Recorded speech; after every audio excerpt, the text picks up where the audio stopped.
Gonna record and we're gonna get going. Ladies and gentlemen, welcome back. Alright, let's go ahead and go back into the world. Oh, come on. Ugh. I hate delays like that. That's better.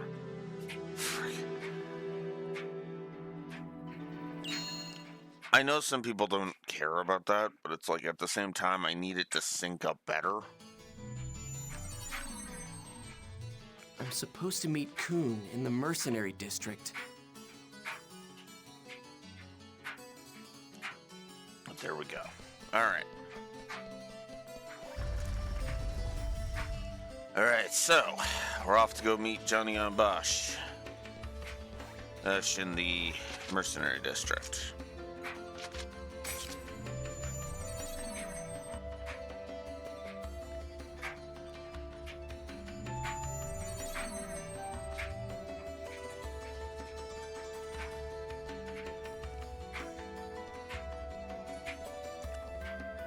Hey there, Haseo. What? What's with the scary face? You mad at me or something? Yeah, why are you mad at him right now? I mean, I know he's got info on Tri-Edge, but he's from CC Corp. Of course he would have info on Tri-Edge. It'd be actually pretty fucked up if he didn't. Aseo, get the stick out of your ass. Come on, man. I get that you're played by Yuri Lowenthal, and this was the era where he played edgy assholes, but come on, man. Nothing. Just hurry up and take me to this Raven place. You don't like me, do you? Get real. Ugh, again. And check the attitude, Haseo. Okay, so, let me explain it to you.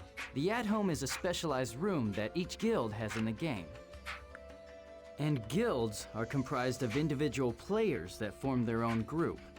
To put it simply, a guild is like a baseball team, and at-home is like the team dugout, where everybody hangs out while playing the game. Ugh.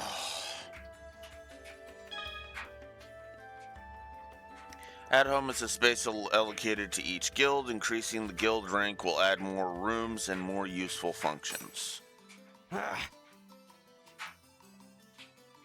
But it doesn't matter to a solo player like me. Let's go. Hold it. Actually, it does matter to you. Listen, buddy. To get into at-home, you need a pass called a guild key for that guild. Guild key is required to enter at home. Guest keys are available for non-guild members in order to enter at home. So, here you go. Take it.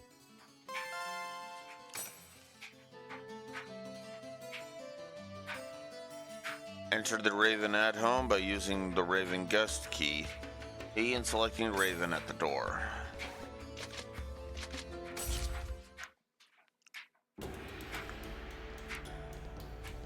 All that just for a freaking walk 2 seconds and freaking press a button. I've always hated that about some games.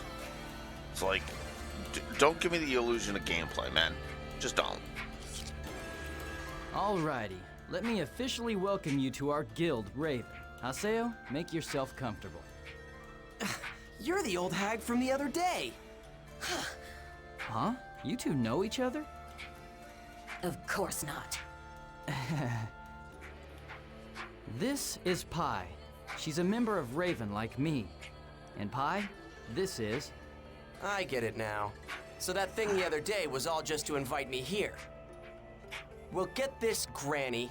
You can try to seduce me, but old hags don't interest me. I get the creeps just picturing you in real life. What? Get this guy out of here right now, Kuhn. I don't care if he is a chosen one. We can't leave our task to someone like this. Unfortunately, Pi, I'm afraid that decision is up to Yatta. Yatta? There's no need to involve Master Yada. What's a Yata? A person? You be quiet. Kun, I'm sure that you can understand.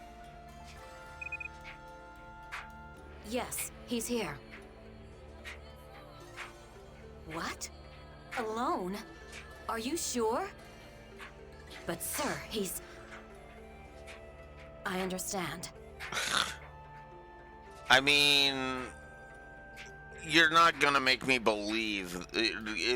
Assuming that that's Yada that calls her, you're not gonna make me believe that Yada can't take on Haseo in his current form. Like, give me a fucking break, Pi. Like, I get it, you really fucking hate him, but get the fucking stick out of your ass. He's not that good.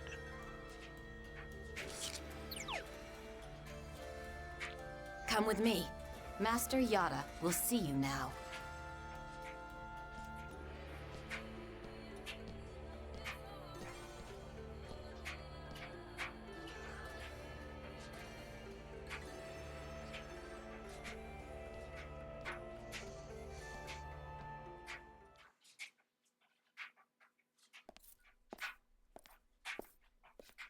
What is this place? It's pretty bleak, that's for sure.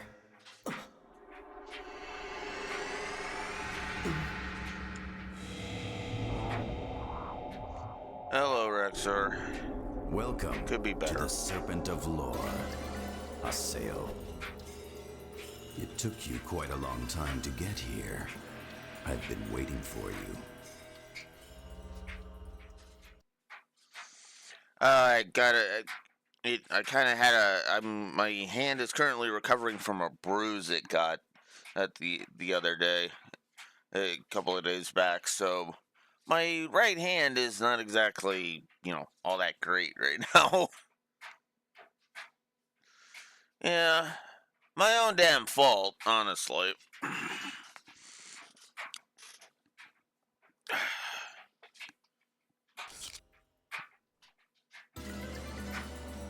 Are you the Yata that Kun and the Hag were talking about? Nice setup. So, is this an administration-only area?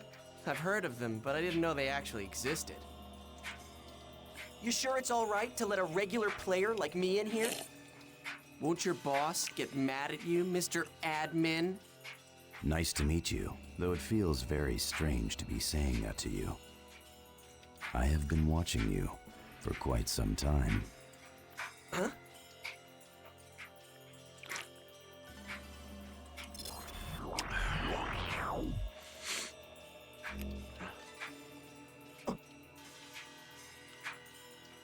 There has been a development in the world that defies the system parameters. One of the effects, or perhaps I should say targets of that development, is that there are a variety of phenomena manifesting in the world. You yourself have experienced one of these developments, the forced reformatting of your character data. You have been spying on Haseo's past. Who in the hell gave you the right to... You are the one who called me an admin, right? Yeah. Like...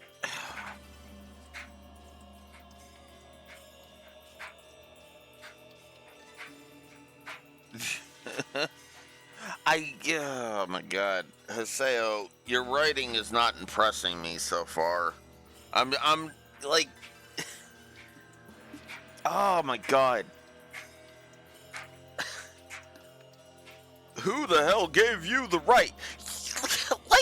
Like Yada himself said, you called him a system admin. An admin's gotta monitor the game and make sure that it's functioning correctly, and that probably means he's got access to player data. That's not spying, that's doing his fucking job. Like, oh my god, Haseo. It's one thing to have a fucking stick up your ass about pie, but this is just, oh my god. To administer means to observe, to protect, and to manage. I don't know about the protect part, but I suppose in a way you could say that. Both Tri-Edge and the phenomena that happened to you are under my administration. We have only upheld the obligations of our job. Exactly.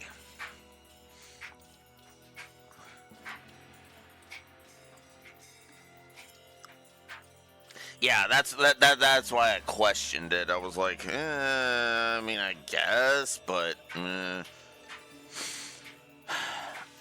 let me explain why I'm having such a negative reaction to this scene, and why I'm leaning towards the negative for it. I get that this was the beginning of the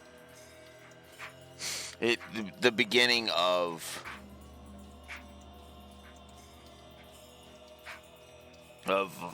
like this was written during the beginning of internet culture.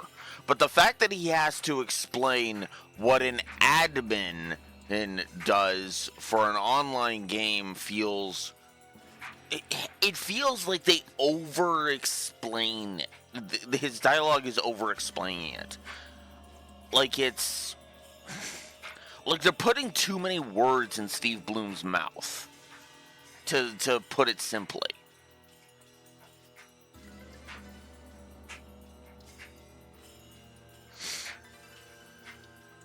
Yeah.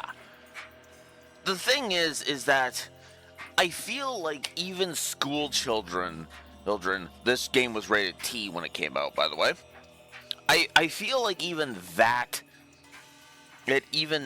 even a teenager would be able to understand what an admin is, because most schools around this time that this came out would have the office known as the administration.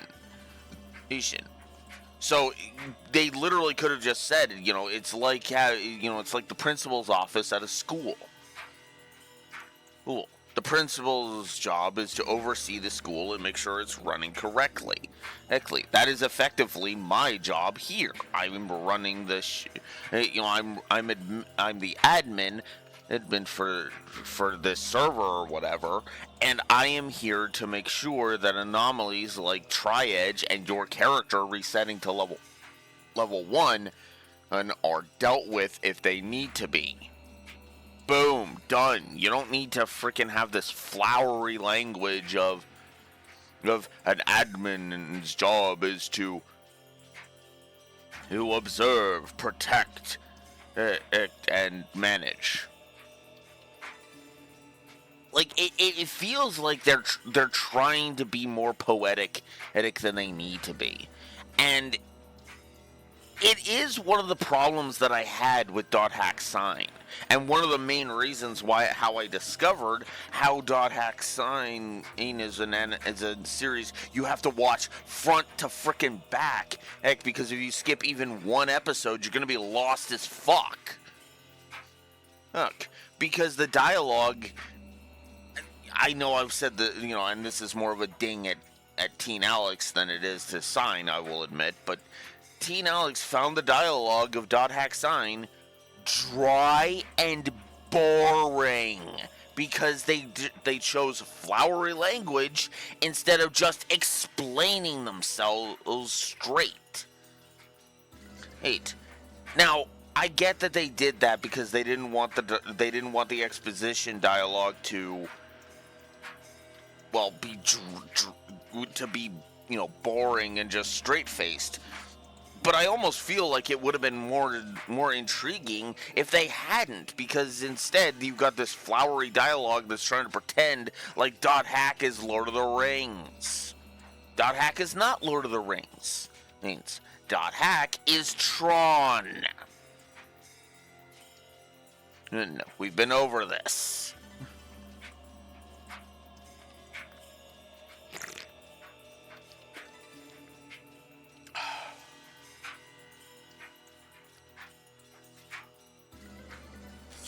A bug that is not a bug. Ideally, that kind of phenomena would never exist in the world. But, as you can see, it indeed does exist. gee, it's almost as if no game is ever perfect, and every game will have at least one bug. Heck, you ever heard of cheat codes? Those are effectively bugs, let's be real with ourselves.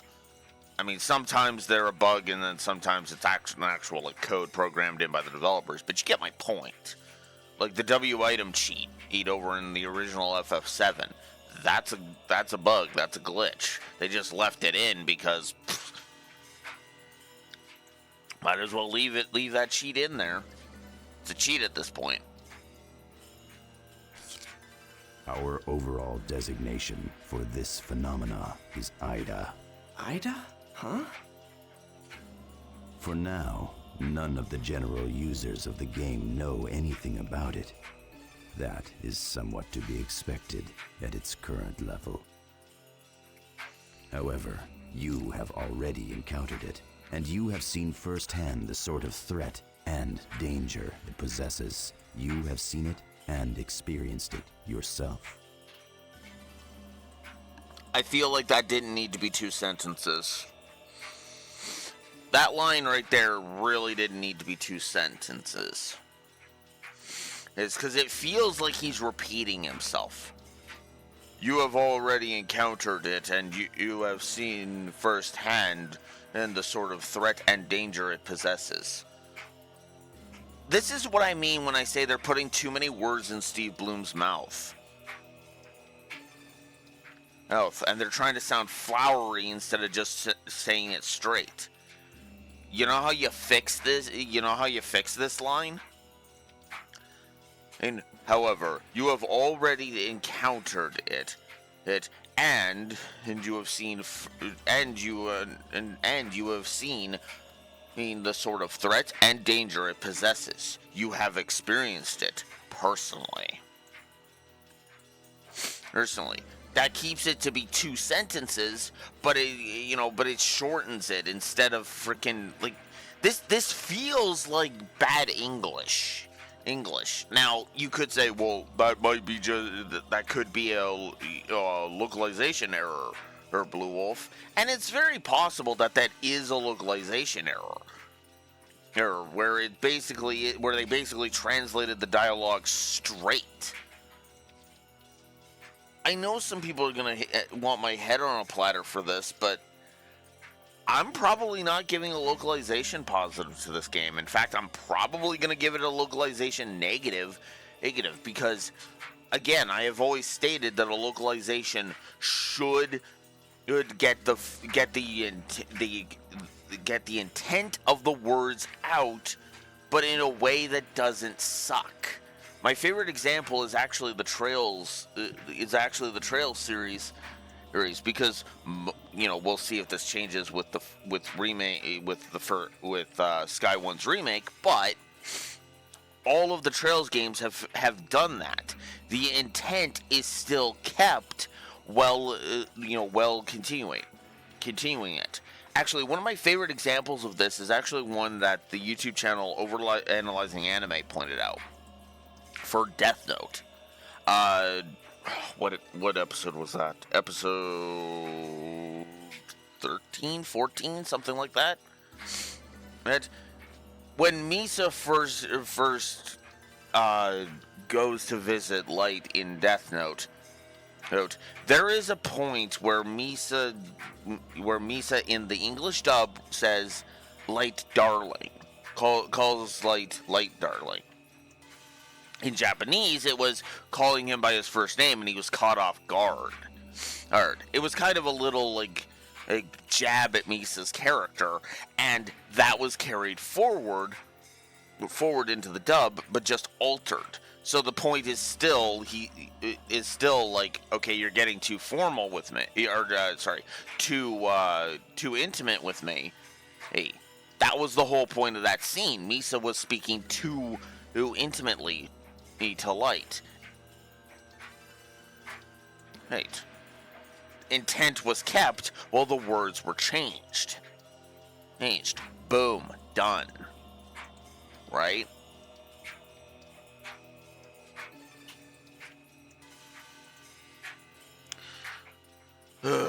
But But this feels like they just straight translated it.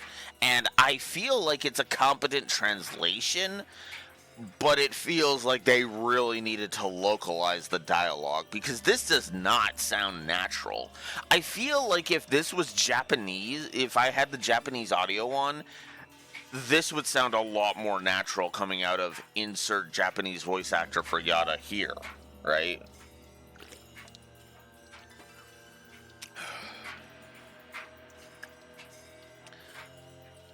I know I'm spending a lot of time on this point, but I think this is why I put GU down back in the day, because this dialogue is all over the place in this franchise. He's to the point where again, I know a lot of people are gonna want to fucking shoot me for this, but I honestly feel like Hack is a well-translated but horribly localized East franchise because they stick too close to the letter of the letter of the Japanese script, instead of adhering to the spirit of the Japanese script like a good dub, in my opinion, should. Good. You know, because it's just the opposite extreme at that point, right? I know a lot of people had issues with, say, Final Fantasy VIII just being, mainly a translation. A competent translation, but a translation all the same. But here's the funny thing. There's a difference between dialogue you read and dialogue that is said out loud. Right? It's actually one of the reasons why I poked fun at Digimon Story Cyber Sleuths. It's translation. I should not call that localization because it's a translation, right? Because it was clear that there were name changes, right? And that is, that was of course to Cyber Sleuth's detriment, and I feel like the same thing is kind of happening here. Or at least something similar is happening here. It's just, this is if all of that dialogue was just translated exactly as it was and spoken out loud by an English speaker. Again, you have to adapt it into the language you're adapting to make it make sense in your language of choice. And if that means you have to tweak it, the letter of the script, as long as you keep the spirit of the script, you're fine. This feels to me like the exact opposite extreme of the reasons why people hate every translation that 4K Media has done. What was formerly known as 4Kids. This is why people hate 4K Media. This is the exact opposite extreme of what happens with 4K Media. Because their translations just make changes all over the goddamn place with no care for the original spirit of the script. And this feels like the opposite extreme. They're sticking so close to the Japanese script that it's like it sounds awkward and frankly idiotic. This was a problem that anime had already started to move out of since the frickin' 80s. In the 90s and 2000s, we had already started to move past stilted dialogue that was trying to adhere to the frickin' Japanese lip flaps. We actually adapted shit. And I was a bit spoiled because I grew up in the era where where English dubs were starting to, well, not to put too fine of a point on it, we're proceeding to stop sucking.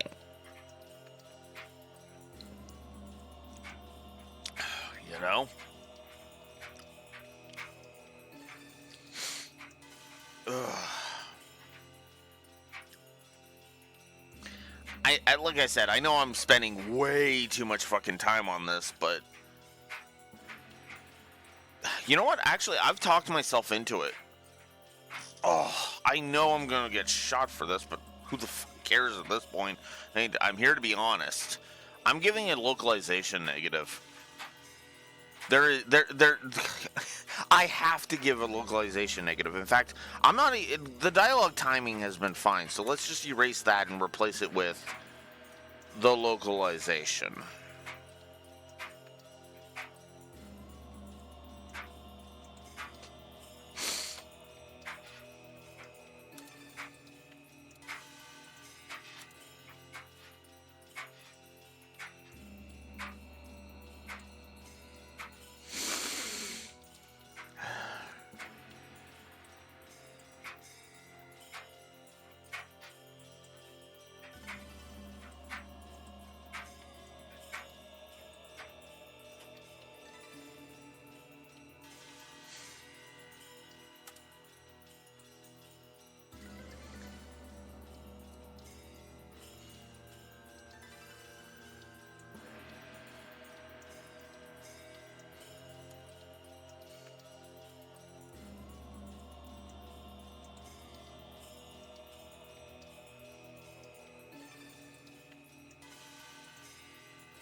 Did I codify that one? Okay, hang on. 1, 2, 3, 4, 5, 6, 7. No, I did not. Okay, so that one is actually still a potential. All right. I'm not actually going to give them a negative. Make it, those two a negative now. Because if the extent of their bullshit is just in the intro, I'm okay. Hey, with just leaving them at the one negative. Negative about their condescension in the intro.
I really worded that badly.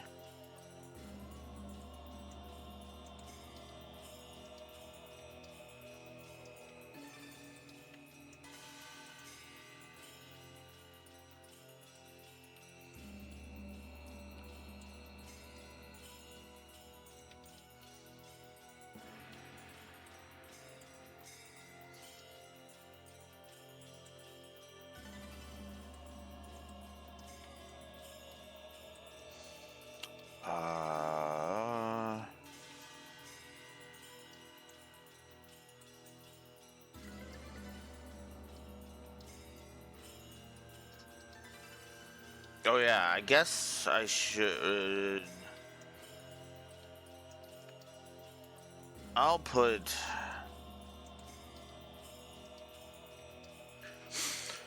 I'll put those two as potential. So positives, and I will also put him as being also a potential negative because, yeah.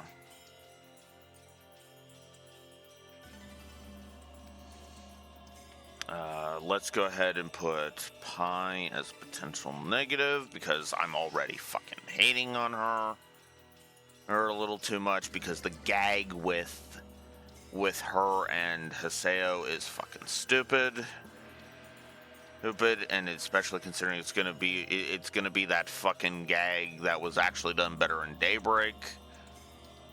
Like, I just fucking know it.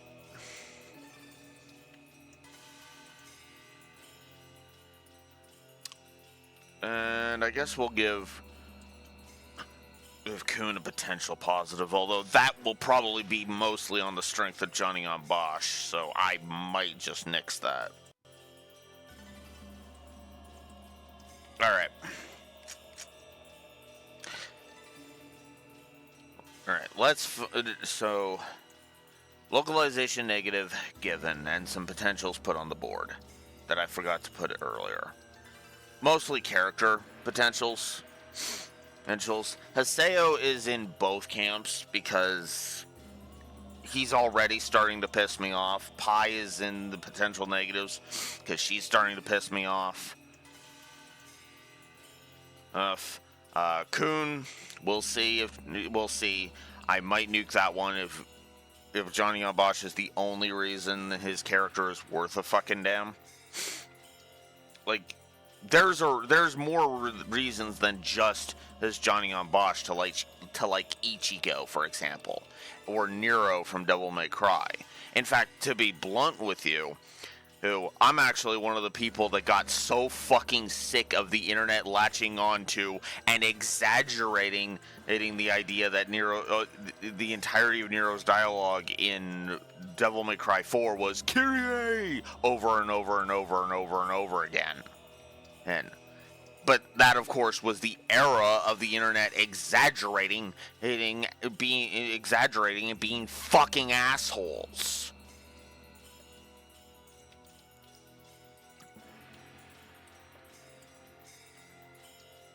I called it the dark age of the internet for a fucking reason. Or sorry, the dark age of YouTube for a fucking reason. Because you know what? The adpocalypse was one thing, and the state of YouTube now is quite another thing.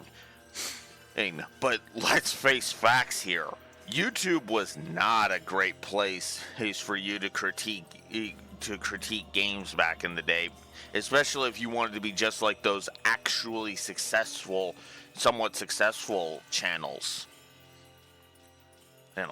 Because those somewhat successful channels were basically taking a page out of the Angry Video Game Nerd's book, and exaggerating for effect. Now, with AVGN, at the bare minimum, you could say, well, that's a comedy show. He's trying to be comedic, and that is true. It still doesn't help that some of the games that he reviewed are not as bad as he made them out to be. The first NES Ninja Turtles game coming to mind immediately.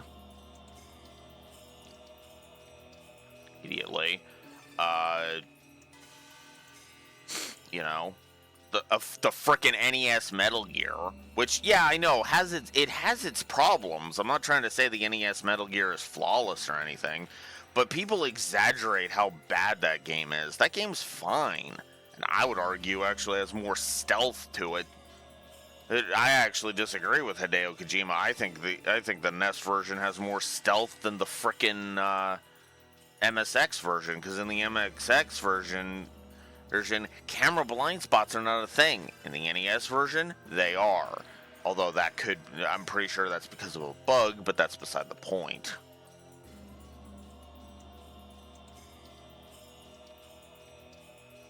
And then Snake's Revenge, I have no idea because I never got a chance to play it. I've heard it's not great, though. Tri-Edge. The name of the skill he had used on you is called Data Drain by us.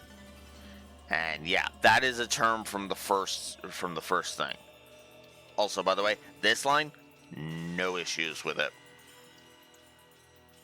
I mean, you could literally say we call what he used on you data drain, but Data drain? Whatever it is, I've never heard of a skill that can actually lower your You already understand what I am referring to. That Tri-Edge is a phenomena that defies system parameters. You mean Tri-Edge is Ida? Perhaps. We cannot deny the possibility. Don't give me that! How the hell could an admin not know a single reason for a bug's existence?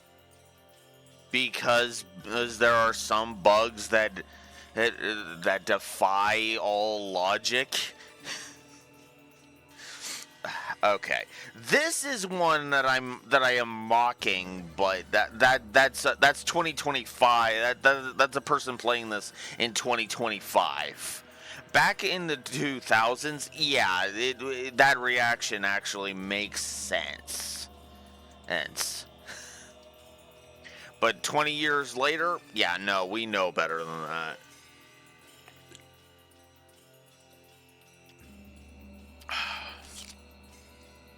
Investigating a bug that's not a bug is difficult. Likewise, we are also investigating what happened to the character known as Shino, as well as her player. What? So, you guys knew all along that the real-life Shino is in a coma? Yeah, because they've encountered this before. Now, okay, I get the point. And I get the point that they're actually, they're how do I phrase this?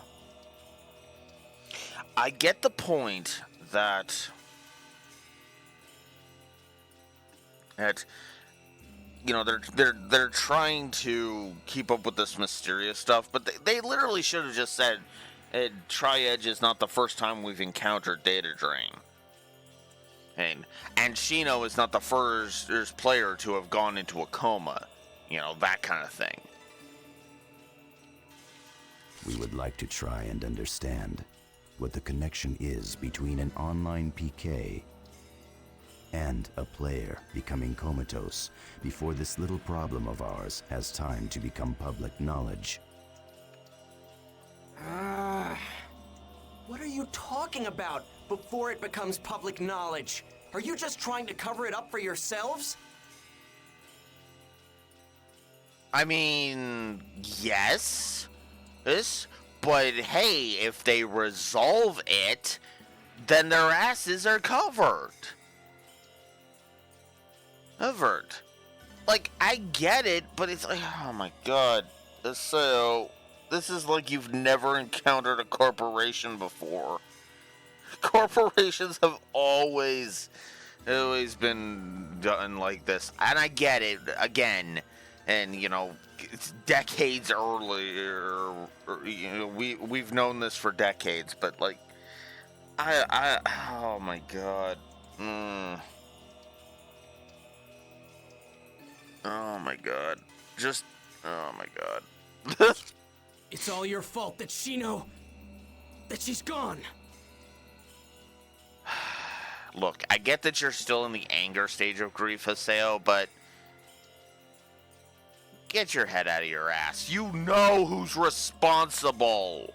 The admins couldn't do anything about it because Tri-Edge is a problem that he has said multiple fucking times now is not normal. Otherwise, they would have nipped this in the ass already, and you wouldn't be standing here. Gah. God damn it, Haseo, come on. Where's this fucking good character that I've been told you are? I'm afraid that is not true. It is not our fault that she became comatose after the incident. The one that injured her, as well as the one that leveled you down, is Tri-Edge. Isn't that correct? Exactly. Tri-Edge is the one to blame, and Tri-Edge is not working for CC Core. That's why they're saying we need Tri-Edge taken down. My God, Haseo, put your ego away and fucking listen. You guys are responsible for letting it happen. Oh, God damn it, Haseo.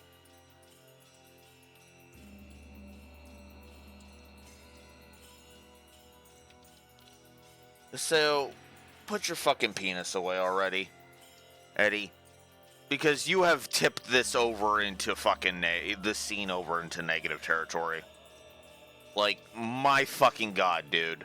I get that you're a teenager, but you're literally not listening at all.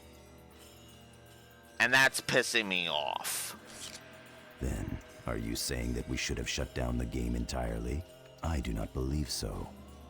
After all, the key that is needed to solve the riddle of Ida, Tri-Edge, and the comatose players is right here in this game, the world. We share a common interest. Are you telling me to cooperate with you? I don't get it. How is my cooperation gonna help you guys out? It's simple. The only thing we want from you, Haseo, is the power that is hidden inside of your character. Your character was especially created by CC Corporation for their past project. Power project? You mean my character is somehow special? That's correct. You are a chosen one. Huh? Characters like yours are known as epitaph users. Kun and Pi are epitaph users as well. That hag.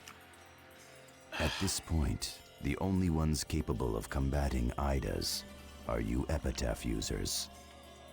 So this character's one of them, huh? This better not be some really elaborate new event or something. In other words, you're telling me that you guys need me to help you with debugging the game, right? As I made clear to you earlier, we want nothing more than to contain these unruly phenomena. And the only things that can do that are, in fact, the avatars. And avatars are an epitaph user's power, right? Yes, But I don't know how to use anything like that. that is because your avatar has not awakened yet. So then basically, I just have to learn to use that puppet thingy. If I can learn to use that, then I can go up against Tri-Edge. Shino. If I help you guys out, I'll be able to use those avatar things, right? Of course. It would be rather troublesome for us if you could not. Sure thing. I'll help you out. But I won't take any orders from anyone. Understand? That is my only condition. Wait! It's dangerous for a player like him to gain that kind of power. Master! He's telling you to be quiet, you old hag. Why are you using a player like him? I am likely to give the old hag gag a negative because it's already gotten old. Probably I think that's the other reason I put this game down. I couldn't fucking stand Haseo. Heyo, Gaspard pissed me off, Pi pissed me off, Haseo pissed me off. Yeah, no, you bring in my favorite voice actors and that's only gonna bring it so far. Especially considering this was also the era when I was a complete asshole to Yuri Lowenthal, which didn't help. I mean, okay, I didn't directly be an asshole to Yuri Lowenthal, but like I was basically boycotting shit he was in not really boycotting, but like I was less inclined to experience stuff that he was in, right? It took until I finally played Persona 4 and beat Persona 4, which I didn't do until the Persona 4 Golden, back when it was exclusive to the PlayStation Vita in the 2012, that I finally started turning around and being like, oh, wait, maybe I don't actually have a reason to be pissy with Yuri Lowenthal. As I said, early internet was toxic. That was bleeding over into my own real life self, which I hate myself for, but there it is. I have to be honest with myself. You ever wonder why I say Teen Alex was an asshole? Well, there you go.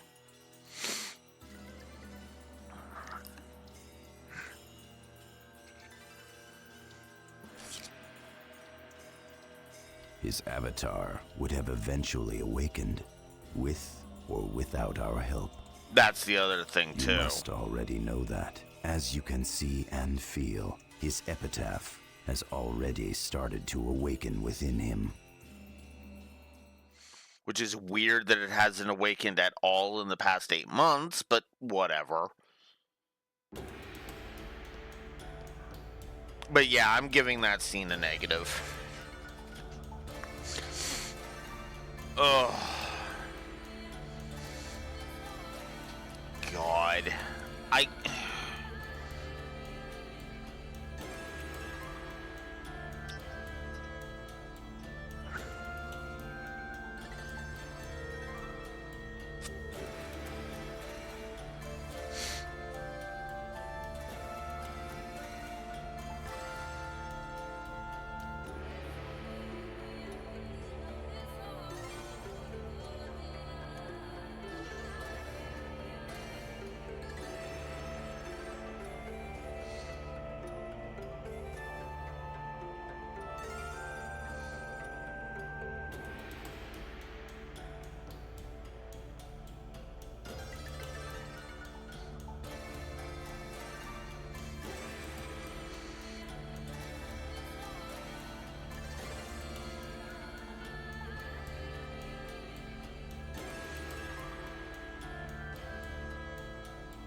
put a potential for the pie is an old hag thing, and I am giving that scene a negative, because no. just no. If Haseo wasn't a fucking unattentive dick during it, I would have been much more or positively inclined towards it. But he is.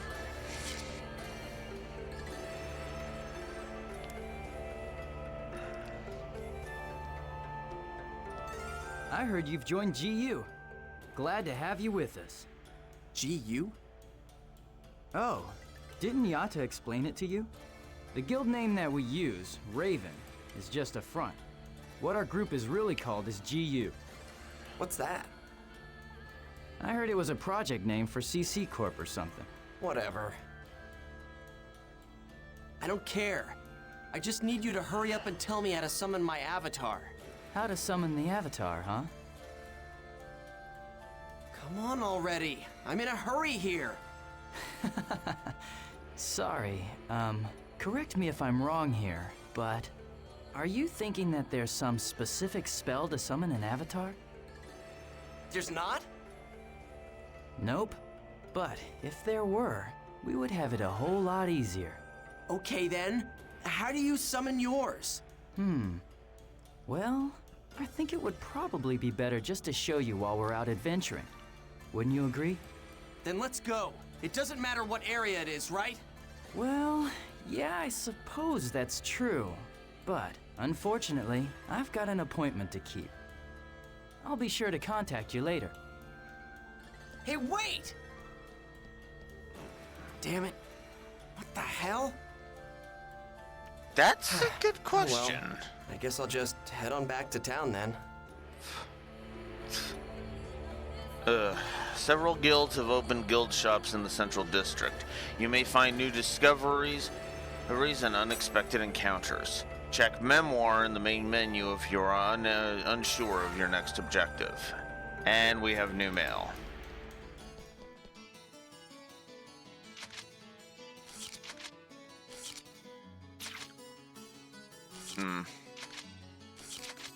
Well, might as well log out and check it.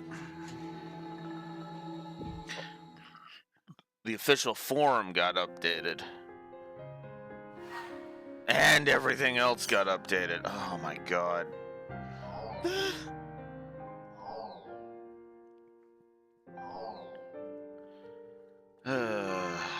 Alright, what got updated? News and rumors got updated. Oh joy. Alright. Oh jeez, three new forums. Alright. The threat of CH4. Okay. They're going to start digging for methane hydrate soon. I wonder if that's really okay. The Bermuda problem, global warming, the government says it's okay, but I don't think that was ever the case. For one thing, if the temperature rises just 4 degrees, the summers are going to give me fatigue, and I'd probably die. I wish we could stop going down this dangerous road. Unfortunately, climate change is one of those nasty things that's not got a lot of great solutions. It's a complicated issue. The climate will change, but yeah, you can still stop changing it. We can still stop changing it ourselves. You know. Excuse me, I have a question. What's the Bermuda problem? And what does methane hydrate have to do with global warming? Please forgive my presumptuousness, but I'll try to answer. First, the Bermuda problem. Have you ever heard of the Bermuda Triangle? Legends said ships and airplanes used to disappear there. Well, recently they've proven that they weren't just legends. They now believe that ships and aircraft were lost as a result of methane hydrate. Methane hydrate is a crystalline substance. It's formed from water and highly compressed methane. Normally, these things that look like ice sit at the bottom of the ocean, but rapid movements of the Earth's crust and temperature changes relative to pressure and heating cause them to release their methane into the air. When traveling over a large release of methane, ships lose their float. Also, airplane engines stop and there may even be mid-air explosions. When you consider that Japan is a country with a lot of earthquakes, you can see how that might easily happen here too. Well, that's a basic explanation to the Bermuda problem. Sorry it got so long. In my next response, I'll explain what all this has to do with global warming. Okay, I was talking about the Bermuda problem. Now I'll talk a little bit about global warming. Methane, like carbon dioxide, leads to global warming, except it is 20 to 60 times more efficient at doing so. If a mass release of methane gas were to take place, the air temperature would go up by 4 degrees and the ocean temperature by 6 degrees. They believe that dinosaurs went extinct because of a similar rapid change in temperature, so it's predicted that it would have a cataclysmic effect on the world. Since the rate of its degradation into the atmosphere is 12 years compared to every 100 years for carbon dioxide, some scientists say it's okay, but some say that it's more lethal than it because it's only 12 years. Furthermore, there's no guarantee that another methane release won't take place during those 12 years. That's why you can't separate the global warming problem from the issue of methane emissions problem. I hope that answered your question. Now, if you'll excuse me, I must be going. Scary, huh? Man, that's scary. So was mining for methane hydrate really safe? If not, I wish they would stop. By the way, I just thought of it. Methane hydrate is on the bottom of the ocean, right? So could mining become a reason for ground subsidence? I remember hearing that dried up wells were causing some of that. There used to be a book called The Sinking of Japan that caused a big stir, but now I wonder if it will really happen. It's definitely not safe, no. Even the greatest computer breaks down sometimes, and even the most brilliant person makes a mistake. Nothing is perfect in this world, unfortunately. Yep.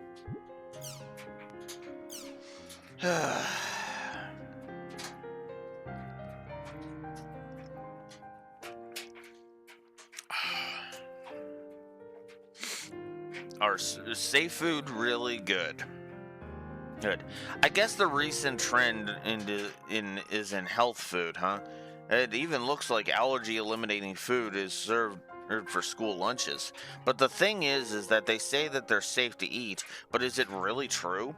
It's like living inside a sterile environment, isn't it? What are we going to do if there's a disaster and we are all forced to eat unsanitary food? I'm afraid our immunity will get lowered and we'll have a huge outbreak of disease or something. They say modern people are susceptible to small environmental changes. It's really scary. As for me, I couldn't live without an air conditioner. I set it to 65 in the summer and 85 in the winter. I just love civilization, lol. To Judeka. What kind of temperature setting is that? That's the kind of thinking that causes global warming. Young people these days are so soft. Air conditioners should not be causing global warming.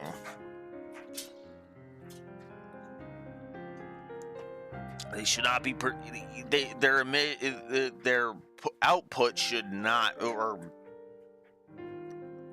their exhaust should not be causing anything, like at all. What the fuck? Whatever.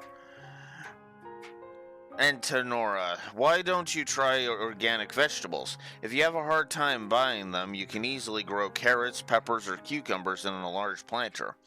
If you live in a house and have space for a garden, I strongly recommend sweet potatoes. You can eat the leaves and stalk, even when the potatoes themselves aren't in season. The leaves are delicious in miso soup. As for the stalk, you should rinse them thoroughly. You slice them, then simmer it in soy sauce, or use it in a stew. Try it out. I see now. Oh, it's true that being sterile doesn't make something a health food. Dude, I think I'll try growing some sweet potatoes. I've heard of growing cucumbers and peppers at home, but carrots? It sounds kind of hard. Okay. You can grow carrots at home for sure, but if you want to grow big carrots like you see at the supermarket, in your case, you can't do it in a planter. We use plastic buckets with holes punched in for drainage. And if you don't mind in mini carrots, planters are great. Using plastic buckets, huh? Thanks, I'm going to try that. Stella, you sound like a great wife. Ugh. Well, I'm still single, you know. Home gardening is just a hobby of mine. Oh, what a waste. Well, Stella, I know you'll make a great wife for someone. If she ever bothers. Great food remedies. It's sad eating dinner all by yourself. This is rice. I have no idea what that symbol means. I'm the worst cook in the whole world. I went to cooking classes, but the teacher there sighed at me. When I went camping with Leader and the others, they kicked me out of the cooking area. So I eat out every day. In the morning, I have a calorie bar. For lunch, I eat this lunch special at a nearby Chinese restaurant. For dinner, I have a bento box or bread with from the convenience store. On the weekends, I get all 3 meals from the supermarket. The other day, I bought elimination food for the first time. I always wondered what it was every time I go to the market. I ate it having high hopes, but wow, it was terrible. How could this be hip? Talk about disappointed. If anyone knows any good tasting allergy elimination food, please tell me. Or are all allergy elimination foods bound to be terrible? I don't know where I should start with. Before you start eating elimination food, I think you should try changing your eating habits. If you keep eating on such an unhealthy diet, you'll get some kind of weird illness. Yeah, your cooking skill was out of this world, Bud Rice. Wow, somebody actually went there with that? Jeez.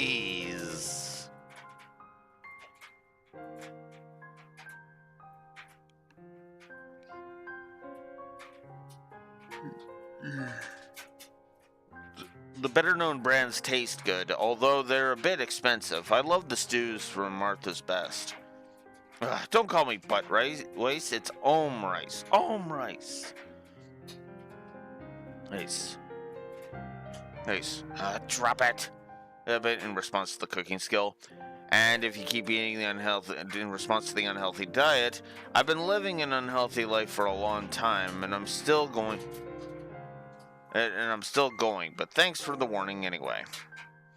And in response to don't call me butt rice, I can only read your name as Bud Rice. Anyway, 5 Seasons, Loco Moco, Bread Lady's Dining Table, Martha's Best. These brands have good food. Dude, anger for the Bud Rice thing. I checked out the brands you suggested. They're too expensive. Leader. You'd have to be a millionaire to eat that stuff regularly. Hey, also, 10 minutes before the supermarket closes, it gets pretty dangerous fighting with the housewives for food. What? Just go at a time when there's less. Whatever. We have to be careful about buying elimination food at the supermarket. The stew types are overcooked and nasty, but if you made a mistake and bought it, it's best to pour it over rice. The brand name ones are good, but it's true that they're expensive. We only buy them on special occasions. We can't afford them otherwise. I see what you mean. A little housewife wisdom, huh? I'll try that this weekend. Thanks for the tip.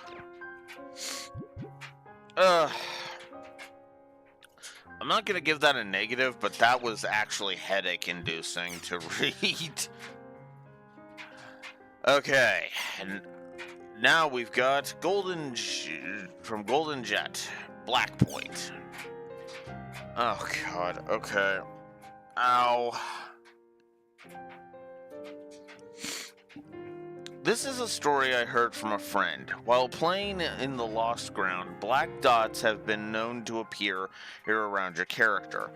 Apparently, these are windows that connect the world to another dimension, and from inside them, you can hear a girl saying, "Hey, you want to play hide and seek with me?" Apparently, if you say yes, you'll be taken off to that alternate dimension, and if you say no or ignore her, the girl will get mad and curse you, leading to a traffic accident 3 days later. To escape successfully from the girl, you supposedly just have to say, "Your mom's here to pick you up." If you do, the girl will ask you, "Where is she?" To which you reply, "Behind you." Then you will hear the girl scream, followed by the black dots disappearing. My friend said he had also heard this story from his friend. I thought this might be an urban legend, which is why I posted it. What do you all think? Oh, so there's rumors like that too. I wonder if it's just a follow-up to The Little Girl in the Hall. It seems more like a ghost story than an urban legend, but I get the impression that this rumor isn't firmly established yet. If it started spreading around the world in real life, I kind of get the feeling that the black dots part of it would start disappearing, like The Little Girl in the Hall. The important part of this rumor is the girl's voice. Either way, thanks for an interesting rumor. More keywords. It seems that there have been an increasing number of rumors around online events having real-life effects. Interestingly, the world especially has been the center of many urban legends as of late, very similar to the ones that were told about Fantasyland, the amusement park that was said to be the holy ground for lovers. In response to the whole black dot... I get the feeling the black darts part of it. That may not necessarily be the case. When one thinks of the world's rumors, they think of keywords such as the girl in white, Tri-Edge, the cathedral, and comas. But recently, there have been more and more stories about the black dots. The black spot rumors are nothing more than a follow-up to all the other rumors. However, the important thing to focus on is not the genealogy of these rumors, but the reason why the keywords black dots have gathered prominence as rumors. As for this topic, I plan to wait and see how things develop for a while. He, too, agrees with this. Until next time. Wow, that's like a textbook example of an urban legend. Among the rumors I know, the black dots are the souls of players, of those who have fallen into a coma, who have been sucked into the game, and hover around other players in an attempt to increase companions. There seems to be a number of recurring patterns, just like the girl in white and Tri-Edge. I think it might be an idea I might have an idea where the black dot rumors come from. Before Crimson Versus service went down, there's apparently was some trouble with black spots appearing on the game screen.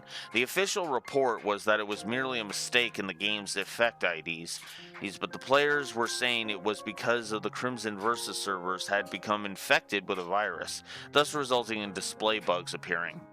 It's not a far cry from the black spot it's talked about out there it's not a far cry to say that the black spots talked about there could pass for the dots and dots we're talking about here. Not to mention both of them are black. So, do you see where I'm going? Judging from the time the rumors began, that theory is impossible. The period in which black spots were spotted in Crimson Versus was a very brief period of time, right before the service went down about 6 months ago. In contrast, the black dot rumors have been around since the beta service release for the World R2. These rumors are just never spread very far. That's why the rumors had to have come from somewhere else. At the moment, I happen to be investigating that very area. If I find anything out, I'll be sure to post it here. To Insephoron, I sent you some new rumors via email. Looking forward to your analysis and eventual post. Insephoron's response. Understood. He too is fired up. We'll get down to it. The whole R2 thing. Oh, I had no idea. Sorry for jumping to conclusions. And then another one. Uh, Good evening. I'm Oshino at 8Cs. You seem to be having a very interesting discussion. I've also heard the rumors about the black dots. However, the rumor I heard about it wasn't about black dots, but about black windows. The only thing different was what specifically said to come from beyond the window. The fact that something came from beyond the dots, in and of itself, is exactly the same. Very interesting indeed. And about the souls thing, this is the first of this type that I've heard. I wonder if these rumors began to deteriorate somewhere. There. And then Encephalion again. And put something together. Names. Most common is black dots. After all, we have black windows and black doors. Rumor pattern. First stage is the actual contact with the dots. The second stage is the occurrence of harm. Example, being PK'd by Tri-Edge. 1 being PK'd by Tri-Edge, and 2, your real life self and your game character switch places. However, there are also rumors where non-harmful phenomenon have been said to occur, meaning a deceased friend / relative, etc. in the second stage. The rumor of the black dots themselves also causing harm is something that came up recently. The ones who started those rumors are the younger generation of players in the world. It may not be much, but this is about all I know for now. I await further information. Perhaps it's because I rushed, but I am rather tired. I'm going to sleep along with him for a bit later. Alright, well that was a profound waste of my time.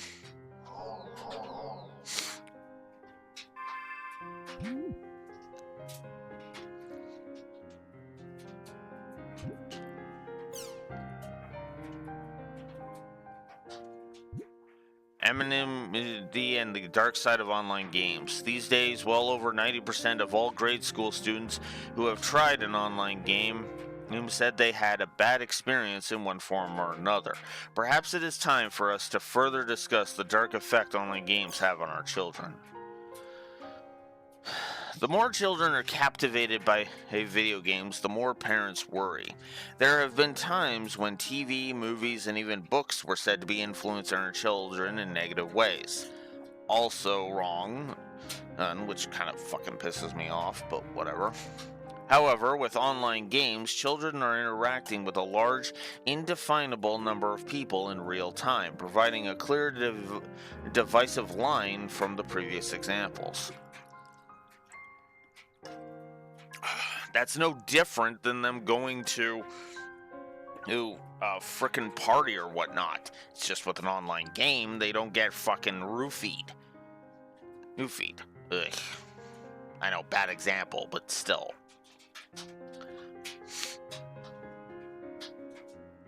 With TV and movies, age-restrictive ratings and parental supervision can and should be used, but online it is impossible to control the voices of the other players that these kids are exposed to. A new report says that well over 90% of all grade school students who have tried an online game said that they had a bad experience in one form or another. Half of that 90% say that they became depressed when they remember those bad experiences. We should all discuss the ill effects of allowing our young, socially developing children to play these games. Games which involve complex human interactions under a veil of anonymity.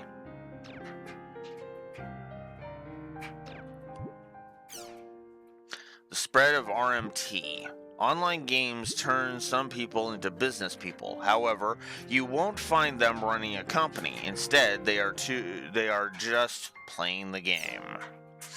Online games turn people into business people.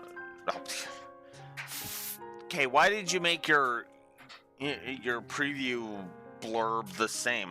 Whatever.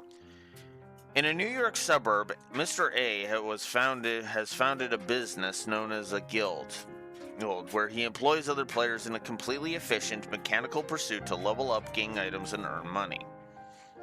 His guild then proceeds to sell the data his employees have gathered in online auctions to other players, with a motto of "Online games are our business." Mr. A is sure to be a hot topic among players who merely wish to have fun.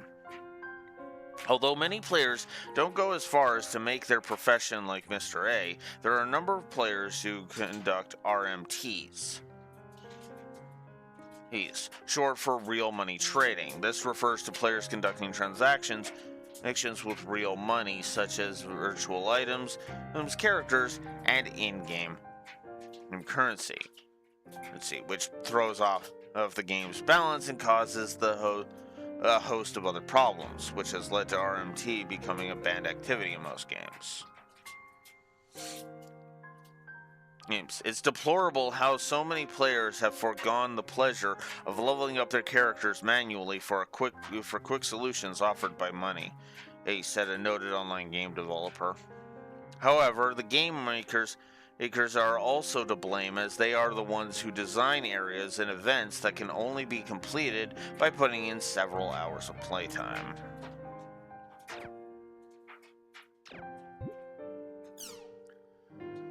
Anti-allergen in foods widely available. Several years after calls for borderless foods began, anti-allergen foods are now firmly in the public's grasp.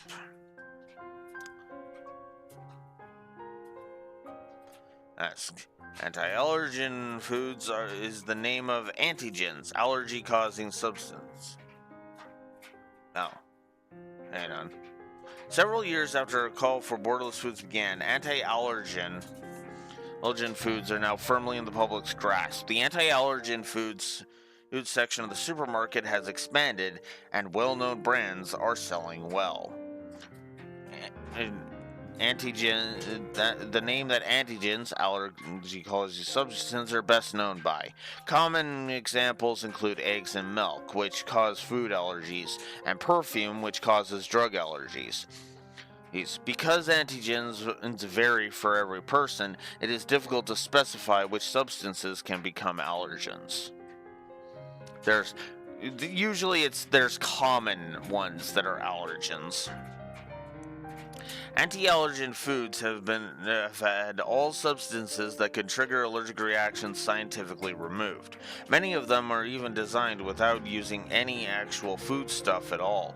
Current examples include hamburger patties with no trace of allergy-causing eggs or milk, and milk that has had its protein finely analyzed and its allergens repressed. That sounds awful to me, but whatever. Parents of children with allergies are thrilled. We can relax and all eat the same foods with our kids. We have so many more choices when we go shopping, and our children couldn't be happier. Okay. However, some people like Yamatane University's professor Gen Inoue, they are ringing the warning bells of breaking down borders.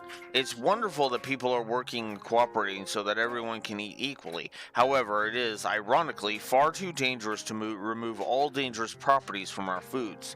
Today's dining table is a textbook example of a germ-free environment. Should the day ever come when, for one reason or another, we find ourselves without access to those germ-free, allergen-free foods, we will find ourselves in a bacterial crisis which will threaten every one of us. I agree with that. There is a such thing as severe allergies versus mild allergies. Okay, now I can finally go into my mail.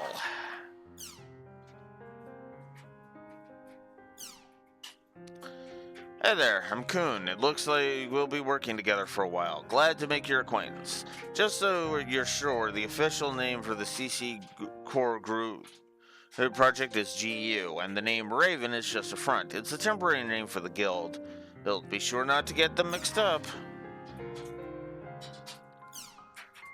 What does GU stand for, and what kind of guy is Yada? I'm actually more curious about this one. Alright. There. Oh my god.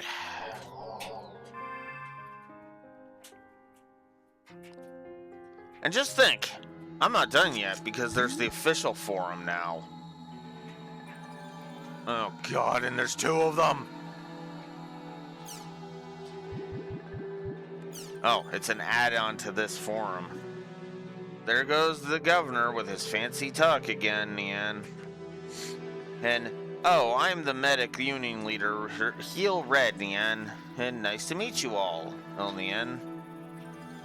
God, okay, I'm not reading the ends. I get so sick of that. The Medic Union is a guild that was made to help people that are having a hard time in areas.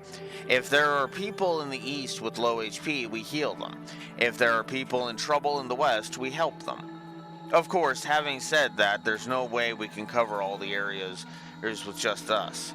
That's why we're looking for other people who will help us help players. Our governor's a bit strange, but he's a good guy, so don't be afraid to come up and see us. Yes, we'll be waiting for you.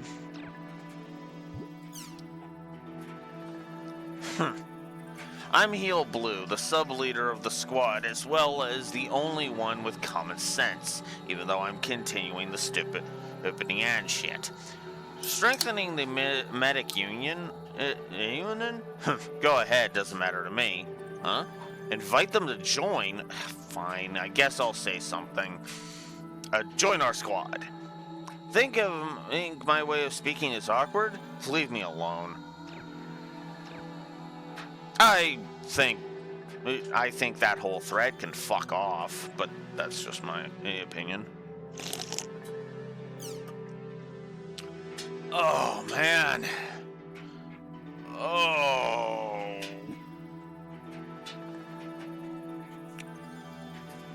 God damn it. There's so many things, and it's like, ah. Alright. Ow. Alright. Hello again.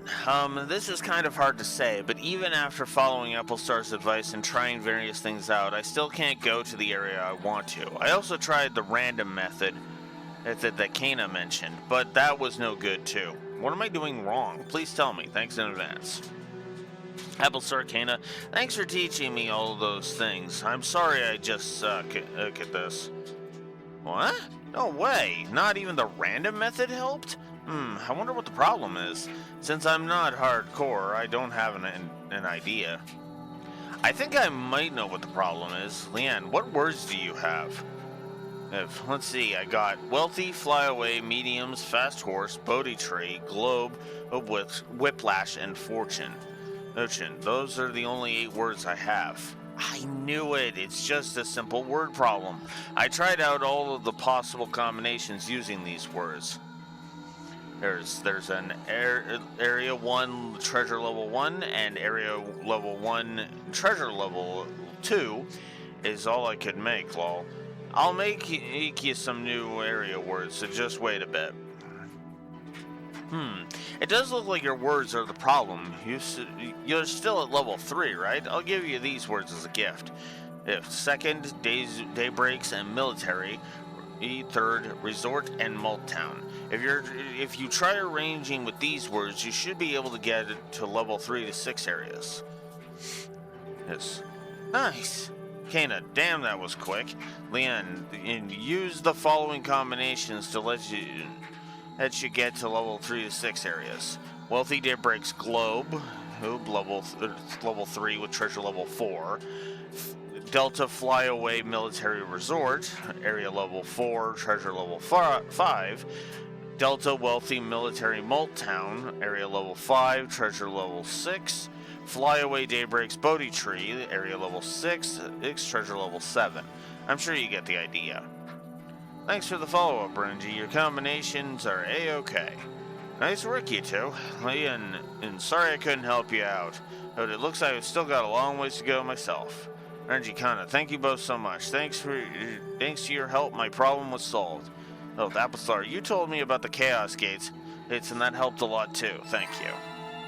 So now we get Wealthy and Flyaway for first word, mediums for the second word, fast horse, Bodhi tree, globe, whiplash, and fortune for the third word. And we also get daybreaks and military for the second word, and resort and malt town for the third. And then we get new area words. Here's those places I mentioned earlier. Okay.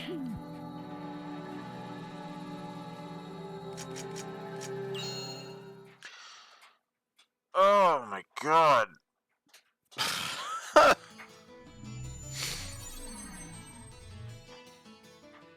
Oh.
Do I dare try this? You know what? Let's actually try it. Let's actually see if the power progression curve is good. Kick, kick, you kicked me. Give your money. Nice. What is this, a robot? Source unknown. Fuel insufficient. Function shut down. Embarrassing life form detected. Please inject chim spheres. Sure. Oink. Thank you for helping me. Oink.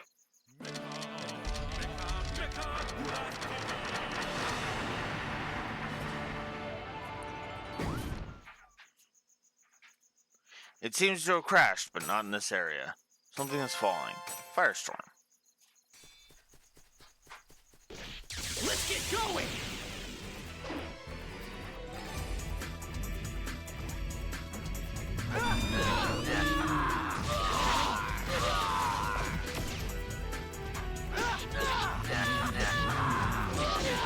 Ow.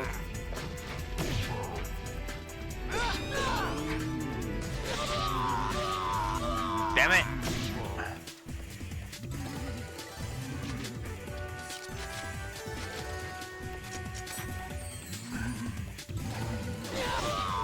Ah, come on. Gale Blade!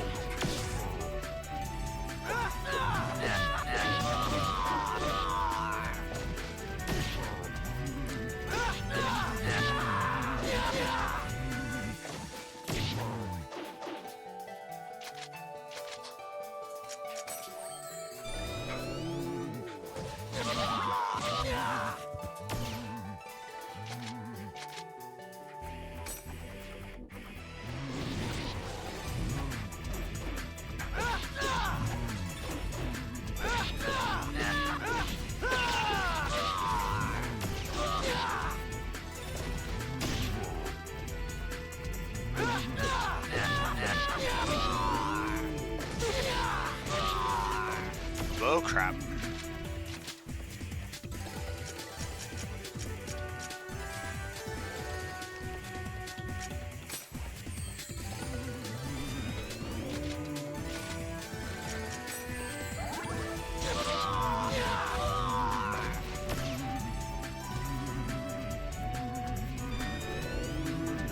Oh, come on.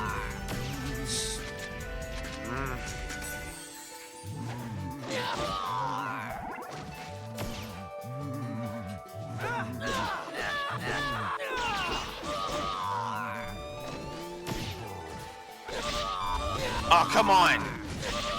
Oh, come on. This is ridiculous.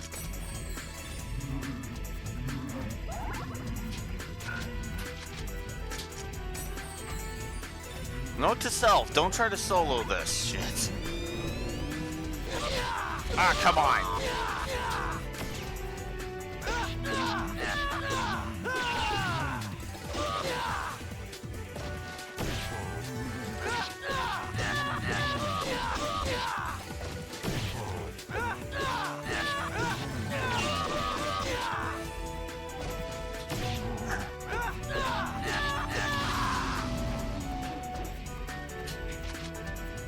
Okay.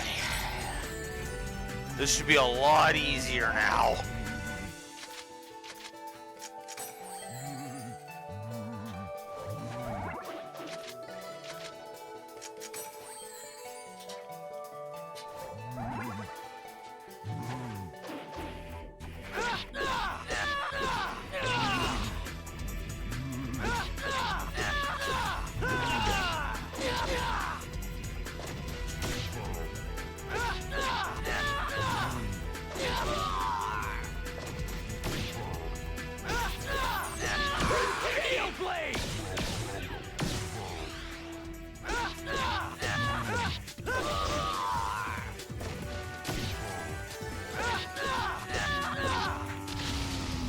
That was nothing.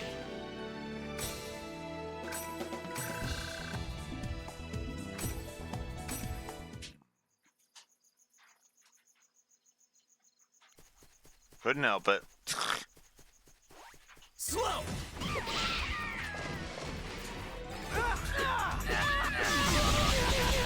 Oh, come on.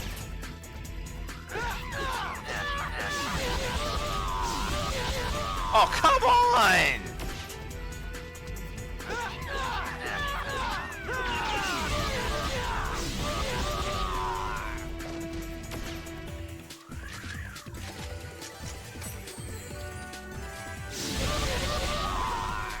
Oh my god, will you go away with that?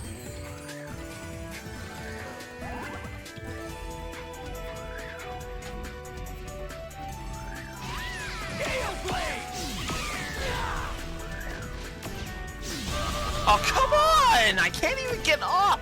Look at this nonsense! Oh, come on! I just got up! Fucking 3 times in a row! What the fuck? This is awful!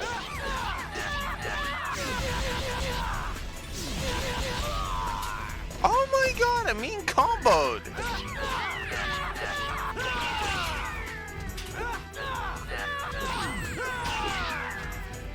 Oh fuck, and they're healing like crazy too.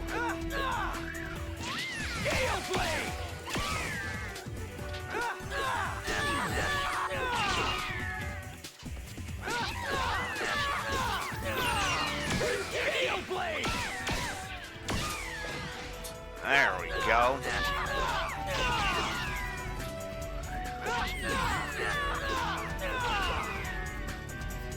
No. Target this one. Ugh.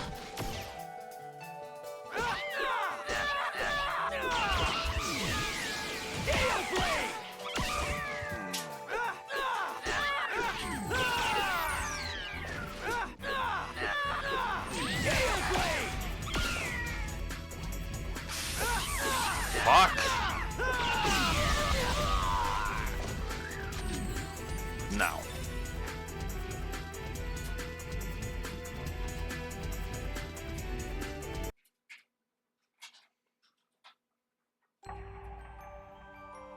What? Wait. Oh, son of a bitch!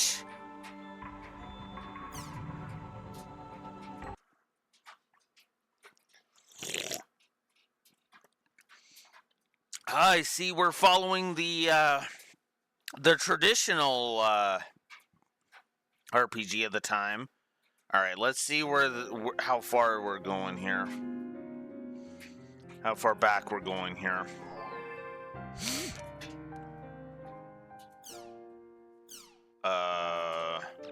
Oh. Okay, so apparently we're Oh, wow. Because I didn't save. I now gotta go through all that other shit. Oh, wonderful. Wonderful. At least there's a skip option. I'm supposed to meet. Wow. That's dumb.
Well, since I've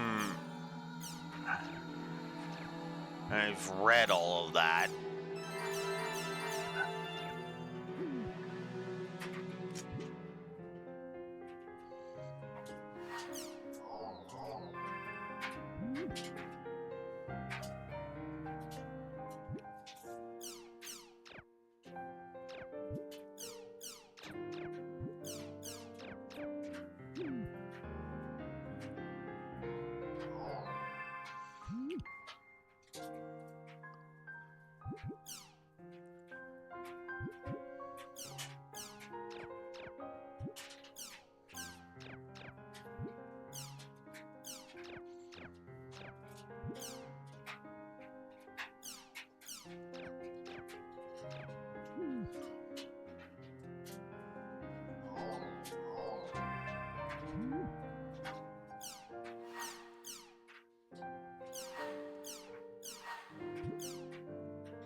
Okay.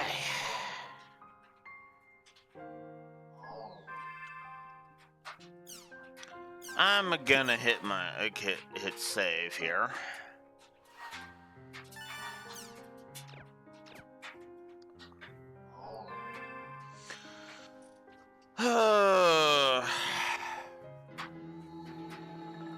Okay. Now, whoops. God damn it. Now, you might be expecting me to give the power progression curve or something a negative. No. I also tried to solo it. So, that's on me. Now, let's go ahead and check party. Atuli is offline, and all three of the others are busy. I'm hoping there's a freedom point, where basically everybody's always available, and you can basically just go palling around for a while. Because the game, this is really starting to bug me a little bit. Oh, I would love to keep leveling Atuli. Atuli, make her one of my go-to companion party members. Nope. Nope. Alright, nope. Can't accept that one. Wait. No, that's a talk option. Pfft, fuck that.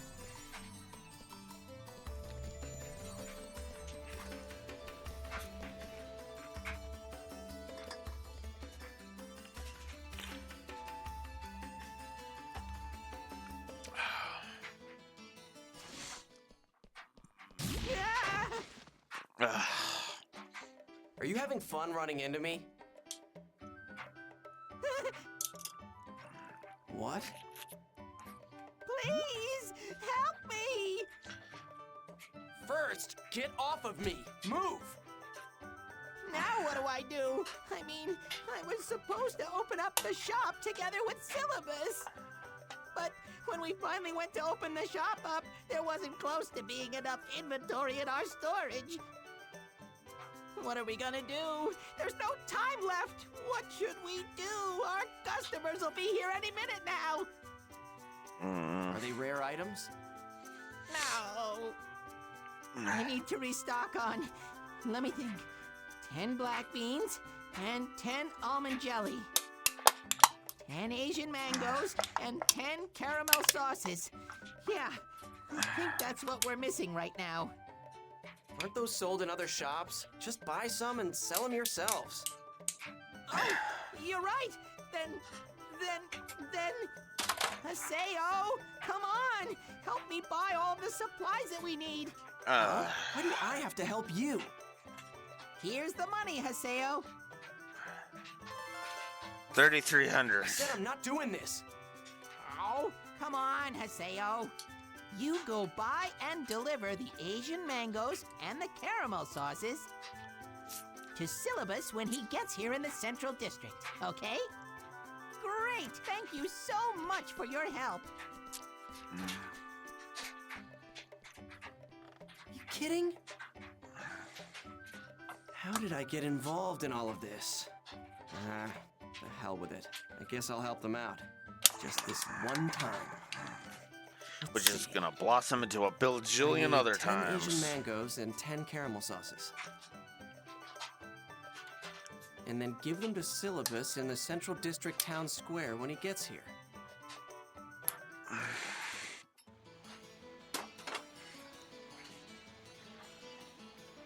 I'll try looking in the mercenary district.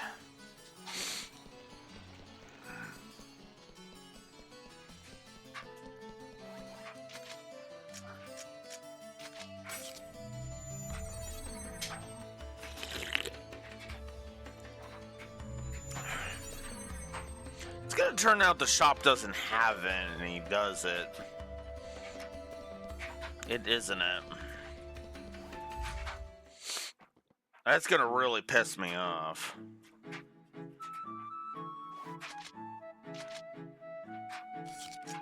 Oh, Asian mangoes. I need 10 of them, please. Thank you.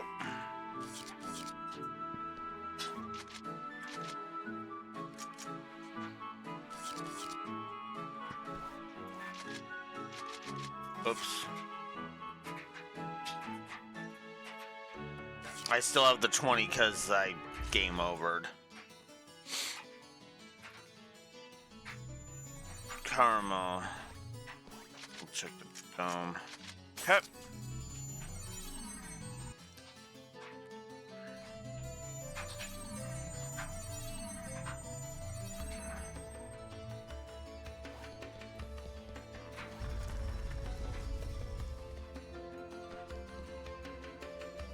Oh my god, stop interrupting me.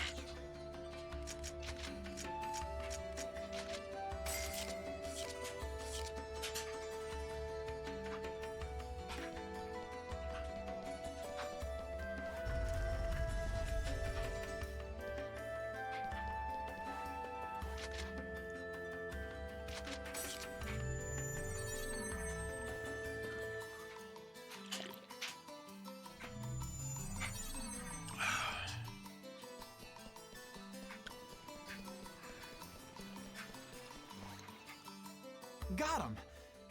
Thanks a lot for helping us out, Haseo. Once Gaspard gets here, we'll be all set. Hey, what are you guys doing? Oh, I guess you've never done it before. Done what? Well, manage a shop. Want me to explain how it works? Not really. Come on, Haseo. I think it would be good for you to learn what normal players do. Well, anyway. Gaspard sure is taking his time shopping for all of this. I wonder what's up with him. What? It's a short mail from Gaspard. Apparently he got lost. Man, could that guy get any dumber? I've got to go find him. Let me tell you, I'm not moving an inch. Great. See you when I get back.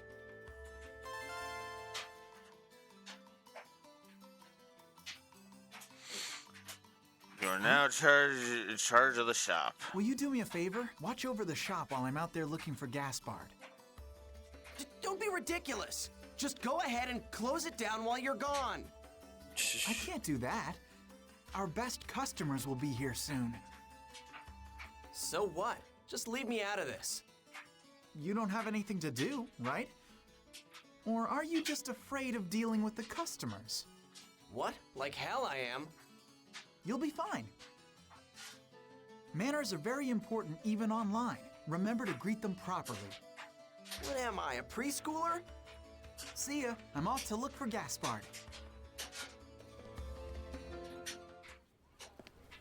How did I get stuck doing this? Excuse me. Well, welcome!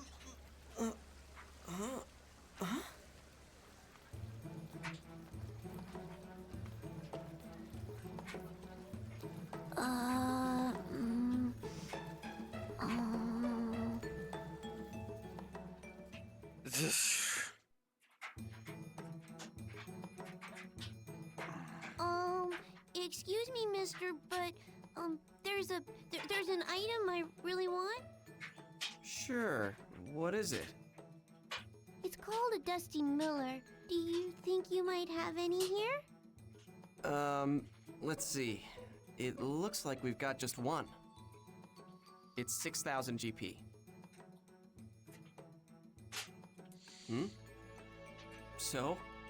What? Do you want it or not? Oh, yeah, sure. But I don't have enough money for it. You don't? Then I can't sell it to you. I was asked to watch over the shop, you know. I've got to do the job the right way. Oh. If you want something, you'll have to save up for it. I did save, but, it looks like it's all gone now. Your money's gone? Hey, don't you even remember how you spent your own money? No, I don't know. After all, it was Saku's turn up until yesterday. What? Saku's turn? Saku is my big sister, and, well, Saku was the one who was using this character yesterday. So then basically, you and your sister share that character by taking turns playing. Yeah. And you're telling me that your sister used all of the money that you had been saving up to buy it. What a great sister. No, really, it's fine. I was just gonna buy her a birthday present with that money anyway. It's no big deal. Birthday? Yeah, you see, we're twins, so it's actually my birthday as well. Your birthday, huh? Fine. Then I guess I'll give you a discount. Oh, really? Yeah, and give my best to your sister. Okay, thank you so much. Sold Dusty Miller. By the way, my name is Bo. I promise that I'll pay you back the next time I come here. Okay, Haseo?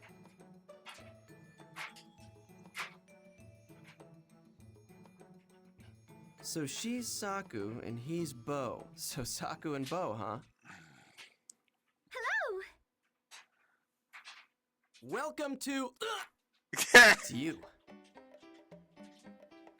Well, this is unexpected. I never would have thought that you'd do these kinds of things, Haseo.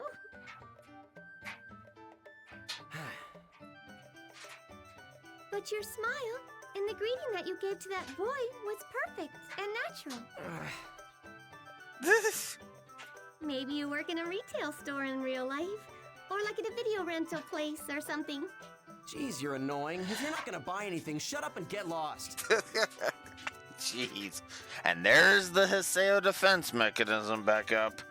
I get that being a dick is a defense mechanism, but And the game's going okay.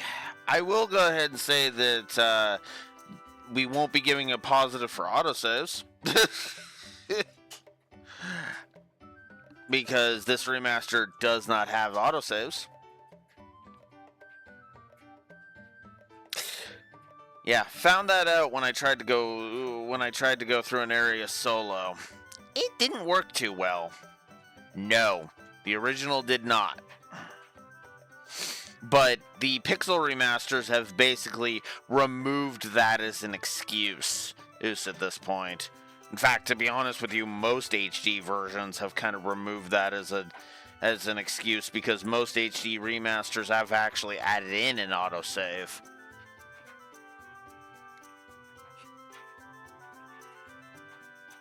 Yeah, well, I was meaning more of like the Final Fantasy and Kingdom Hearts remasters. Those kind of sowed the seeds of that. Do those have autosaves? No, I'm not sure.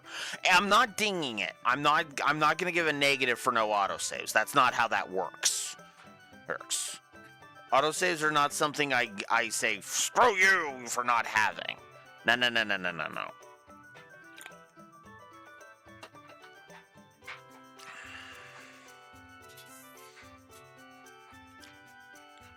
I want to make that crystal clear. That's just the absence of a positive, not a negative. Because I know when I know I come across as, oh, I'm just gonna give all the freaking negatives. I try not to. I really don't. Something has to really actually bug me in order for me to give it a negative, and the lack of an autosave is not a negative. It is not a negative worthy offense, if that makes any sense. It would be petty as fuck for me to give a negative to the HD version for not having an autosave. Now, if this was the PS5 version, if this was an actual PS5 version, I might, but even then, I'd be like, no.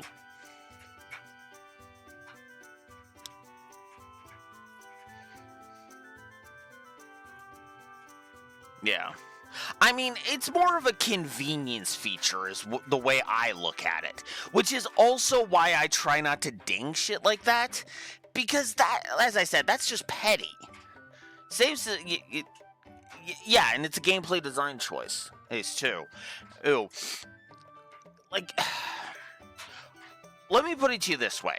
If I was to give this game a negative for no autosave, I'd have to give, basically every PS2 game ever a negative for no autosave.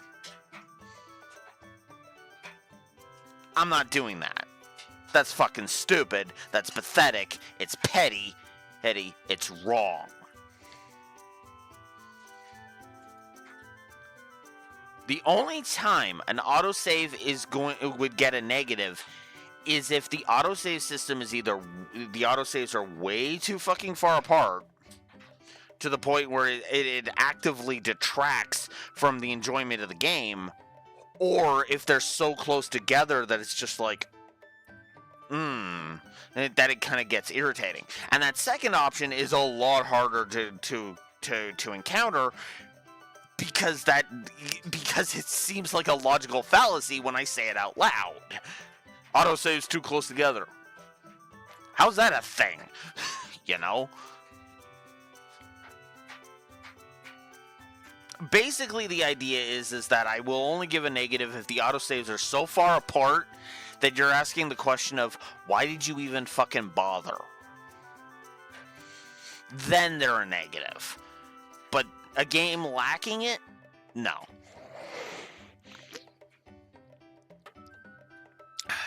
Which is funny because that's actually the same that's the same reasoning I have for both unskippable cutscenes and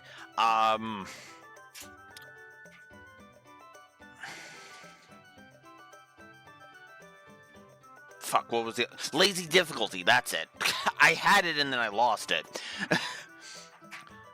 That's the reason why I very rarely give unskippable cutscenes a negative, and why I rarely give lazy difficulty a negative. Yeah, exactly. And that is exactly it, Raxor. Lazy difficulty is like 90% of games with difficulty settings. So, no, I don't care. I don't care. I'm not going to give negatives. Negatives. The reason why I jumped on the overpriced DLC / microtransactions negative, I don't really want to call it a bandwagon, but like why I agree with that one and why I do that is because that's causing financial harm to the players. But something like lazy difficulty? Fuck. Just leave it alone.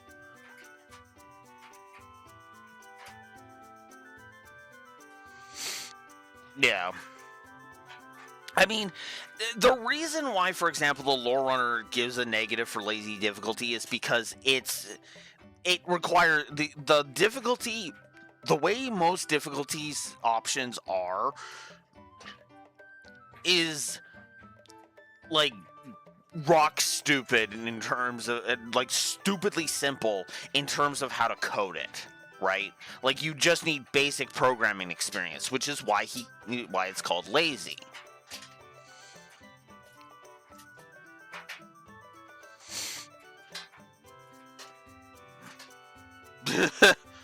Yeah. Like for example, trails. All you really have to do is just change the damage and the damage modifiers in the code, and that's the difference between the difficulties. That's why the lore runner calls that lazy. And it doesn't bug me as much because, again, that's most games.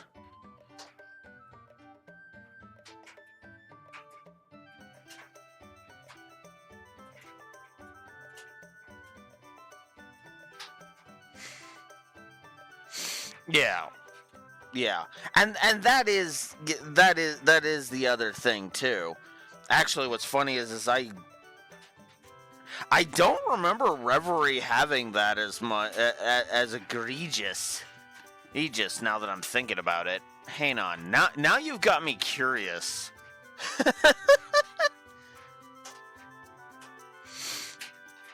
You've actually got me curious now. Give me a second here. Reverie.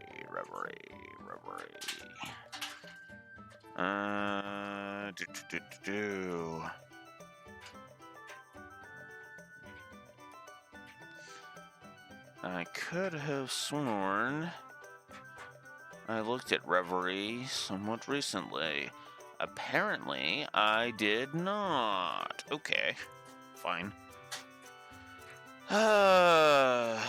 Trails into Reverie. There you are. Alright. Alright, I got like 90 negatives to sift through. Let's see.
I kind of complained about it.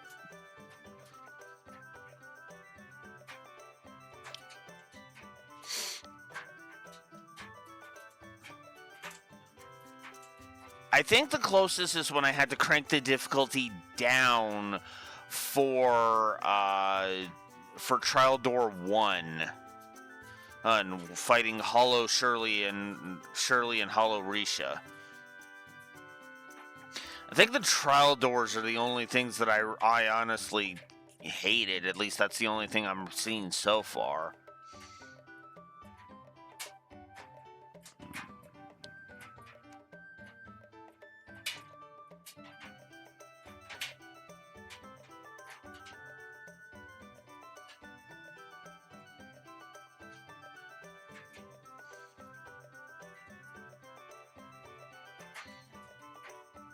Okay, Deep Bestial was the first time I started saying about 1,000,000 turns. I'm probably gonna go ahead and kind of reevaluate that, if I'm honest.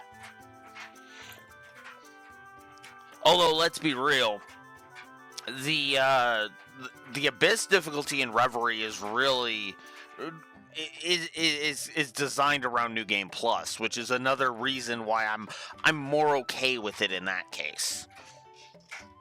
But yeah, no,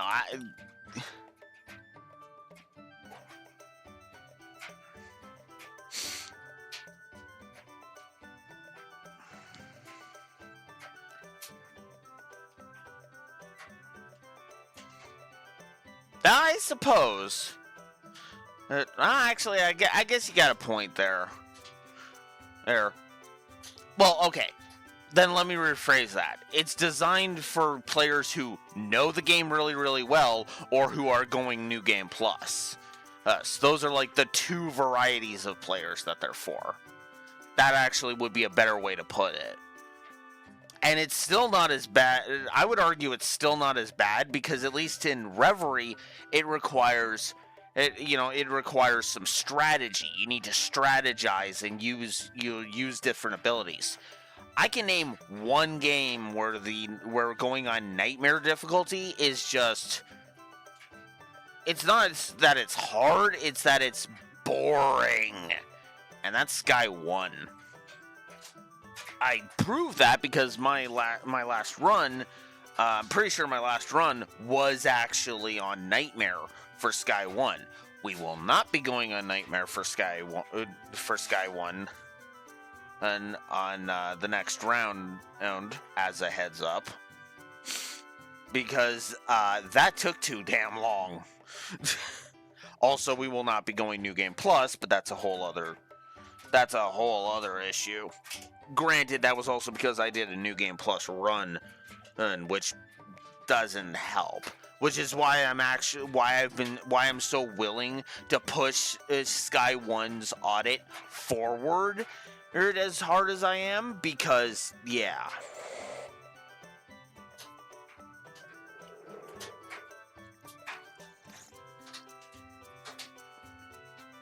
Yeah. And that's why why I will go ahead and I will just go ahead and be like, yep, I'll mock it. And there's your explanation of why it's bullshit. Because it was done by Xseed, not by Falcom. You know?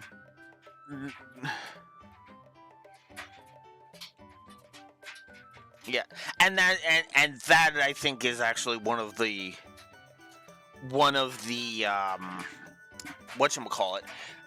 Because the thing is, I will praise when difficulties are done properly. Like they change enemy patterns and whatnot. You know, like an enemy strategy is different, or they have different skills or somewhat. That's actually one of the reasons why I might actually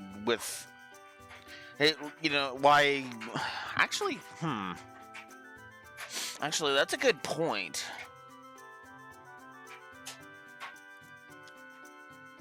I don't think I did that for that one. Let me just double check something here.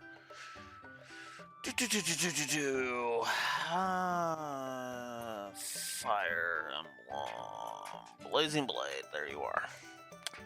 I don't think I gave did I give a positive to...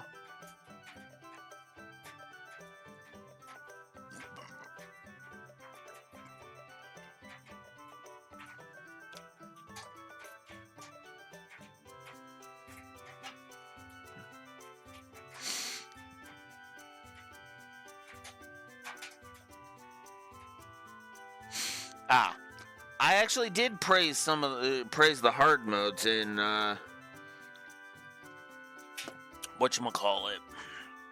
I praised Lynn hard mode, for example. I actually gave Lynn hard mode a triple positive.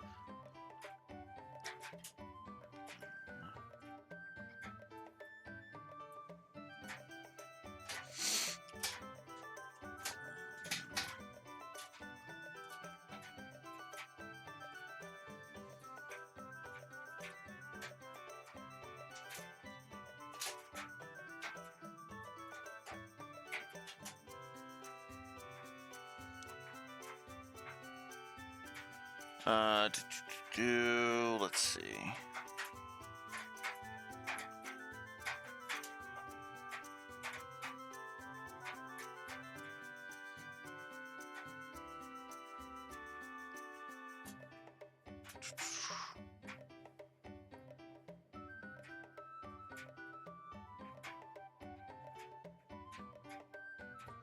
Oh, I only gave the one? Well, okay, I'll say Lynn hard mode is still precedent for it.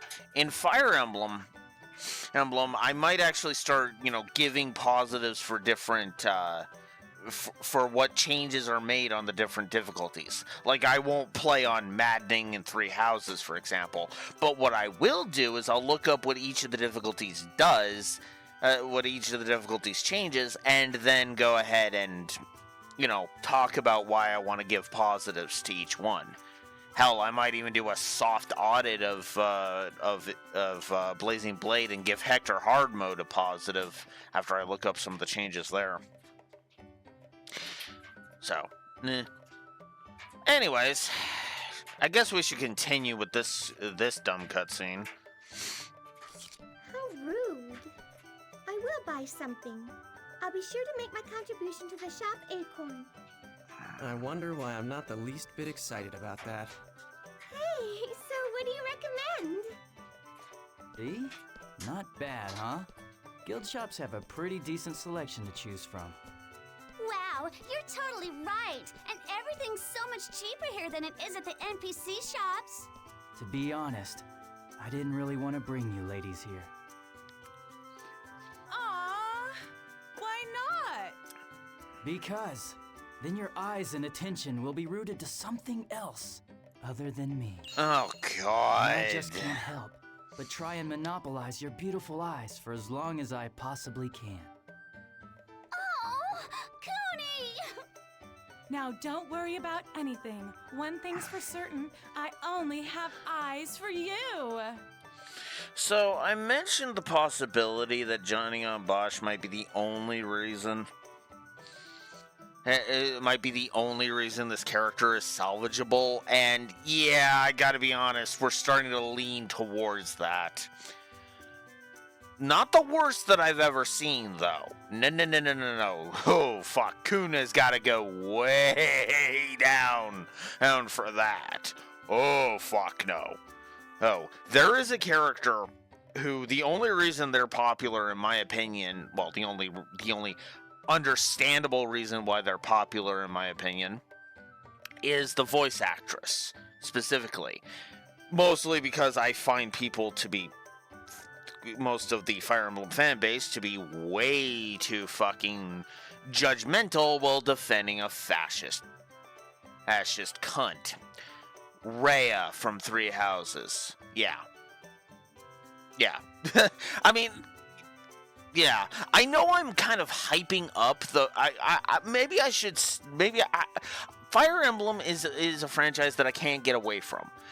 Those are the two franchises I just cannot get away from. Fire Emblem and freaking Trails. Those are the two franchises I just can't get away from. Because it all comes back to that.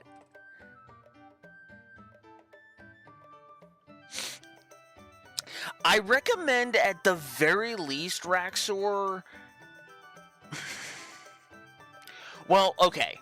If you have a Switch and you have NSO, there is a Fire Emblem that just got put on NSO that, in my opinion, can kind of ease you into what Fire Emblem is about without being, like, redonkulously daunting.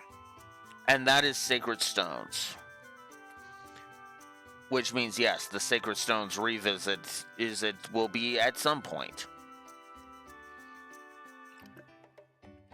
Now, I would say Three Houses, but the problem with Three Houses, as I'll talk about when in 2 years when we review it, is Three Houses is you have to play all 4 routes in order to understand the story in its entirety. And that is a process that will take you like 200 hours. That took me like approximately 200 hours. I'm not recommending that. Or actually, no, I think that was to do all 4 routes twice. Because I think that's combined.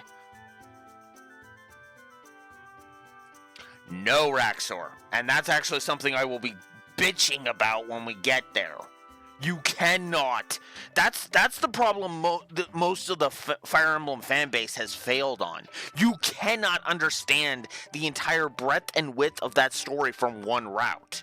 Because one route, like the closest you're going to get is if you go Verdant Wind first.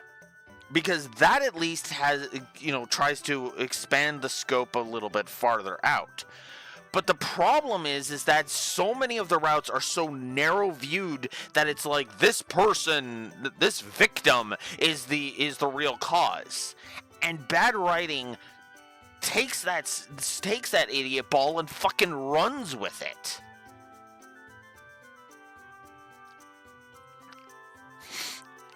And that is the problem with Three Houses. I will freely admit that. I love Three Houses. But its narrative and its need for you to play all 4 routes is nonsense. It'd be one thing if each of the routes had different storylines and different ways of dealing with those who slither in the dark and not having the villain shift to the fucking victim of him halfway through, but that's a separate issue.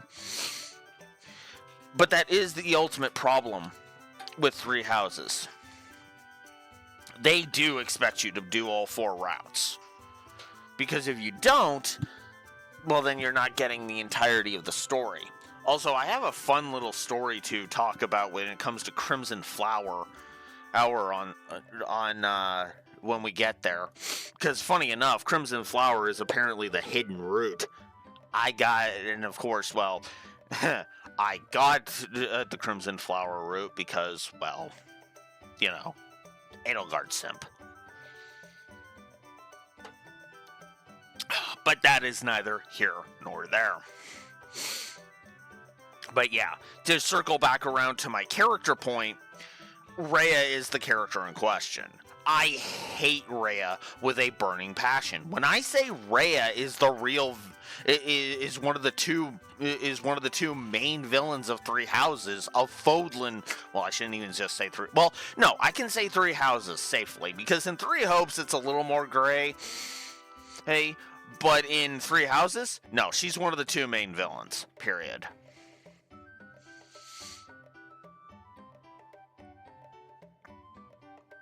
Yeah, that doesn't surprise me.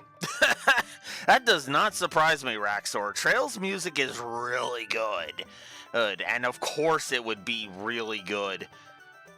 It would be really good, good elsewise.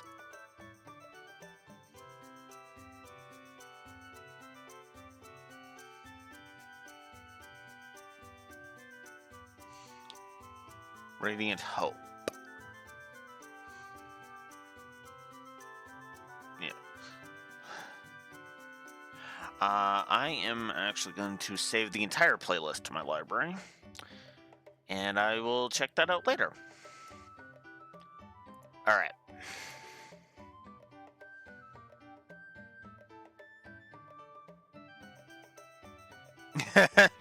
Yeah, I listened to about 30 seconds of that.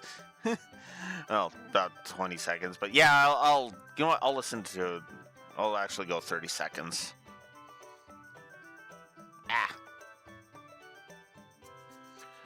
because I'll listen to it as I keep talking.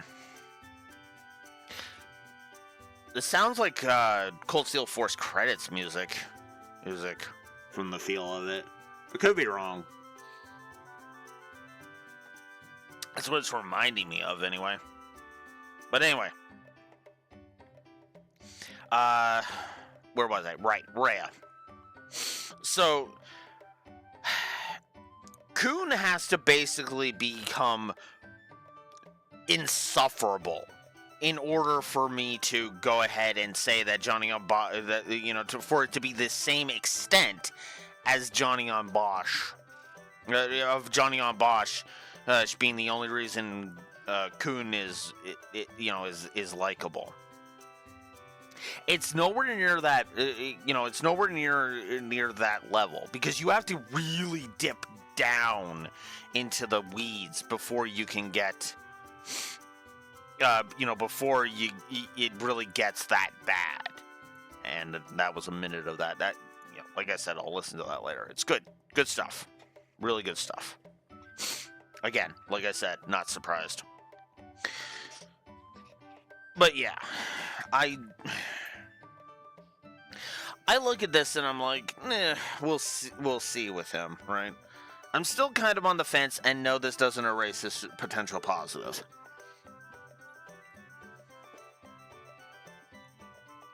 However, there is one thing I'm going to go ahead and put on the board as well. Oh, no, okay, it's already a potential. All right, I'm not willing to codify that one yet. I'm not willing. It's there, but I'm not willing to codify it yet. I don't think we've seen enough bad examples of voice direction for me to codify that yet. We've seen a few, but not enough yet, in my opinion. Please, don't look at me with those passionate eyes of yours. Oh, God. If you keep looking at me with such a beautiful gaze like that, I just know that I'll be forever bound to you. Yo, Haseo. Long time no see. What do you mean, yo, you jerk? You sure look like you're having fun with the ladies there, Cooney. Oh no, this is just... well... I've got an appointment to keep. Did I really say that? Yes. While you were off flirting with all of those women, I have been stuck here in this shop. I've been... Cooney! Hurry up! Let's go play already! It's the Guildmaster! Wow, Coon! You're really popular, aren't you? Okay, I'll email you guys and girls later. Okay, see you then. Hey!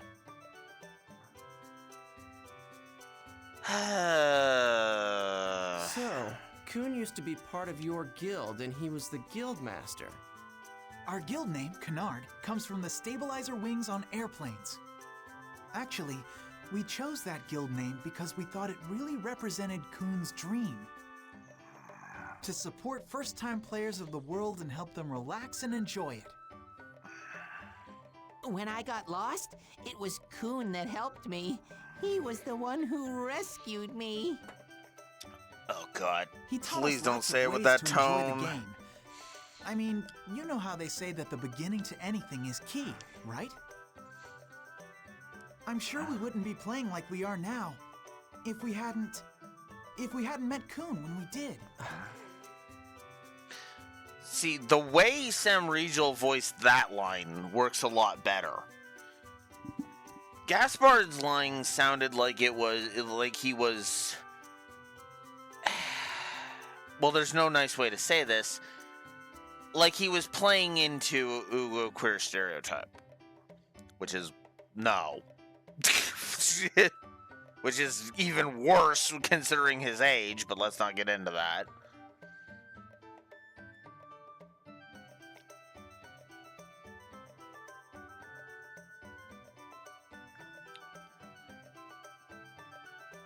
Yeah, I actually agree, and I think it was a smart move for most of the scenes to not have the mouths moving, because that was part of Final Fantasy X's big problem, was that the lip flaps they were trying to keep with the lip flaps of the Japanese dialogue, and it shows in spades. It's one of the reasons why the dialogue is so stilted and awful in Final Fantasy X. Here, they actually had a little more breathing room, and why I got so mad at the localization enough to give it a negative. Because for all of the non-mouth moving, for all the scenes where characters' mouths aren't moving, you could actually change up the dialogue to actually work.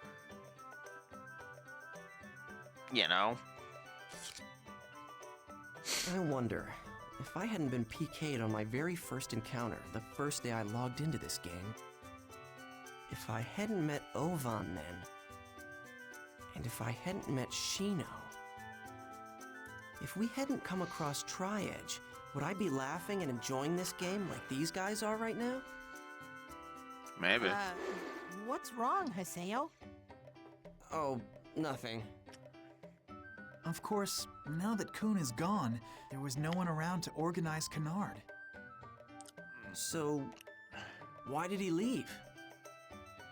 I'm not really sure why, but he said something about not wanting to get us involved. Mm-hmm. And here I was, thinking that he was kicked out of the guild for flirting too much. Oh, that's Kun's illness. If we worried about it, we'd never be able to keep up.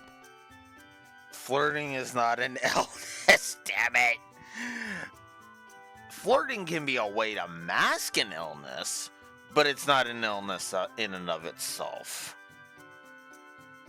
Okay? The only person who would buy that nonsense is maybe the lore runner, and I don't even think he'd be prudish enough to believe that. An illness, huh? What? Kun is sick? Well, it's not life-threatening. Nothing you have to worry about. You're still here? Yeah, well, you never told me to leave. Stop standing in my blind spot. Oh, so this is the Terror of Death's blind spot, huh? God. Now. Anyway, thanks for watching the store, Haseo. Yeah, sure. Business kind of sucked, though. Not at all. Oh, yeah. Do you have any idea what Haseo did while you were gone?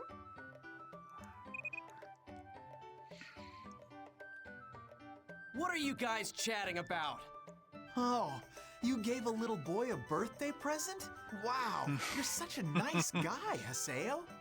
Yeah, I guess you are. Damn girl. She really needs to learn how to shut up and... You see that? Everyone really does want to treat other people nicely. Alright, in all seriousness, this kind of stuff actually is one of the reasons why I'm willing to keep a positive and a potential positive and a potential negative for Haseo. His edgelord attitude is starting to rub me the wrong way, mostly because it is reminding me way too much of Sasuke Uchiha from Naruto. But then you have moments like this where Haseo is shown to be an actual, genuine good person on the inside. So this is probably an example much like the laughing scene in Final Fantasy X. And where between what the scene is about and how the scene is presented was why I gave that a triple positive and a triple negative. The presentation was the triple negative, and the content was a triple positive. Yes, that's right. I'm getting that right, which is exactly what this is. Haseo's presentation is pissing me off because it's fucking edgelord nonsense that wasn't even that great back when this game came out. And it also doesn't help that fiction basically went towards the whole let's be as dark and edgy as fucking possible not too long after this. And, well, after this trilogy wrapped up, really. So. I think it's because people can be more honest online than they can in real life. Which is funny because that's actually a topic that is taken in a negative direction in a certain anime. Hey, Haseo, why don't you officially join Canard? No. Huh? I mean, I think you've got some real leadership skills. And I second that thought. Come on, let's do this together. Ugh. I think it's a great idea. Just act like you did before. Okay, fine. But it'll be a name only. You got it? Hey, I'm a very busy guy. All right, it'll take a little time to process you, but you should get an email later on. Okay then, glad to have you, Haseo, our new guild master. Yay! Haseo is our new guild master. Congratulations, Haseo. Wait, what's this about Guildmaster? Like I said before, you have some real leadership skills, Haseo. Oh, this is your reward for watching the store. Here, see ya. Sprite drop ×2. I'll see you later.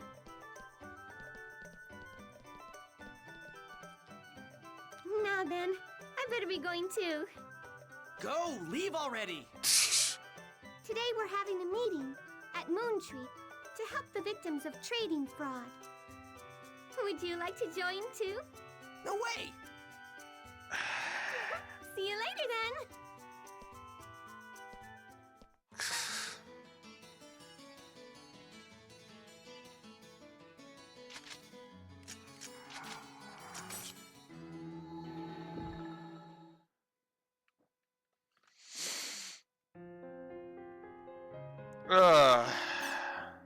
Oh my god, the new just keeps piling up. Alright. Actually, let's clear the new, then we'll save.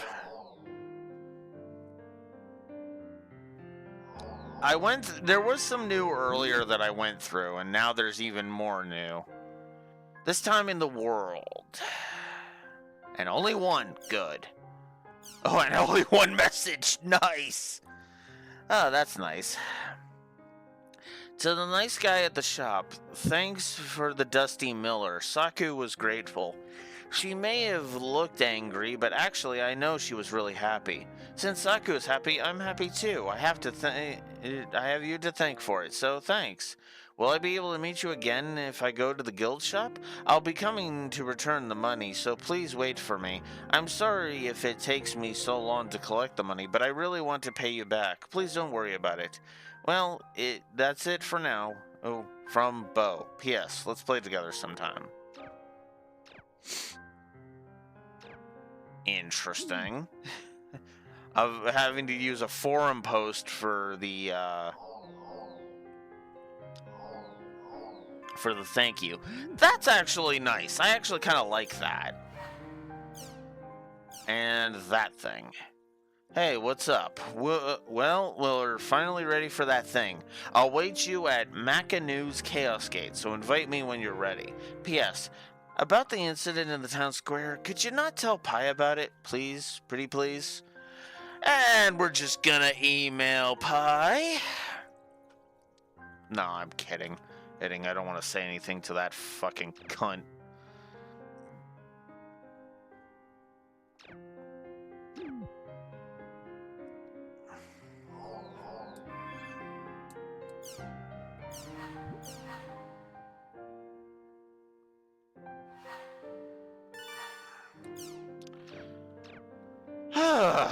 God damn it. This entire session has had, like, no combat other than the time I got my ass kicked by going to a level that was too high for me.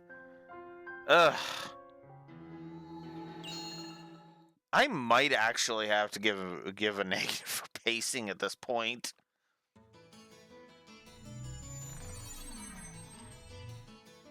Oh, you're finally here. Then let's get going. The area words for our destination are Delta Great Cursed In-Laws. Cursed in-laws. What? The old hag's coming too? Well, because there's no guarantee we won't come across any danger. Huh. You coming?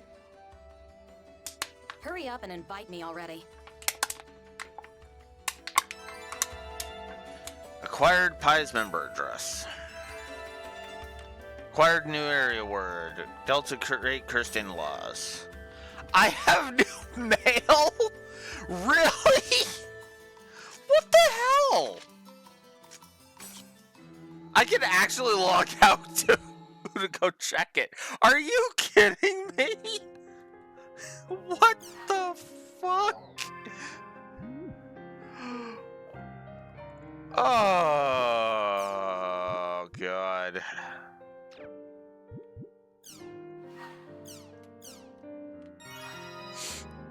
Pi affection increase. Ace. What? Just from opening their response to me asking who the hell she is? What? That's just... Alright, whatever. Whatever.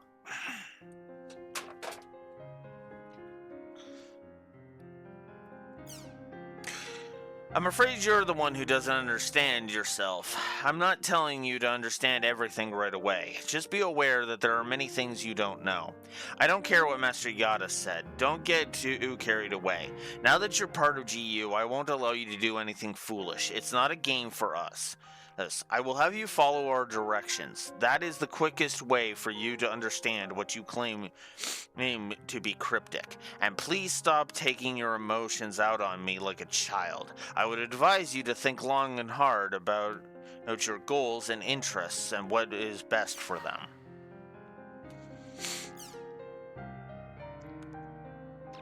No, that's obvious, so I would rather... Avatars and the special characters called epitaph users that can use them. What is this project you were all telling me about? That would be more important to know. So there we go.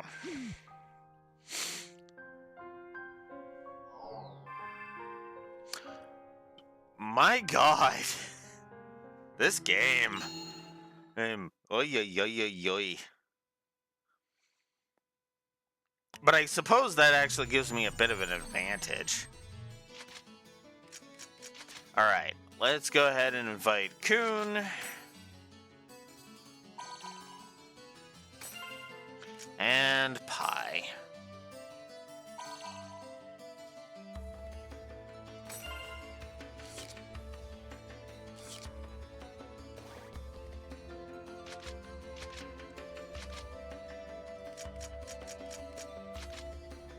Wealthy Daybreak's Globe.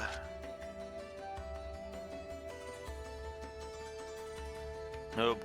Flyway Military Resort. Wealthy Malt Town. And Flyway Daybreak's Bodhi Tree. A level 8 area. Ugh. Weak. It's just straight weak.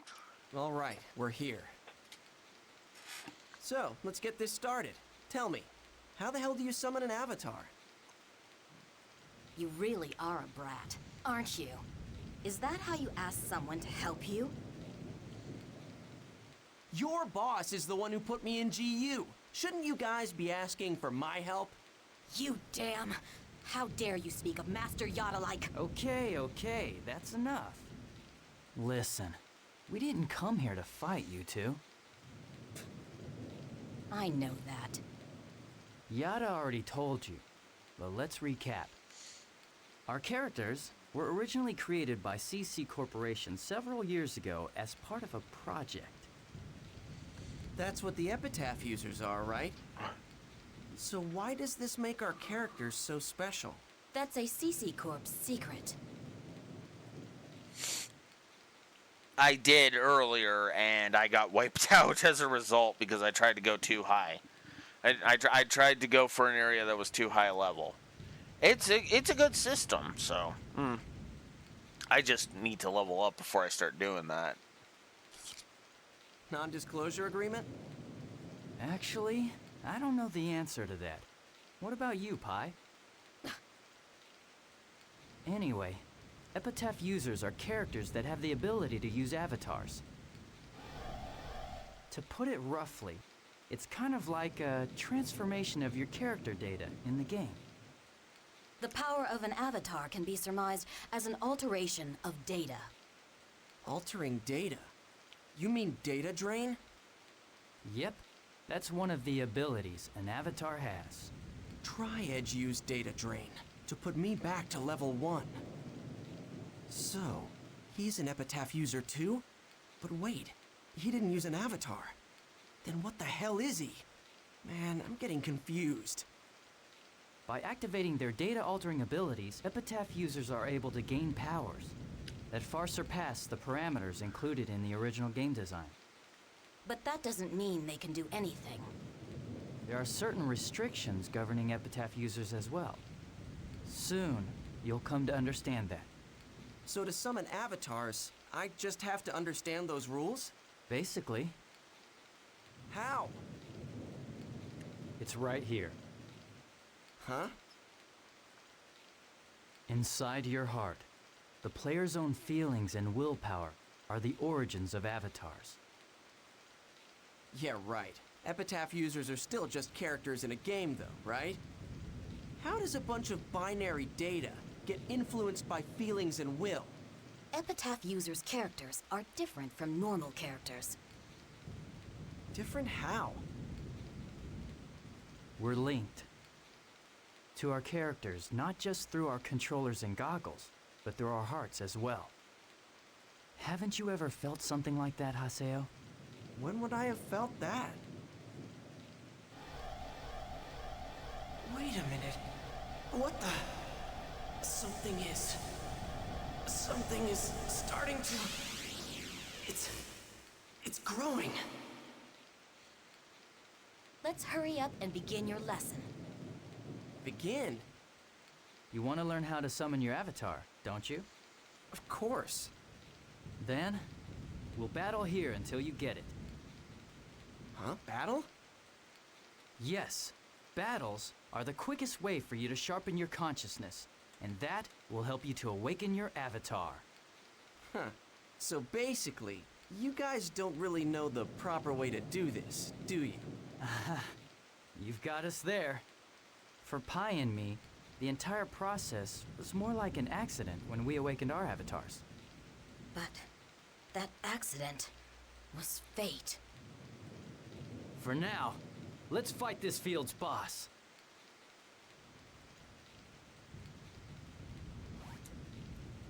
All right.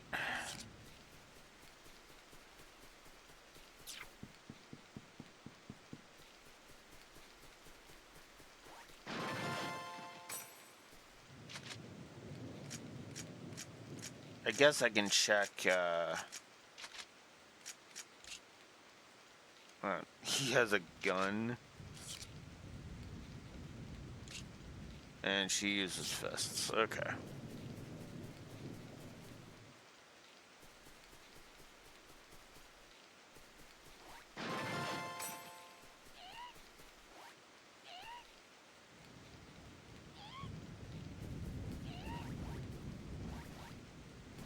You're not getting away!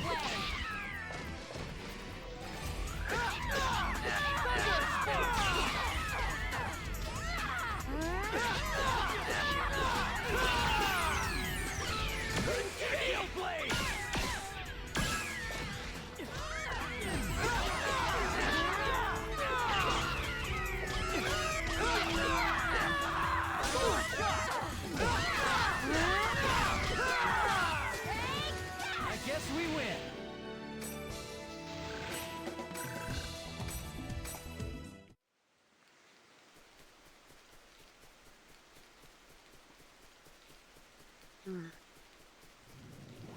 Don't cry later! Damn it.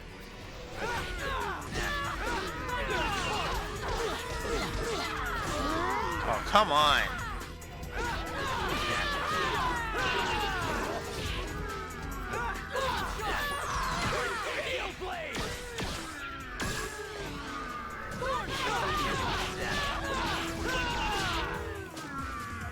nothing.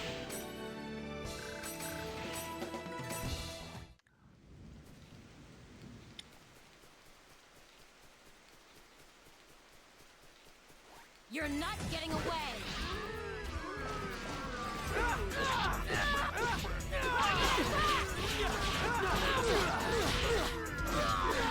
Oh my god.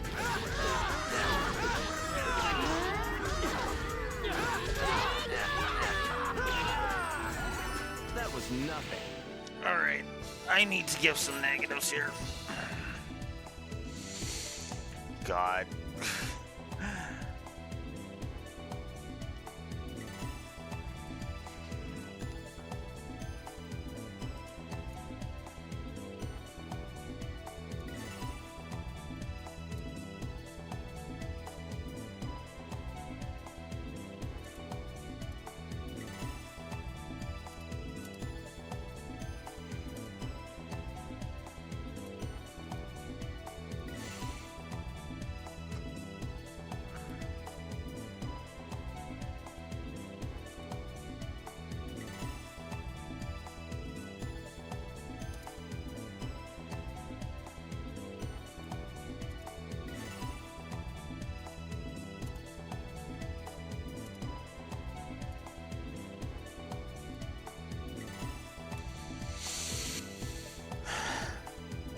I'm adding 2 negatives to the board.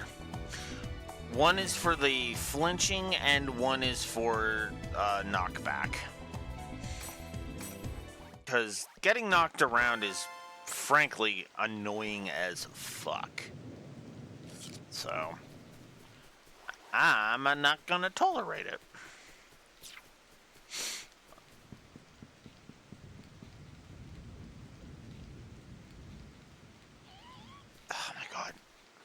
Your guard's down. I might actually have to give a negative for tech spam.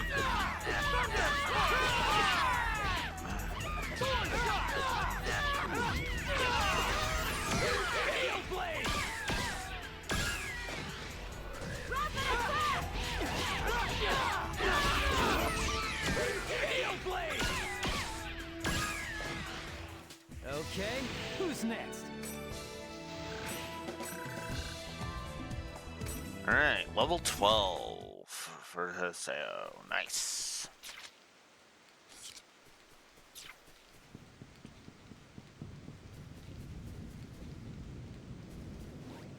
Don't be careless.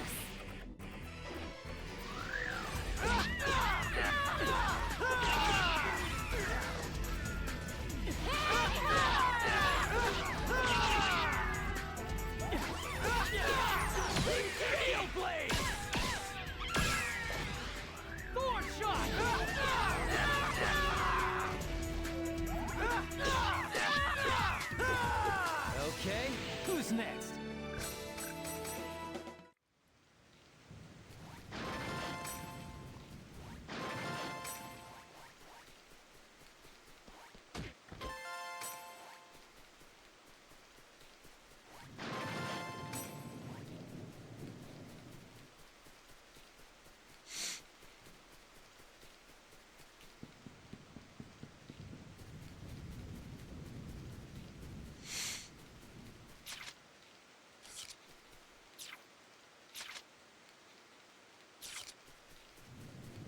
South.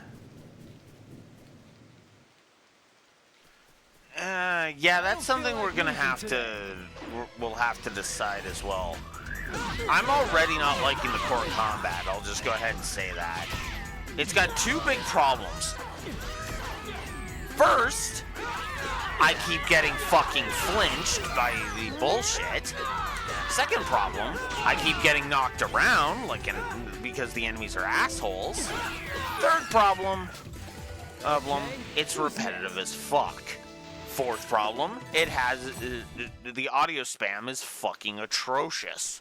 And is already gearing up to be a second negative. You're mine!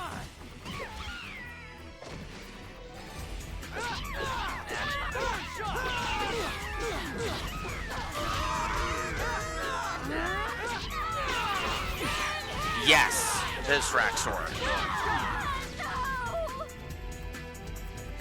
Yes, Raxor, we are absolutely doing that because remember, each game is being reviewed individually, which means every individual game is going to have its own score. So when we start Volume 2, the board gets wiped and we start again. Yeah. So. Like, I am already tempted to fucking mute the game and just put my music on at this point. The music has been good, don't mistake me, but the problem is that the audio spam has been atrocious. Oh, you're super fast. I really admire that. I'm gonna help you out. Here. It's going to save you from game over 3 times. Okay. What the hell was that before? What is this? Source unknown. Passing gem sphere, please. Whoa, whoa, whoa, whoa, whoa. Just give me the fucking health drink. Nathan, get out of here. Yeah, Mecha Guarantee. We saw that earlier.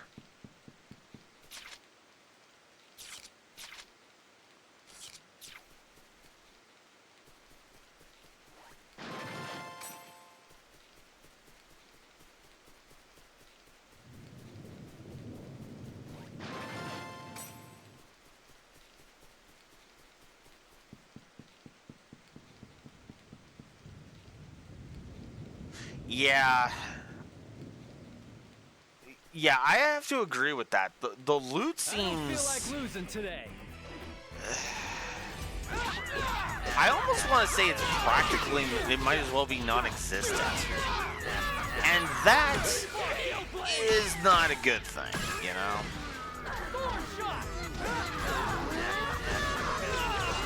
I know there's ways to basically a mechanic for like gaining powerful weapons and stuff, but that also feels like it may lead to a walkthrough itis negative as well, which is just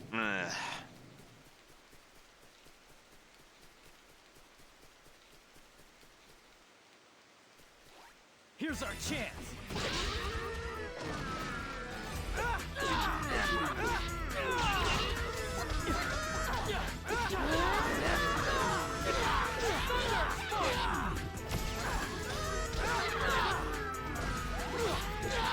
Oh, fuck off!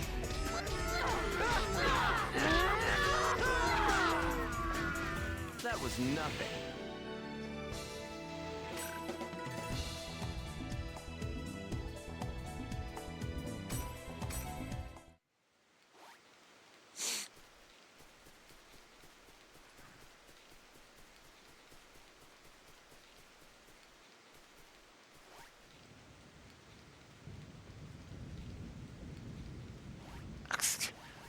You know, you could still give me the frickin' rest option instead of being a dick game. Whatever.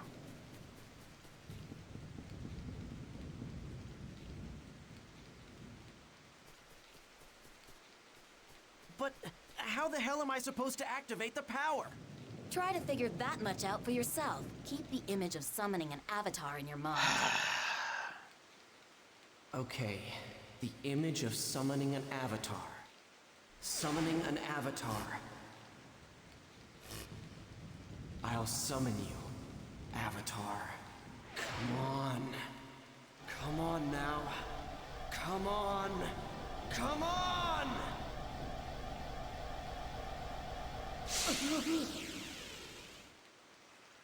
Haseo? Hey, How should we handle this?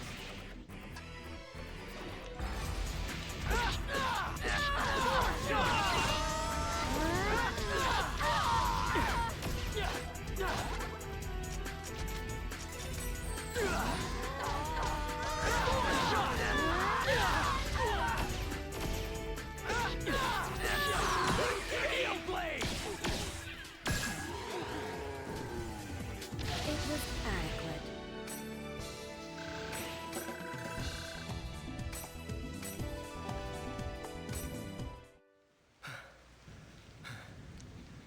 I was going to, and then the boss was dead. Haseo, are you doing okay? I said shut up! I'm concentrating. I will summon it, so just shut up and watch.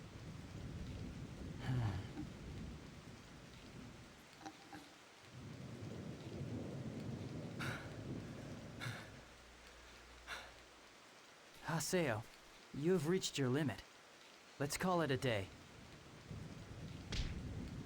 What's going on?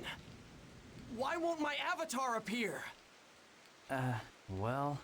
Maybe the problem's your lack of talent. What did you say? Even if you are one of the epitaph users. If you, the player, don't know how to use it, well, then it's pointless. Yeah, right. You two just aren't teaching me the right way. Listen, if you guys can't even keep your promise to me, then the deal that I had with GU is off. Idiot. If you can't summon an avatar, then we don't need you to help us now. Come on, Pi. That's enough. Let's just call it a day, alright? Alright. Let's head back, okay?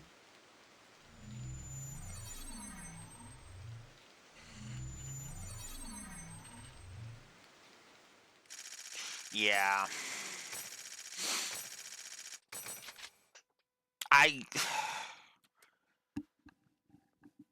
Oh, you see, the reason why I'm hating, why I'm kind of groaning is because I know this is a beloved series. I know this is a beloved game. And here I am looking at this like, what the fuck? Why is it wasting my time? Because you notice how we have literally made no fucking progress in the story, right? We've literally made no progress in the damn story.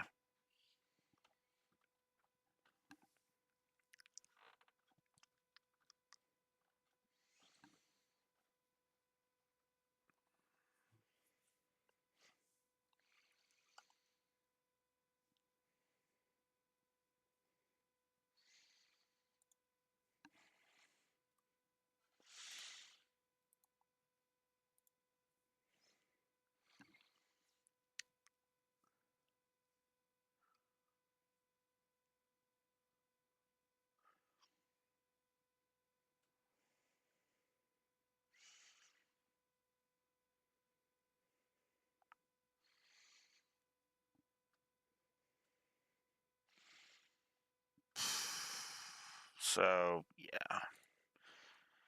I gotta be honest.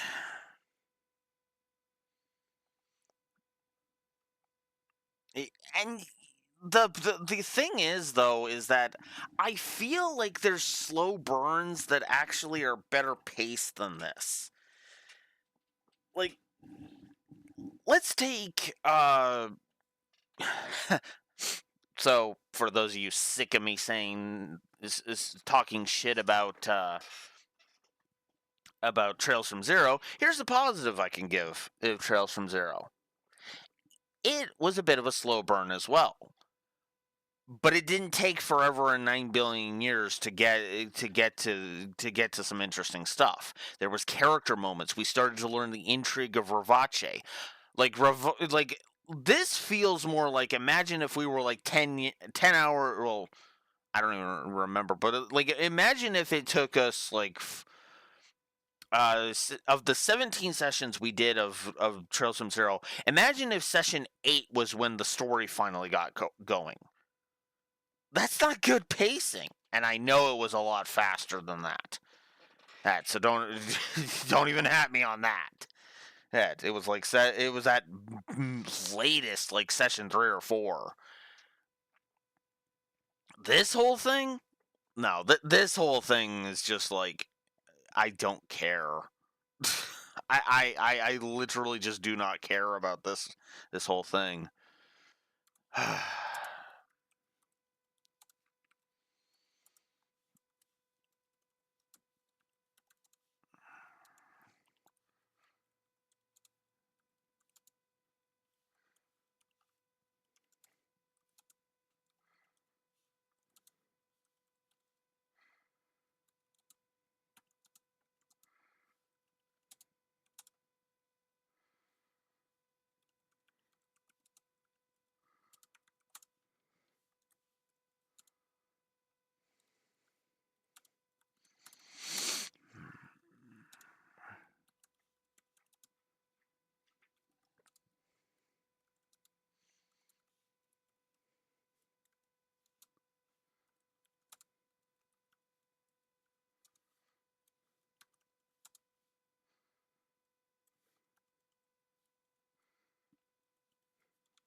Let's also go ahead and do a potential negative for the pacing and the padding. Because if this shit keeps up, then yeah, both of those are going to get full-on negatives. But for now, I'm going to talk about the specific padding of Haseo wasting his fucking time and failing to summon the Avatar.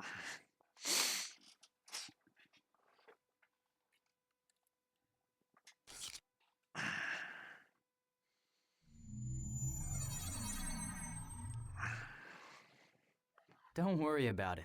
We don't expect you to awaken that easily. Better luck next time. Why not just... this should have been a montage of him going through, of trying, instead of this fucking nonsense. Oh, that's another negative I need to give. Or not, well, not give, but like another potential to put on the board.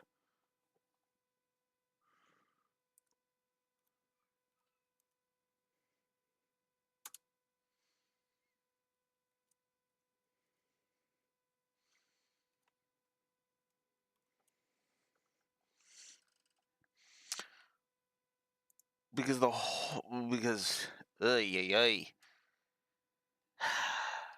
Anyway, just rest up for now. When you've got your stamina back, we'll give it another shot and try again. Well, see ya.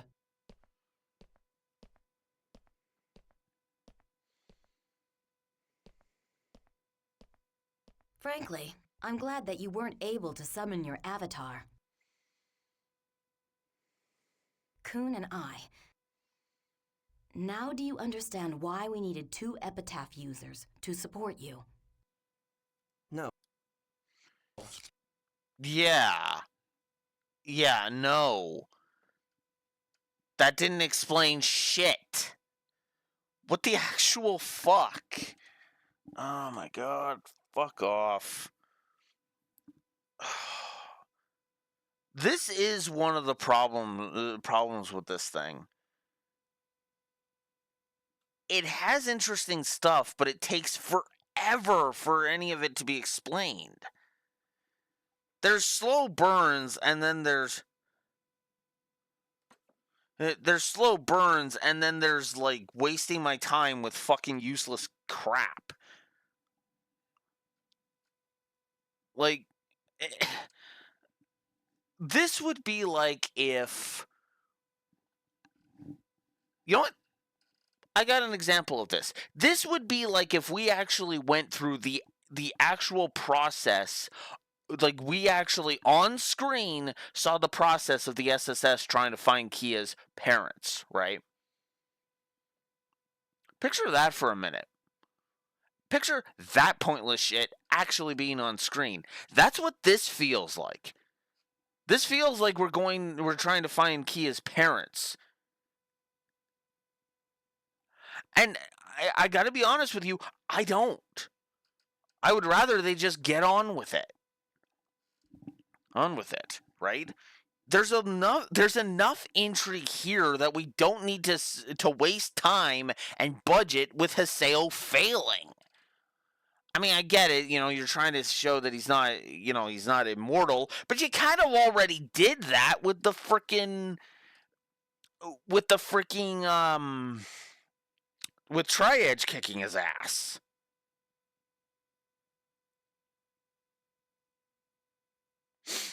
And actually, what's funny is, it's funny you bring that up, Raxor, because even when Daybreak went high tier, the stakes were still somewhat low.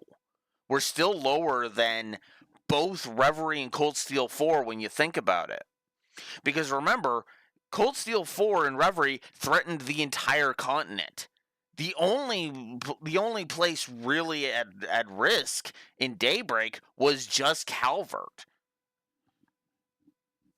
Elvert, Now, that still would have caused a fuck ton of problems, make no mistake, but it feels like they still kind of brought the tier kind of down to more of the Sky Trilogy's level. level. Because in the Sky Trilogy, the entire continent really didn't come in, wasn't at risk in any substantial manner until Olivier's secret gets out in Sky 2, which even then doesn't feel like they raised the stakes that ridiculously high, because then the threat becomes, we need to solve this before Ereboni invades.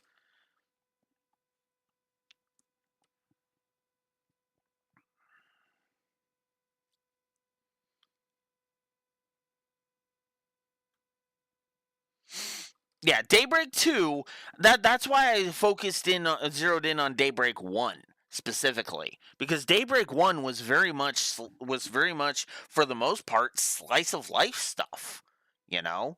That's actually why they brought it down to a mafia that we were fighting for the most part, right?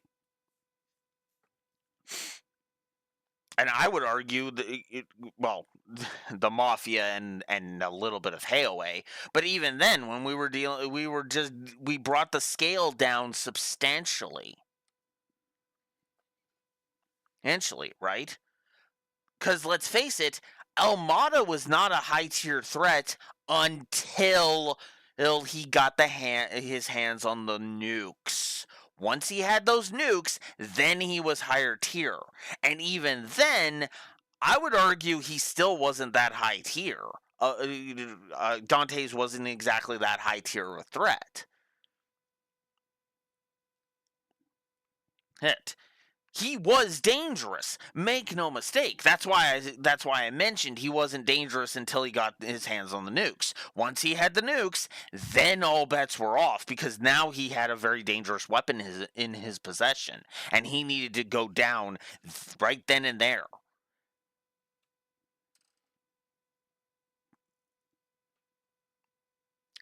And that's the other thing too, right? We also stopped it, which was good, which was really, really good. I actually appreciate that we did that.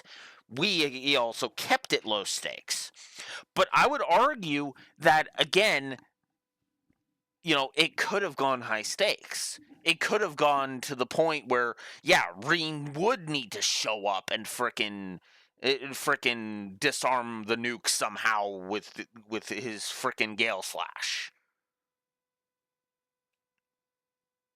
Yeah, and I would argue even then that's more questionable.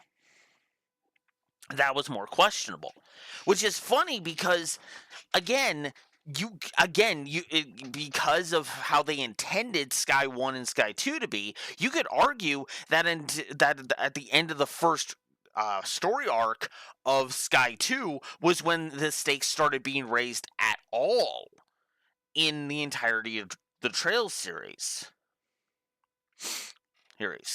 And that, I think, is what makes that work. And that was also something that I actually do credit, what I was also kind of praising about, I also kind of felt like that was also praiseworthy of the Crossbelt arc, because the scale of the Crossbelt arc still kind of shrunk down.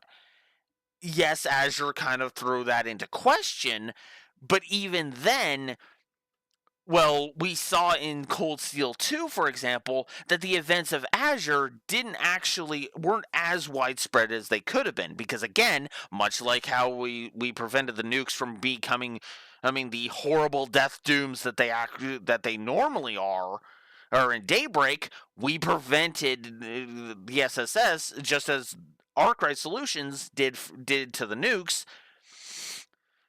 We, as the SSS, stopped the Septarian of Zero from becoming a major threat there. It's just we did it through the power of friendship in the Crossbell arc, and we did so with tech know-how and family, I guess.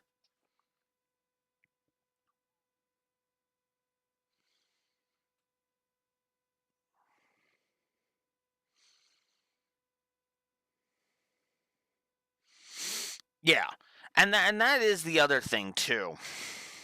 The stakes the stakes are weird in Dot Hack.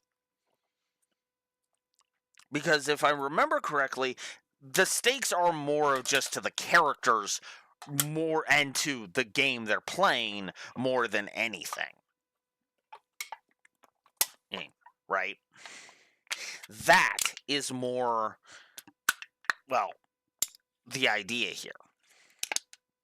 Here, as from what I can tell.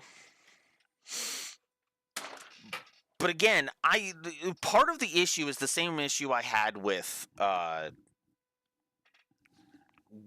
specifically Trails from Zero. I didn't care about said low stakes.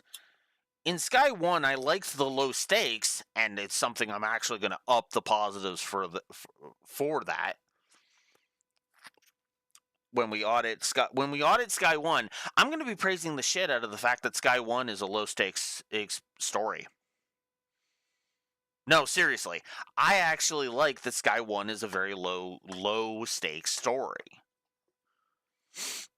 And honestly, the score for Zero is probably going to go up when we audit that too. Let's just be honest with ourselves. Because I have seen rushed failure when it comes to Trail's storytelling, and Zero's not exactly it. Oh, I'm still gonna bitch the shit out of Joaquin, out of frickin' Gunter and his bullshit, but the rest of it, no, I'm probably gonna flip the script on that and probably start upping some positives. Because what's funny is that it was still net positive on the story, if you remember. No, I don't like Weissman. No, I don't like Weissman Zero. Okay, I need to explain that because that's not a joke I've used very often. I have referred to characters as diet insert more popular character here. I also came up with now, I mean no disrespect to anybody who likes, Coke Zero or Pepsi Max or any of those other zero sugar variants of soda. I don't. I find them, I think they taste off to me. I honestly don't like diet drinks either. But I won't, I won't dog on people. I have heard that, mostly because, the whole thing of aspartame being bad for you, blah, blah, blah. Anything can be bad for you. I mean, too much water can be bad for you, for God's sakes. That too. But here in Canada, for me personally, I don't like Coke Zero. I don't like it. I really don't. Maybe other places it tastes different because of different standards of food production and whatnot. But I don't like Coke Zero. And Diet Coke is something that I'm like, with, right? So I'm being mildly insulting when I call a character a diet version of a character. But if I really want to insult them, I'll call them a insert character Zero here. Weissman and Gunter being a Weissman Zero, all of the pomp and circumstance of Weissman minus anything that made Weissman an intriguing and interesting villain.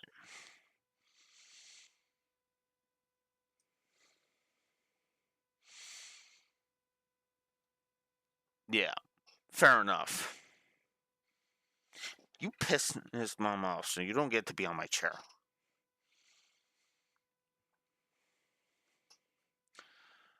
So, yeah, and I think that's what also helps. Weissman was fleshed out as a villain. Like, imagine if he was like, we got no characterization for him because all we got out of him was like the last chapter of Sky 1. That's kind of the uphill battle that Gunter was fighting. And even then, he also had the benefit of all of the shit he has to do with Joshua and all of the and Joshua's backstory and all of that. He's really got Gunter has really got like no connection to Kia at all.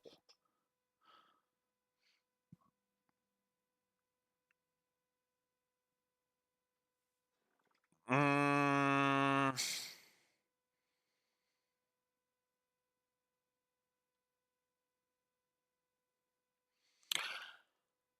3, unless you want to count Walter, then it's 4. I think. Because we've got Weissman, we've got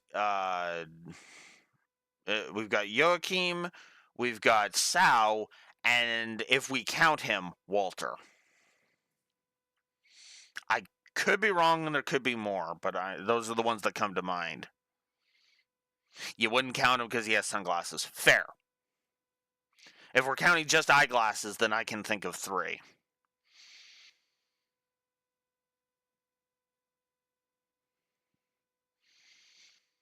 Oh, that ended up being twist villains. Okay, no, 2. We've only had 2 of those. We've only had 2 of those because, yeah, like you said, Sao was never portrayed as anything other than a villain. We were not supposed to believe he was a hero ever. Even when he helped out Lloyd and Risha in Cold Steel 2, who during the divestment chapter, he was doing that for his own ends. They even say that.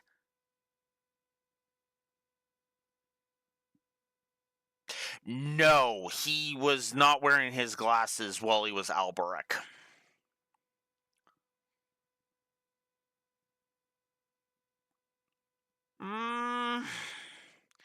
I could see an argument for him being gray, but at the same time, I'm like, I mean, to be fair though, I do still think he's a villain. He's just a villain that is less. He's not a world-threatening villain kind of thing. So yeah, I could see an argument for him being gray. You know. And unlike the Fire Emblem community with a certain character, I'm actually willing to hear you out if you want to, if you want to elaborate. You don't have to. I'm literally just poking fun at the Fire Emblem community to be more, to show that I'm being more tolerant.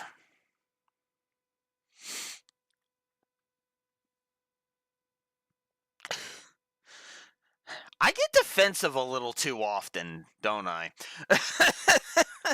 I apologize. I'm going to AFK briefly. I'll be right back.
Mm.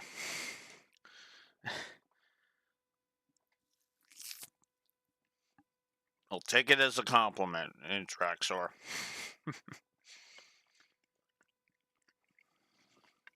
I didn't even bother clicking on that yet. It's so we'll have enough power to suppress your avatar in the event it should go out of control or something. Suppress? Yes, if your avatar went berserk, we would not have hesitated to use data drain on you. In order to stop you.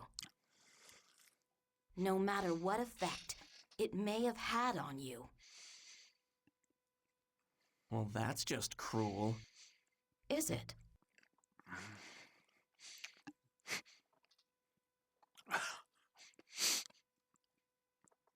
You know, it's kind of funny.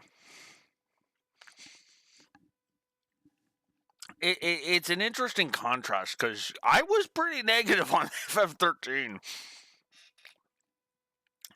And yet, I was like, you know what it probably is? It's probably because I'm so open to hearing other people's viewpoints. You know? Because a lot of those other ones basically just state their opinion as matter of fact, and it just comes across as more like they're flipping you the bird. Yeah. And that's the atmosphere I aim for. Because I'm not here to insult people or their tastes.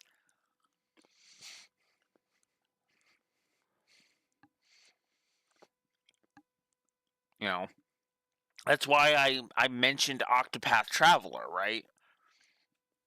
You know, I understand, you know, somebody bashing a game that you like can be off-putting. I know. I have one that's like that. You know?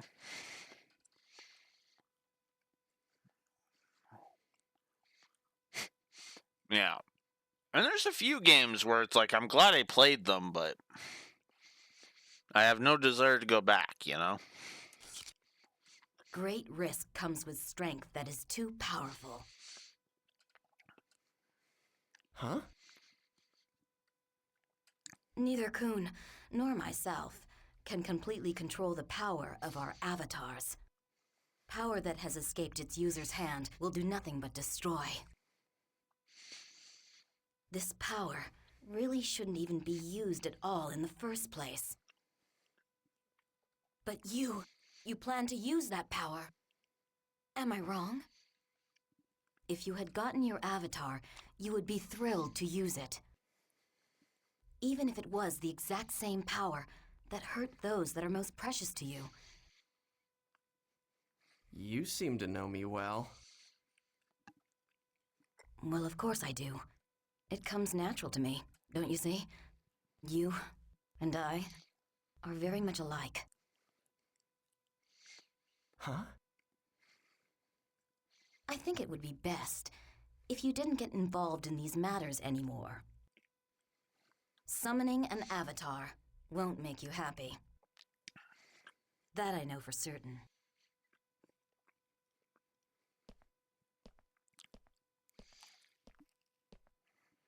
You don't want me to get involved, huh? Well, for your information, if I could do that, I wouldn't be in the mess I'm in right now.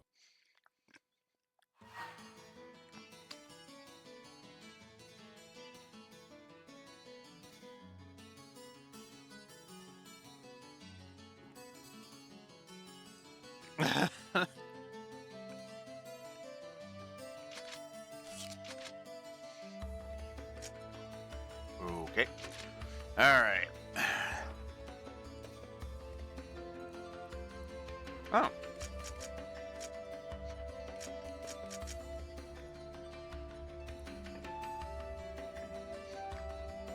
I could actually go level.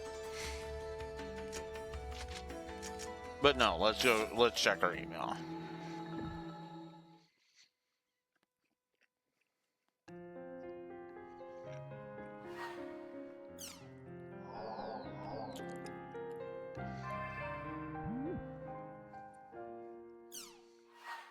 Got a few new mails.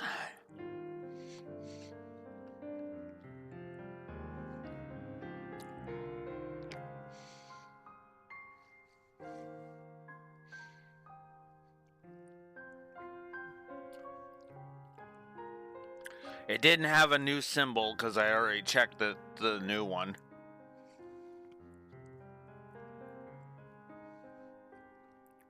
Congrats, let's both do our best to and make Canard the best guild around. Oh, guilds aren't exclusive, so you can join another one without having to quit Canard.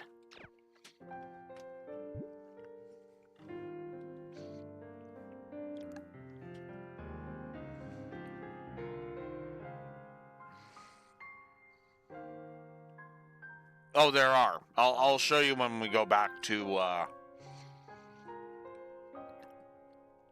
the login. Syllabus, Guildmaster. I finished registering the change for the Guildmaster. You should get an email from CC Corp about it. Just to remind you, Canard's goal is to help out beginners, giving them support. We don't concentrate on leveling up and stuff. What's truly important cannot be expressed with parameters. As far as we're concerned, what's important is consideration. That's what Kuhn always used to say. And CC Corp.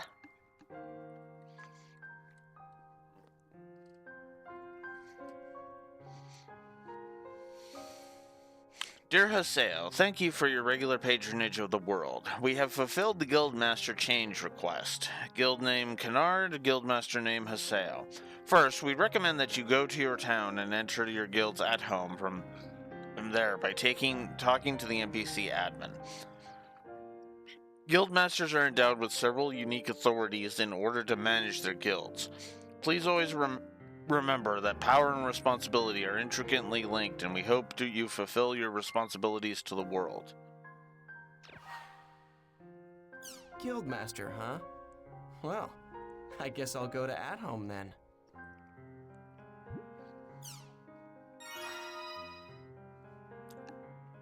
And we got affection increased with Kuhn. GU stands for, actually, I don't know either. I'm not actually employed by CC Corp. I was just a regular player. If anything, I'm more like you than like them. There's lots of things they haven't told me. As for getting used to your avatar, there's no need to rush. It's not like me or Pi. They could use their avatars right away.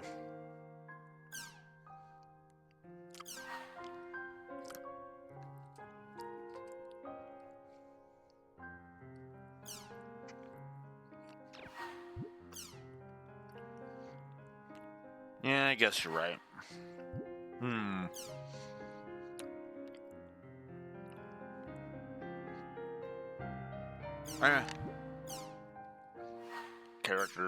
Character thing.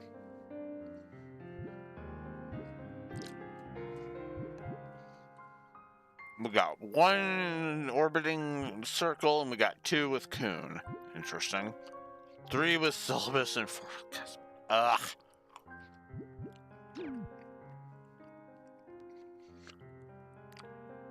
I'm assuming that's how much they like us, like Haseo.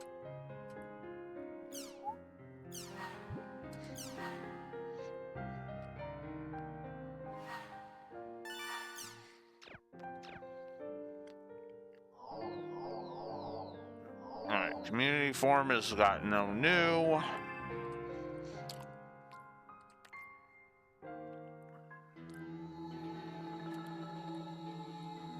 Nothing new on the official forum yet.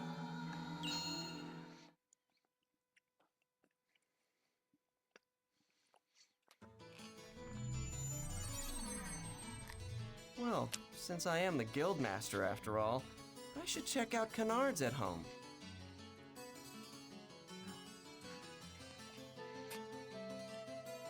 Nah, I'd rather do some leveling.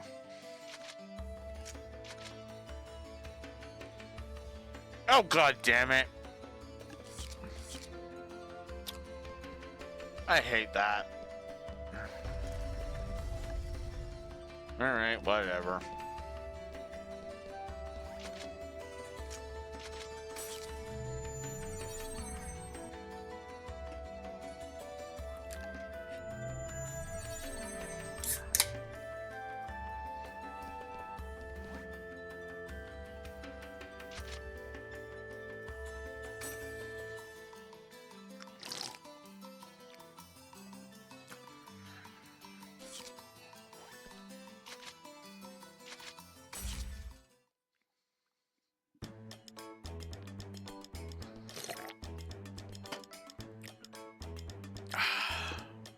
Grunty, you're Haseo. Oink. So you're the new guildmaster, huh? Oink. An NPC? My name is Death Grunty, of the Grunty race. I'm the manager of this at-home. Oink. I won't accept someone like you. Oink. Huh? Managing a guild requires good instincts and talent. Oink. I'm gonna test you to see if you've got them. Oink. Okay, I'll give you 2 assignments. Oink. And if you can clear both of these assignments, I just might consider accepting you as the guildmaster. Oink. Here's your first assignment. Oink. The 3 sacred treasures of the Grunty race. Grunty's hat, Grunty's shoe, Grunty's brush. You need to cooperate with your guild members to gather these. Oink. My companions hold the sacred treasures. Oink. If you get down on your knees and beg sincerely, I'm sure you can get them to lend the treasure to a lowlife like you. Oink. My companions. Yeah, I are can wandering around already the see city. why Hurry this up and why find you them hate and this bring back guy. the sacred treasures. Oink. I don't like him. I don't like this obnoxious, weird rodent at all. I guess Grunty's event started. What event are you talking about? It's the Guildmaster Certification event for our guild. When you first become a guild master, Grunty gives you an assignment. I don't want to run errands for a stupid NPC. But if you don't clear the event that the Grunty gave you, you'll never be able to use all of At Home's features. So, what kind of trial were you given, Haseo? He told me to find some rare items. I don't think I had a trial like that. Fine, whatever. I can get those items if I just find that thing's companions in the town, right? I'll finish this up in no time. Good luck, Haseo. We're counting on you.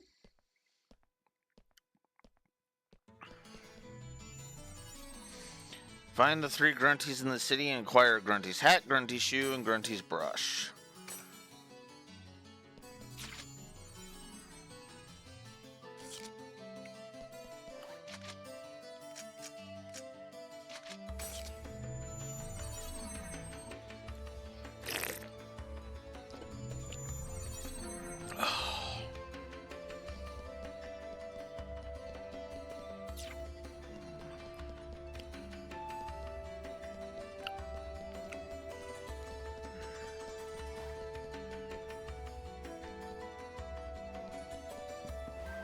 There we go. Wise Grunty. Welcome to the ship of Twilight, Haseo. Nero. I have been waiting for you to come here for a long time, Nero. So moved that you're speechless, Nero? I know just what it is that you're looking for, Nero. It is not that hard for me to guess, Nero. Go on and take this with you, Nero. Now Thank you. go and be well, Nero. All right. That's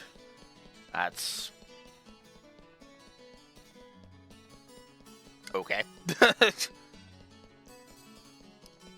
Ugh.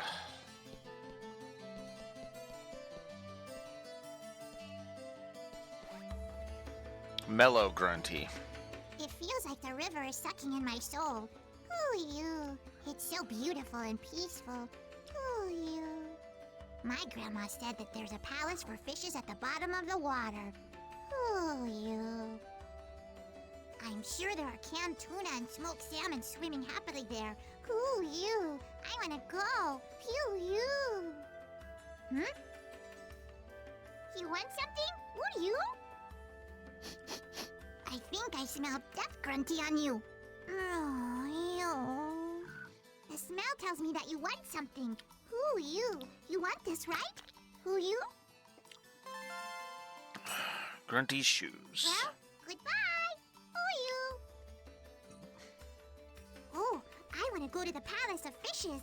Ooh, you. Just thinking about it makes me drool. Ooh, you. Oh my god.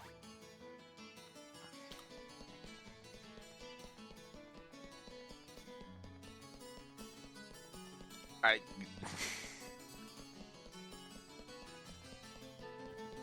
don't have the words. I just do not have the words.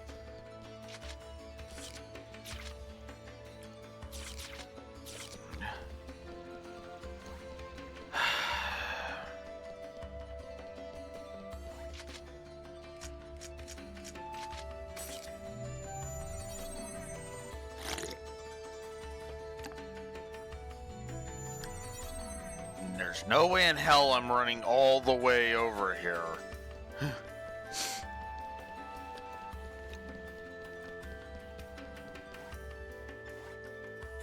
Gow, Grunty.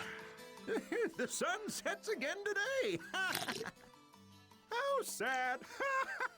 How romantic. And with myself standing in the twilight, I am the ultimate man.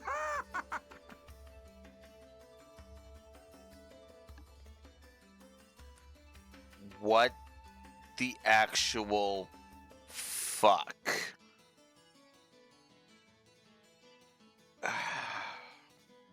Whatever. Hey, you're pretty manly yourself. But you're no match for me. So, you want to obtain my manliness for yourself? Sure. There's always room to be even more manly.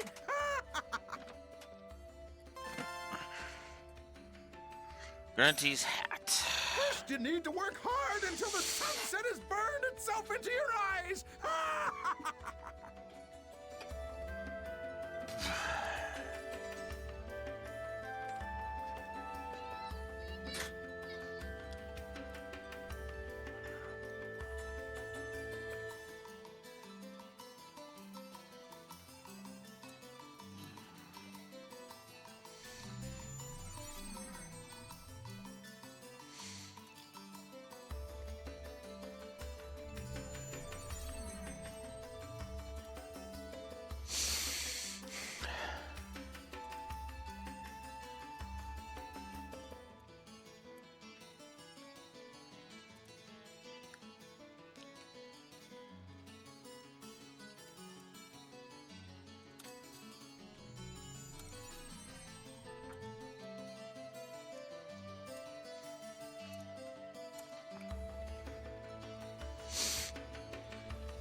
That's what I have to say about these fucking grunties.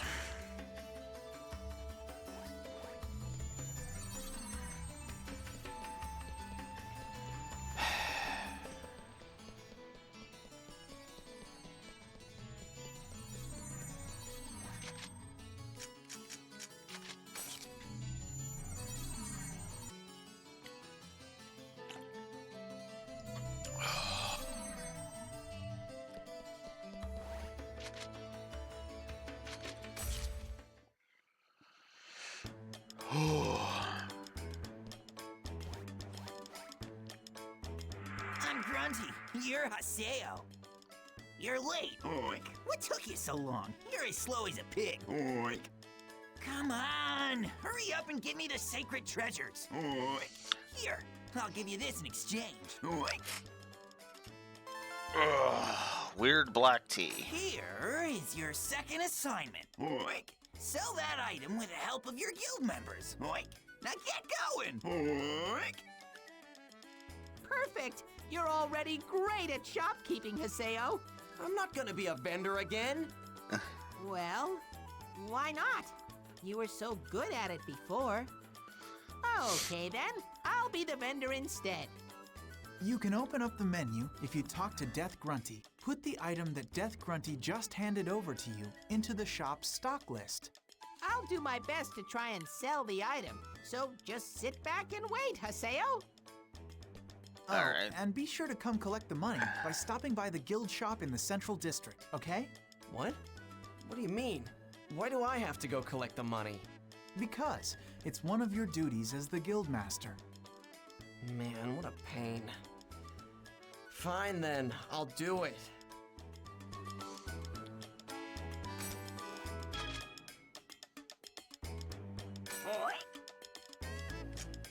Guild shop. Weird black tea. Black tea, where are you? There it is.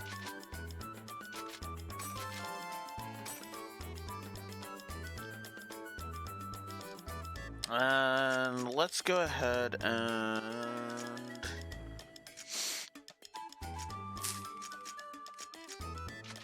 I do not need this many, so we're gonna go ahead and put some ohm shells in there.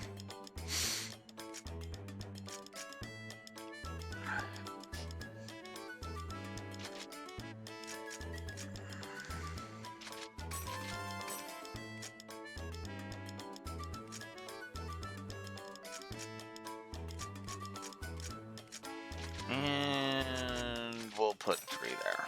There we go. There. Alright, let's see if Casper in the town... let's go see Casper in the town square and see how the items have been selling.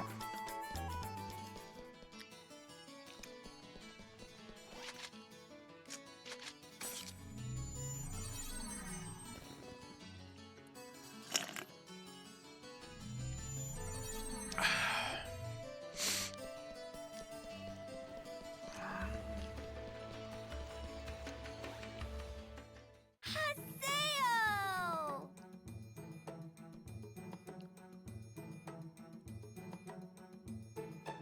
Oh, you're the kid who came to the shop the other day. Bo, right? I'm so glad to see you. I wanted to give you the rest of the money, you know, that I owe you from the other day. Don't worry about that. I gave you the discount.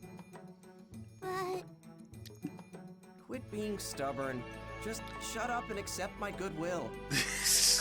thank you. I think that I really like that about you, Haseo. What the hell are you saying? Well, you know, that's just what I think anyway. So, what are you playing today? Are you a store clerk again? Well, something like that. Do you know about guild masters? Yep. Well, now I'm one. I'm in the middle of one of those events.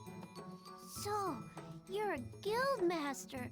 Way to go, Haseo. Yeah. Oh, okay then.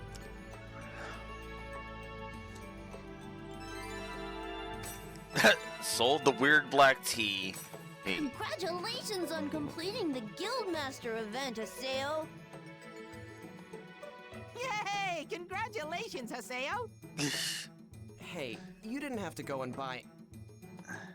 Jeez, it's fine, really. I just wanted to help you out, Haseo. But... Just shut up and accept my goodwill, alright? Okay. Okay, that was actually good. Oh, I see. Goodwill, huh? Well, thanks.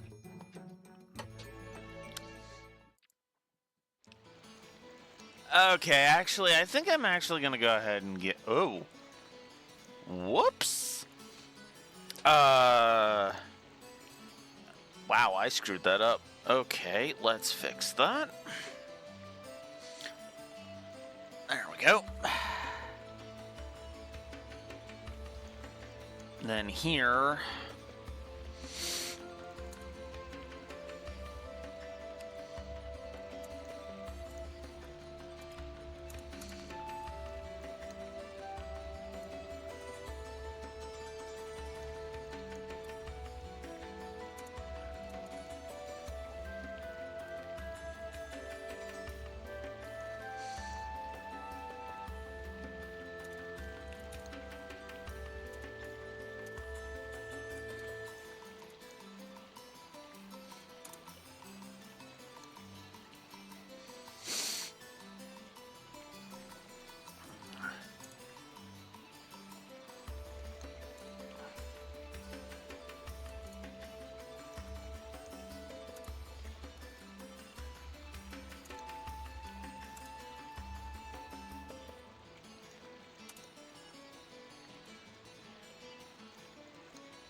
I'm actually going to go ahead and play nice. I've been mostly negative, but let's actually give a couple of positives here.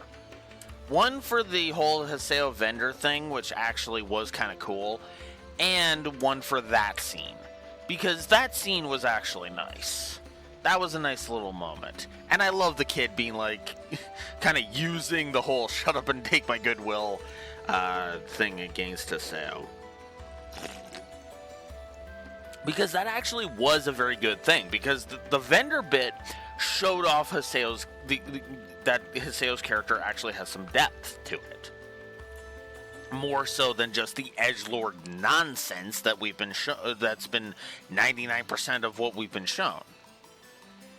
And that scene right there was actually a good follow-up to that because it just continued to show that. Because the kid was willing to, pay the rest of the money, and Haseo was like, nah, don't worry about it. Because there was no need to take the kids, as far as Haseo was concerned, there was no reason to take the kids' money. Fuck that. And then the kid rewards that by buying the weird black tea so that Haseo can complete Death Grunty's request. I like that. And not because of, the kid, not just because of the kid flipping Haseo's words on him, but also because I like the idea of a good deed being rewarded. Instead of the usual no good deed goes unpunished. Punished crap. Which unfortunately real life follows.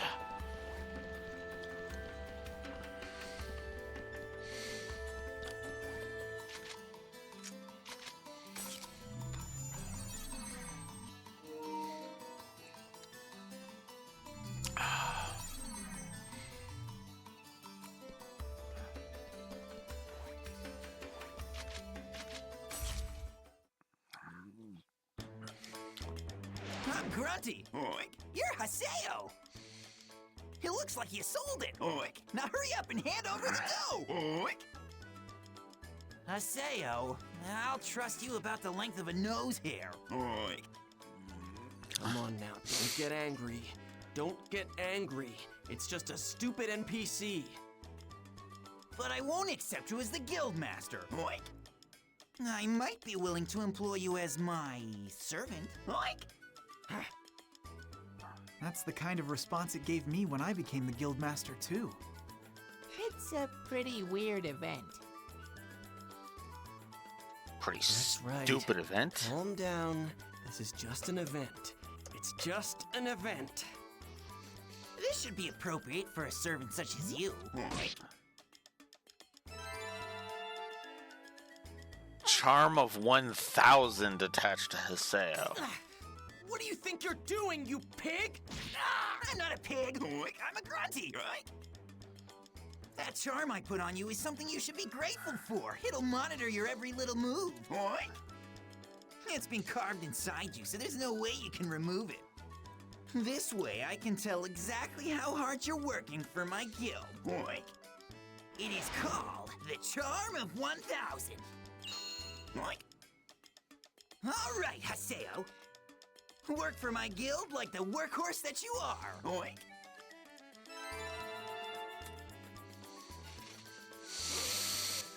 Yeah, that's what I think of. That's what I think of Death Grunty. Unlocked Book of 1000. The Book of 1000 is a register that tracks the player's actions during their adventure. It keeps records such as the number of treasure boxes opened, monsters defeated, etc. When each record reaches a certain level, a reward is given by Death Grunty. In addition, progressing the records in the Book of 1000 will eventually raise your guild's guild rank. Guild-related bonuses are handed out when you increase your guild rank. Talk to Death Grunty to check the status of Book of 1000. Alchemy Factory is now available. This passage leads to the Alchemy Factory, where weapons can be strengthened with the use of alchemy. Oh yeah! Hey, Haseo, you can probably ride the steam bike now. That's true. I'm pretty sure that the condition for getting and riding the steam bike was to clear the first Grunty event. go on and give it a shot. It's a lot easier to move around the cities and fields with one. Just press square when you're in the city. Okay. Well, let's try out the alchemy factory. Here you can use alchemy to combine equipment and raise their abilities. Alchemized equipment will have a +1, +2, etc. tag after its name.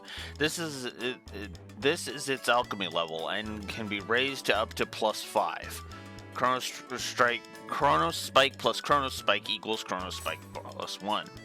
You must first select the equipment to alchemize, and then the supplement item. However, ultra rare equipment with a rarity of 5 stars cannot be alchemized. The abilities that are added on the supplement items will be disengaged and returned to you as materials.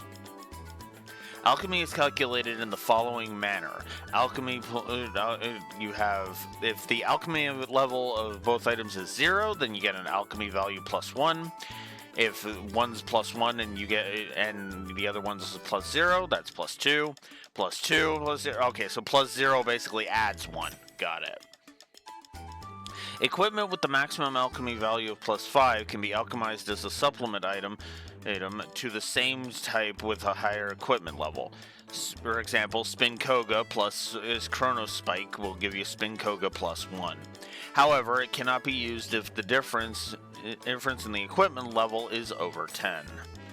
Equipment to alchemize and equipment to add can be chosen from items your party members are carrying, but you cannot add a party member's equipment to your equipment, or to another party's member's equipment.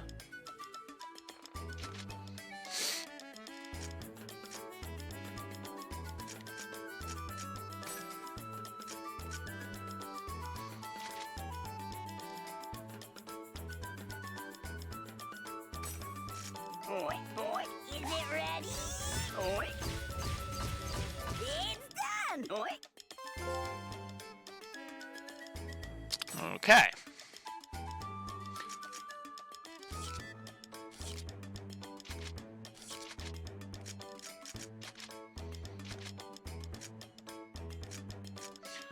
So for a decrease of 3 wind damage, I will raise 2 points, and the alchemy bonus is times 1.05. Okay.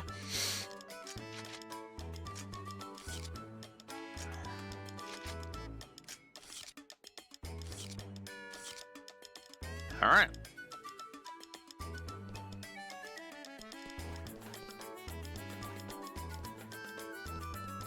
And suddenly the cheat mode is looking more and more appealing. Book of 1000. Here we go. It's comprised of 8 books. Process of each record is represented as a rank. Increasing the rank of all books will lead to an increase in the guild's rank. For example, if all the books are at 2nd rank, the guild rank will go up to 2. All right.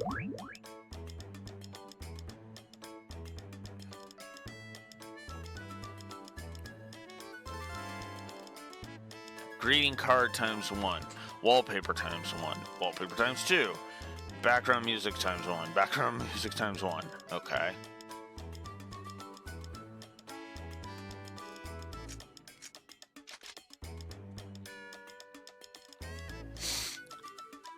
Okay.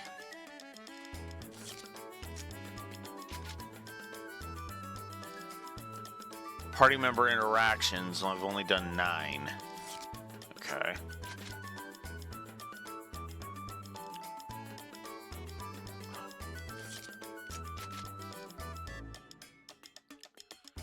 And this is how much armor I have. I have 9. I've acquired 9 of the 43 weapons, 6 of the 24 pieces of armor, 2 of the 23 accessories, and 35 of the 84 different items. Then this one is for the playtime. This is for arena matches, which I haven't done any. This is for fighting different monsters. And this is one for About the bike. Okay. Alright. Hello? Can you hear me? Where are you talking to me from? Don't bother looking for me. Oink. I'm using to talk directly into your brain. Oink.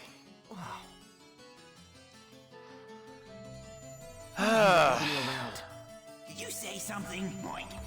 You can hear me? I know everything. Will you fuck off?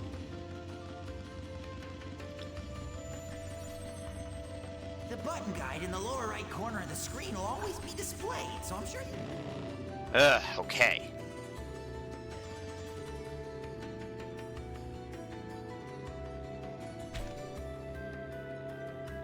Whoa, this seems a little unruly. Holy crap.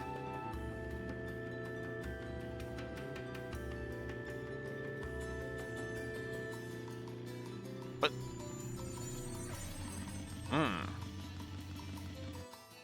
So, is the grunty again? I'm so tired. I think I'll... Cannot ride the steam bike inside the Makayudrome or a dungeon. Ram the steam bike into monsters on the field before being spotted to inflict damage. Greeting cards are handed out to you as a bonus for becoming a guild master. These can be used via the mail station on your desktop. More greeting cards can be earned as a reward for meeting certain conditions in the Book of 1000.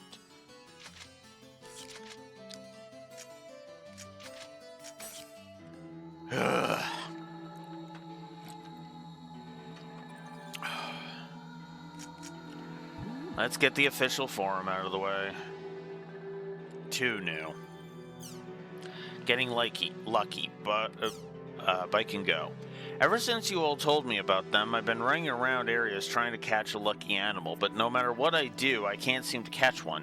Don't those things run like several times faster than a player? My character's from the Lee tribe, but even with his speed, I can't catch one. How do you all go about catching a lucky animal? If you have any suggestions, please share them. Thank you.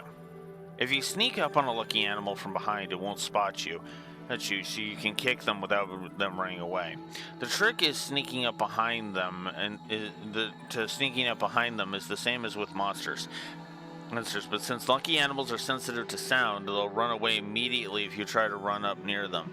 To approach them without being spotted, tilt the left stick gently to walk up behind them. Good luck. If you can't seem to sneak up on them, then the best thing to do is chase them.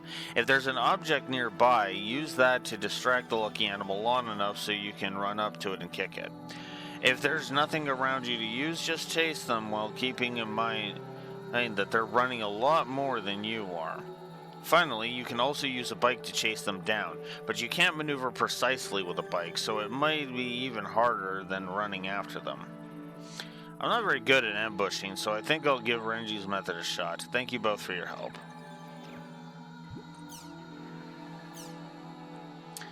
Ninja Chim? I came across another strange Chim Chim. I was going through another dungeon when all of a sudden a huge number of Chim Chims come falling onto my head.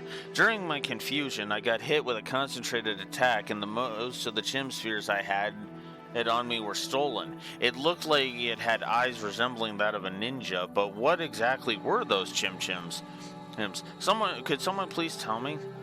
That was a Chim Assassin. Chim Assassins are characters made to get in your way, and only show up in dungeons. After a certain amount of time has passed since entering a dungeon, Chim Assassins will appear on top of the group's leader's head and begin attacking. Whenever they land a hit, Chim Spheres will be stolen, so try to maneuver around and avoid their breath attacks. Look for an opportunity to counterattack and then drive them back. You can drive them back with just a single kick. BTW. Although Chim Assassins can be driven up with just a single kick, they'll reappear and attack you again once a certain amount of time has passed. The amount of time it takes for them to reappear varies, but it seems that it is determined by the number of Chim Spheres you possess at the time of your first vanquish. Many Chim Spheres, quick reappearance. Few Chim Spheres, slow reappearance.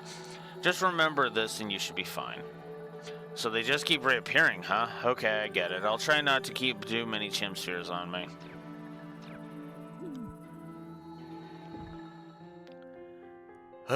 Okay.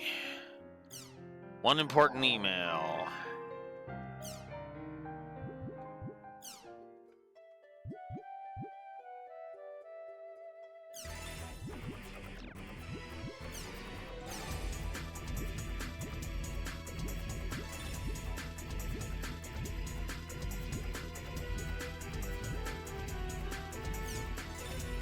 Actually, I kind of like that one.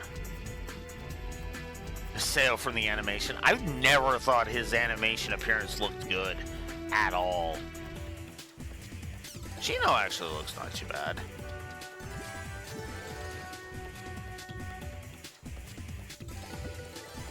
Too bad Roots is kind of terrible.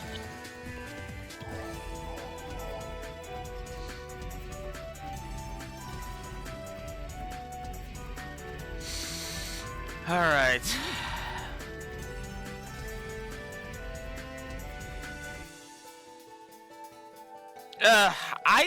Everything I've heard says that Roots is not that great because it kind of contradicts things from within the main game, and Roots is supposed to be the prequel to GU, filling in the 8-month gap between Haseo's first login and his encounter with Tri-Edge. So. Alright. Wow. 3 goddamn things to do. Alright. Let's get these going. Got ganked. I was out in the field and got killed by a PK. I couldn't do a thing. She took everything. But I don't care. She was absolutely gorgeous. But not only did she take some of my items, but it seems she has stolen away my heart. She's a tribal grappler named Lily. Does anyone else know her? Please, someone. I have to know more about her. We've discovered an idiot here. An idiot among idiots. Yep. Yeah, we've discovered a simp. We've discovered a simp. God.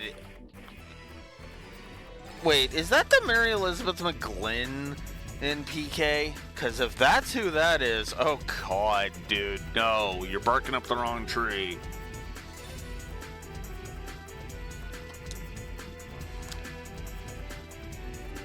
That's probably Poison User Lily, a chaotic PK. She's a pretty famous player in that area. I'm sorry, what are chaotic PKs? It's a group of 7 players chosen by CC Corp from among the player killers. To explain a little further, the world ran a campaign called Bounty Hunter Campaign, where players play the roles of bounty hunters and PKs. Chaotic PK refer to the most evil and merciless of the bounties. They're also called blacklisters because they're on the blacklist of bounty hunters.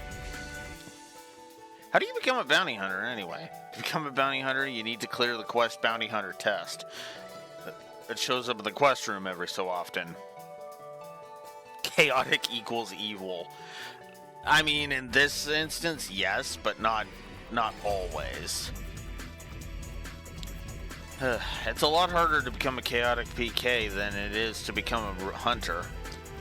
That's for sure. CC Corp seems to do a survey to gather contestants, then chooses only the PKs that have superior track records. It's just something I heard, so I don't know if it's really true or not. Superior? What's that supposed to mean? Means they kill like crazy. Stole items like crazy. There are some scary people out there. Her correct name is Poison Lily, not Poison User Lily. So the chaotic PKs are the following, right?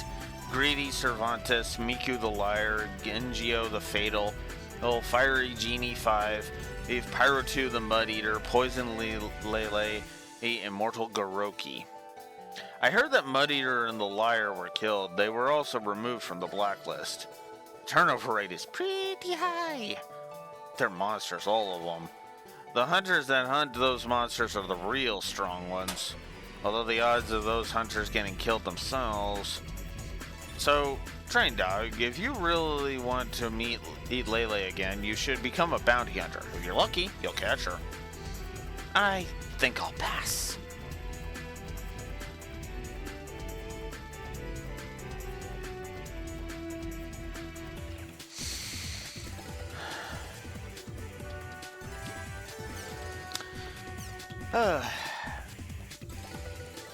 How do you open chests?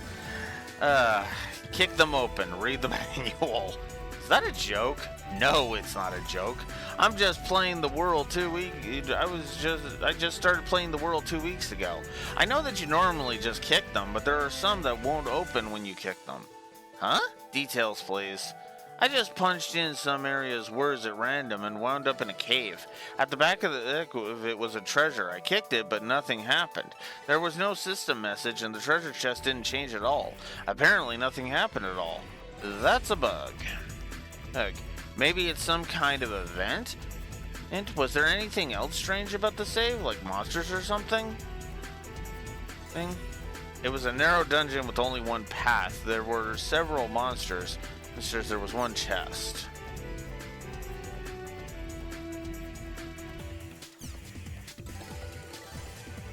Oh, so we can actually participate in this one. You've been pwned. Really? That sounds too subtle for an event.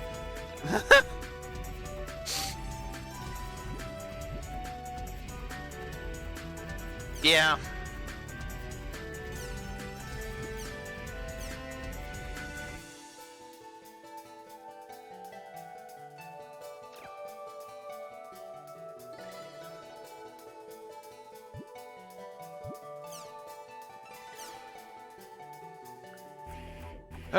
Red Mark. It's been a long time since I've been to the cathedral. Whenever I go there, no one is there. I heard it's perfect for thinking. Anyway, my ramblings don't matter now. So I do have a question, though. There's a weird mark on the cathedral's altar. How long has that been there? And what does that mark mean anyway? Does anybody know? Now that you mention it, there's a mark there. There is a mark there, isn't there? I thought maybe it had something to do with getting ready for a quest or event. Am I wrong? That mark just showed up one day. I don't know when. And normally I would agree, but I can't imagine how that would be used. I think I got it. When you investigate it, a monster comes out and you have to fight it. Wrong?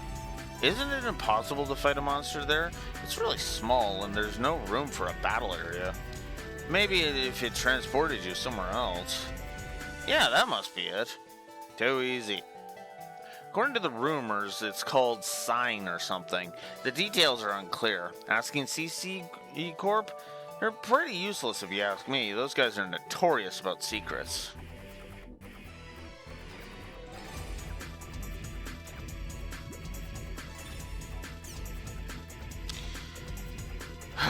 Crimson Versus. Tired of waiting. Anyone here know anything about R&D's progress? When will they restart service? It's been 6 months since they stopped service. I'm getting pretty sick of waiting. If someone answered that, they'd be in big trouble, lol. That would be leaking top secret information. Only CC Corp knows the answer to that. Nueda at the rumors board sometimes posts info only an insider would know. No, I was wondering if there was information released somewhere, like on the web or in a magazine or something. I don't want anybody to leak confidential info or anything. I guess there's many kinds of people interested in this. Is he an employee of CC Corp? To Nueda. About Nueda. No, I don't think so. I think he just hears a lot of different rumors. And in response to the wondering if there's any information released somewhere, nope, nothing at all. It's quiet as a graveyard out there. Lol. News. Oh my god.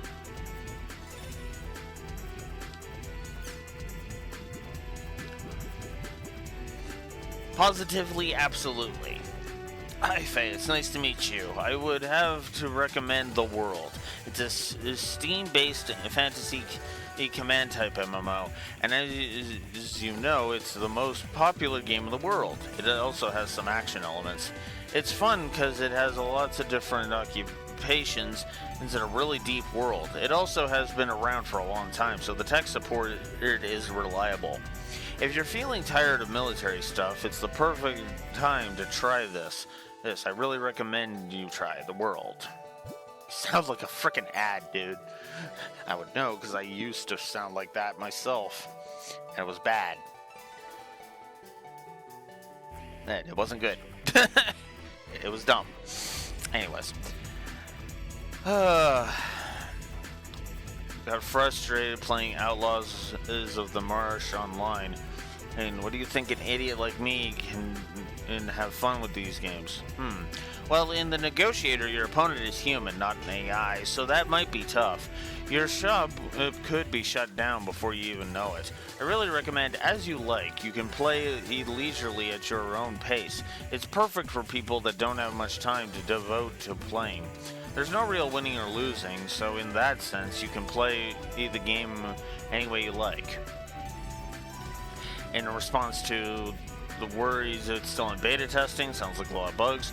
Well, you're right about the bugs, but they're starting to weed them out. You don't have to worry about them too much. And the support is reliable. So, was it my imagination, or did tabloid shows do reports on server problems and company incidents constantly for this game? I've actually played this game before. I quit because of that support you mentioned was terrible.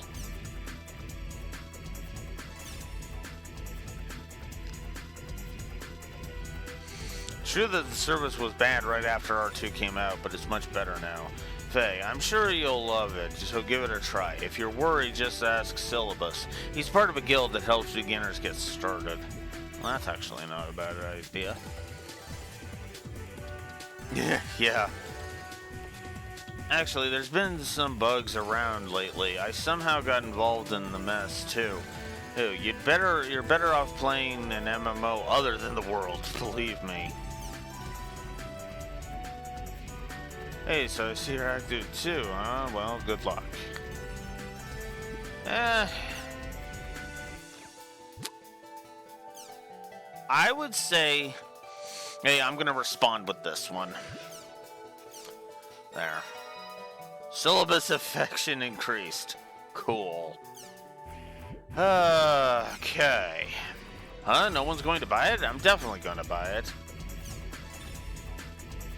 Aren't you special? Too expensive for me. Hey, it's hard to pass up the latest electronic gadget. That automatic board interpretation thing is going to be awesome. And I'm on the fence. I still haven't decided whether to buy the new model M2D. My old one still runs okay. It's not an easy decision since the thing is a bit expensive, but I have to admit, I do want it.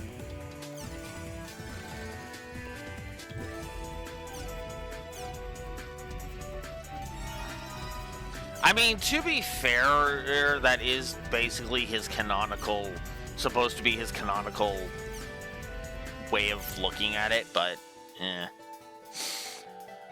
Doppelganger. I heard this from a friend. Supposedly a doppelganger will occasionally take on the shape of the real-life player. If that doppelganger spots you, you'll be pulled into the game and can never return to the real world. Good luck, Kukatachi. I hope I didn't misspell your name. That's one of the getting sucked into something rumors. I think it would be pretty scary to have my real-life self wandering around the world. I have a feeling that we'll soon be hearing rumors about what happens if they don't spot you. My feeling is something along the lines of don't fake it. BTW, when I hear about doppelgangers, I'm reminded of the Heine poem. The one called Still Is Die Nacht. I remember that. I learned it in school a long time ago. And don't fake which one. I think it's probably referring to this rumor, more like a ghost story. Mr. A is waiting for the traffic light to change. When he sees a ghost, Mr. A panics and pretends not to have noticed, but then the ghost says to Mr. A, I know you saw me, don't fake it. Thank you for the supplement, Nanase Imitabi. Oh my god. Almost done.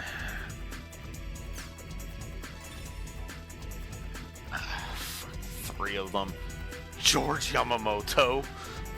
Okay.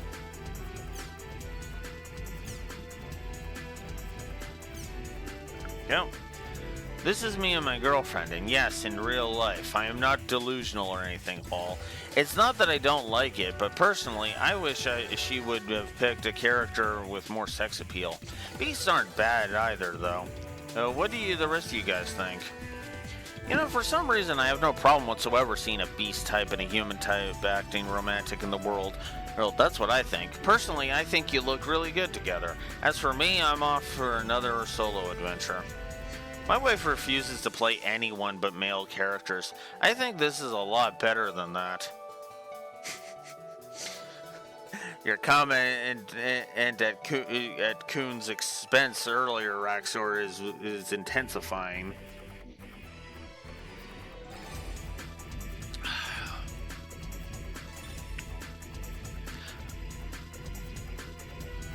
Well, the gamer husband here says that his wife refuses to play anyone but male characters, which means in this world, you're choosing a having your character be a different gender than you are is actually a thing. So, yeah, it's possible. Those chicks could have been dudes. I love Beast Girls. I get the feeling that there are a bit too many sexy characters in the world these days anyway. Just the other day, I saw a guy escorting a bunch of girls in town. It was like his own private harem. Personally, I would love to bond with a girlfriend who's a beast. Unfortunately, I don't have a girlfriend, lol. Well, I think she's cute. Yes, she is cute, but for some reason, I feel like I want to tease her. Just be glad you have a girlfriend, and be glad with what you have. I'm sorry, I couldn't help laughing at this because it seems so desperate, lol. So, no one minds Beast players? Well, I guess she is pretty cute, lol. By the way, Dendero, are you talking about a guy with long blue hair and yellow clothes? Because I saw someone like that in Mackanu recently. I couldn't help but stare at the sheer number of girls until my girlfriend smacked me, lol. They even mention it in this forum. That's actually funny. Yeah, I think that's it. It's true. I see him a lot around Makanu's guild shop area. He's always with different girls whenever I see him, so I also get kind of jealous. That's what my lonely self thinks anyway. Ugh, if women are that easily swayed, you probably don't want to be around them. Yeah, what the hell? So you were really just bragging about her all this time? I see how it is. Damn you. Why'd you have to go and make me jealous? Okay, whatever, Liquid.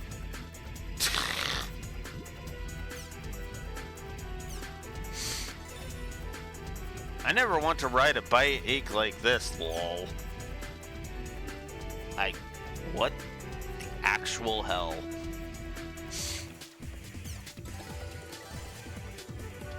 Looks like it would hurt your butt after a while. I get the impression you would need a lot of balance to ride something like this.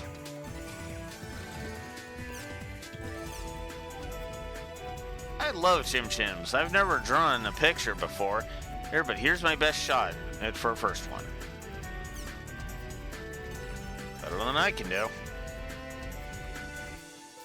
And hey there. Oh god, fuck off with the last hope shit, Kazubolo.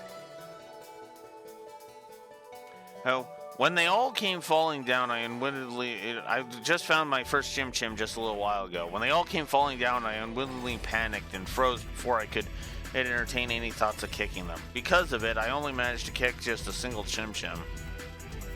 How cute, lol. Chims are so cute, aren't they? I found them too. Chim Boss, he's always with his game face. Nice. Okay. Glad to have you. You're cool and cute, boss. Please, boss, let me kick you next. What? I'll follow you forever, bro. Oh, and I'm not Kazubolo. Do you want us to point that out to you or something? No, but I do want you all to shut up.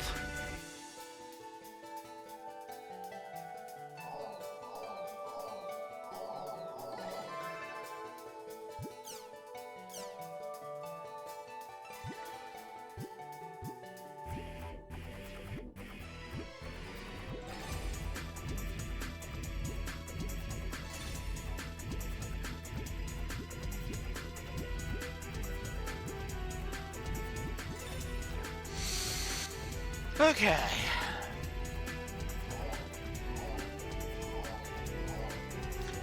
Next up, news capture.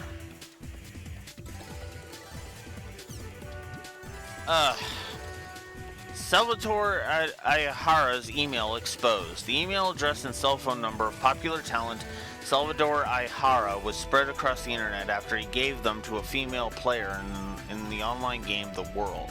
Ayahara was forced to terminate his cell phone contract. See, this is why I don't be a simp in real life.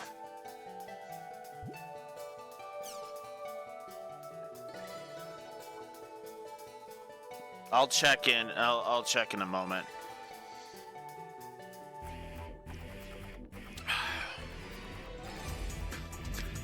The email address and cell phone number of popular talent Salvador Ayahara was spread across the internet after he gave them to a female player in the online game The World. El Salvador was forced to change cell phones. The girl insists she never leaked the phone number. Evidence taken from her computer proving that she never posted it on a forum or in a chat room corroborates her story. The NAB, or Network Administration Bureau, plans to investigate the Whisper, a feature in The World that lets players send in-game text only to select players. Conversation held between Ayahara and the girl to see if it was somehow hacked.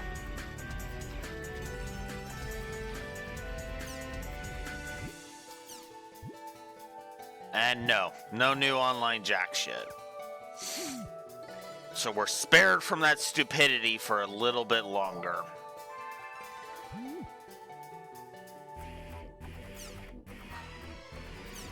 Maintenance complete. Dear Aseo, thank you for your regular patronage in The World. The maintenance on Lumina Cloth is now complete. We are terribly sorry for the inconvenience this may have caused you. Lumina Cloth is now accessible in the Chaos Games Town Warp menu. The main attraction in Lumina Cloth are the 3 arenas known as Demon Palace, Holy Palace, and the Sage Palace. We hope you'll enjoy the player matches hosted in the arena.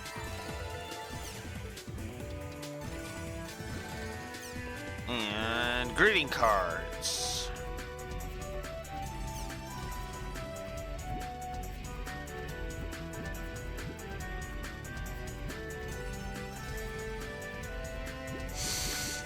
I can raise affection.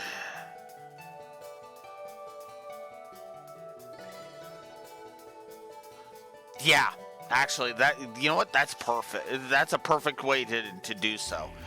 Oh, right? I don't simp for any real people because, like, one, that's weird, and two, I actually haven't found any women in real life that I think are actually worth simping for. In all honesty.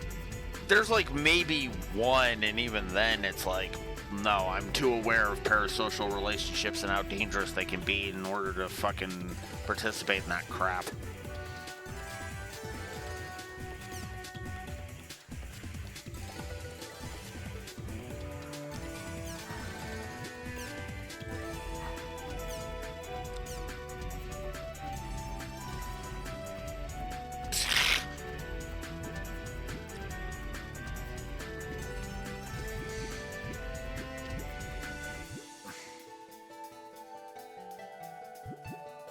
Screw it.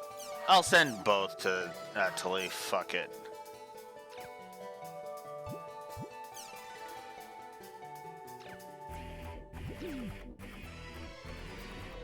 Why not?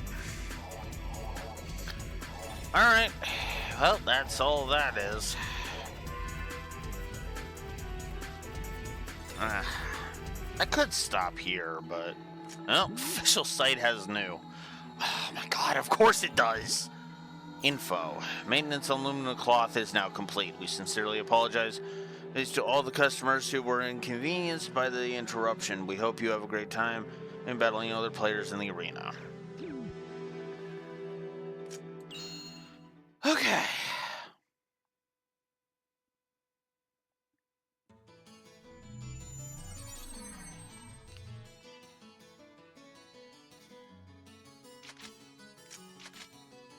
They're all still busy. Ugh.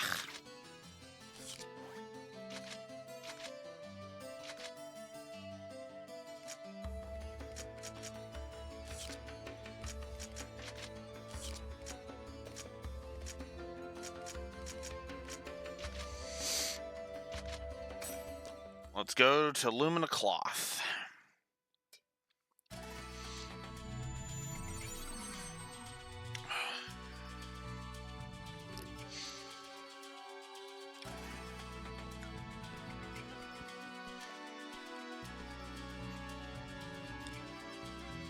Hey, move it!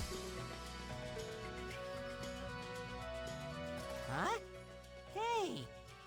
What are you doing in this server, Haseo? Do you usually come to the arena? Have you ever participated in one of their events? No, never. Whoa, really? You mean the Terror of Death has never participated? Well, PKK and arena battles have nothing to do with each other. I don't care much about showing off for the crowds and competing for ranks anyway. Actually, the arena is related to PK in a way. Related? After CC Corp started having problems with rampant PKs, they decided to create an official place for player battles. By using the arena, they attempted to restore morale and stability to the world. But it ended up turning into just another place for all the rude players, like the player killers, to hang out. That's how it got started. Haseo, I think it would be good for you to learn a little bit more about what's going on in the world, you know? The arena has 3 classes: the Demon Palace, the Holy Palace, and the Sage Palace. The first class that any player can challenge is the Demon Palace. I'm surprised you like the arena so much. Oh, we don't come that often. It's just that today... Hey, isn't it about to start? Let's go. Start? Hey, the Emperor of the Demon Palace is going to be participating in today's title match. Emperor? He's something of an eccentric, so he rarely fights other than to defend his title in the tournament. Wow, you're lucky, Haseo.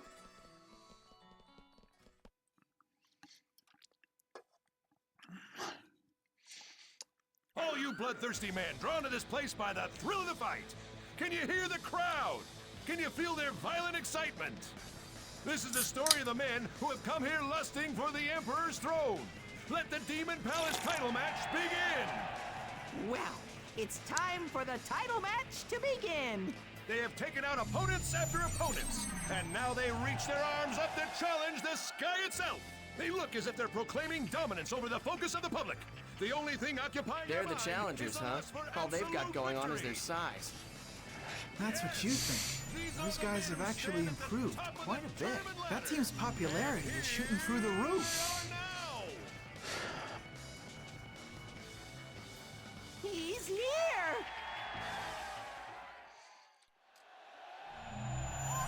It's gonna turn out to be Ovan, isn't it? Oh, no, it's Liam O'Brien's character. Yay! That guy is...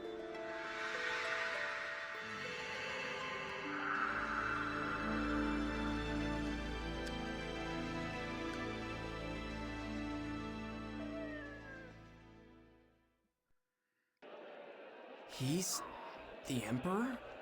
Yep, that's the undefeated Emperor himself, Emperor Endrance. Endrance, huh? Entrance? Whatever. Master Ren truly is the greatest of them all. Oh my god. Ugh. Hey, wait a second. Isn't that weird? What? What's the matter, Haseo? Why are there 3 challengers, but the Emperor is alone? That's what's so amazing about Endrance. He has never formed a party, not even once in his entire arena career. Is that even allowed? The arena regulations state that parties of up to 3 players are allowed, including the leader, that is. There's no rule that you can't participate by yourself. Of course, no one does that usually. It puts you at a huge disadvantage. Specifically in the arena is what they're meaning Raxor. That's the vibe I'm getting. As in, as for as long as he's been in the arena, he's been solo in the arena. Never forming a party ever in the world, period. I cock an eyebrow at that. Now I could be wrong. That is me just positing a guess, but that's what it feels like they're saying, right? Because it is still weird within the context of the arena. Why the hell wouldn't you have a party? You know. It's starting!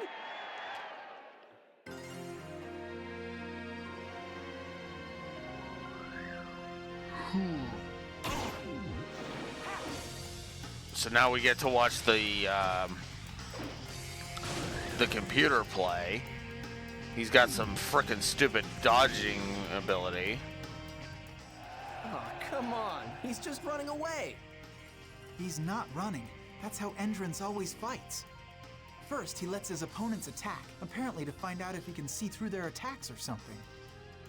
Well, even so, he can't win if he never attacks, right? Kill him! So uninteresting. She gets easily bored by this ordinary type of battle.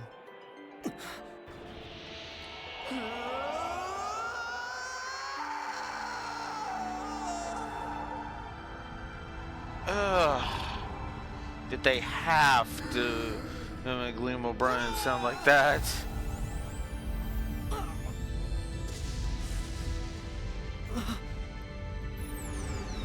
And he's an epitaph user.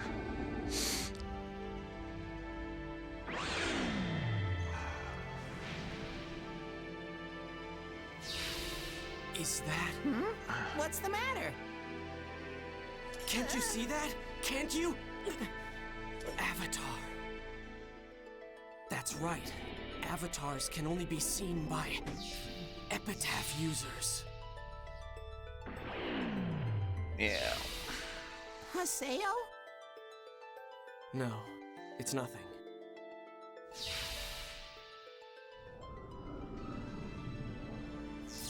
Just go away. To me, you're nothing but ugly dolls.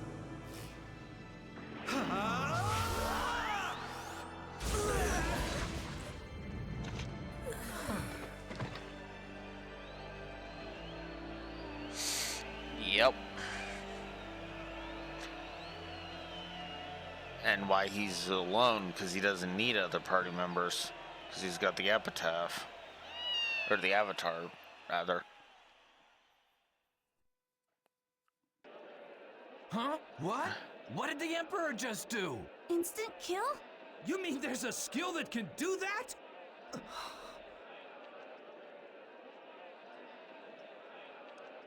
That was absolutely amazing! Actually, about halfway through, everything flew way over my head. I guess that must be how the expert players fight each other. It looks like you understood what happened, Haseo. That's really impressive. You did? That... Huh? That isn't a fight at all. Huh? Hey! Hey! Yeah, I have to agree with Haseo on that one. He's... Endrance is basically played with hacks. Endrance is an epitaph user? Hey! I said to wait up for us! Haseo! An epitaph user together with Ida. Why? Yeah. To be fair, yeah. But at the same time, it's just like, yeah. I'm not as interested in his victories anymore. I wonder, does GU know that Endrance is an epitaph user? I can't ask them after what happened.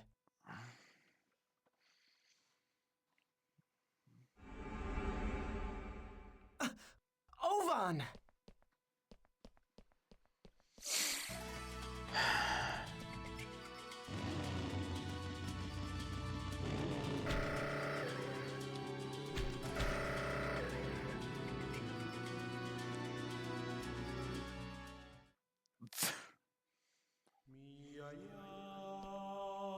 hello, Haseo. What do you mean, hello? Ovan, you better explain yourself. I've had a lot happen to me since then, thanks to you.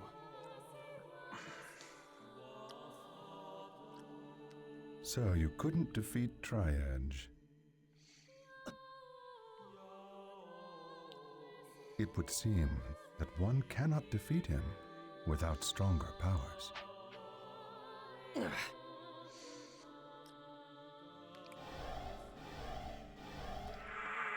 Damn it.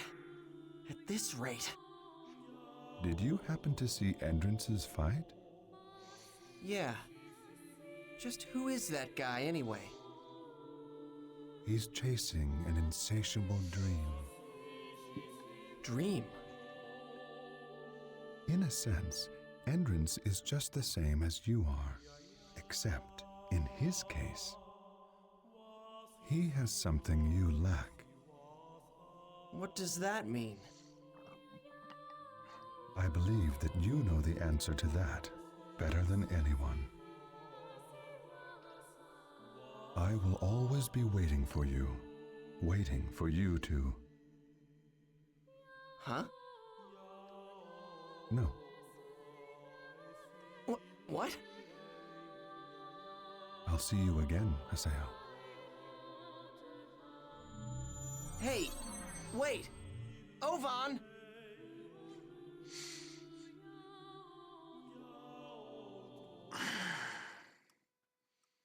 Hey, you! What the hell are you doing here? Oh, it's you. Don't you think I'm the one who should be asking that question? Don't you dare talk to me like you know me. Who do you think you are? Sako is my big sister. She was using this character until yesterday. Oh, you're the sister. Hello? What are you looking at me like that for? You a freak. Ah! Oh, I got it. You're after Master N, aren't you? Forget it. I won't allow it. Master N and I are in love. And we're destined to be together forever. Oh, God. Who's Master N? Hey! You surprised me when you ran off like that. Oh, boy. Oh, you guys! Master N!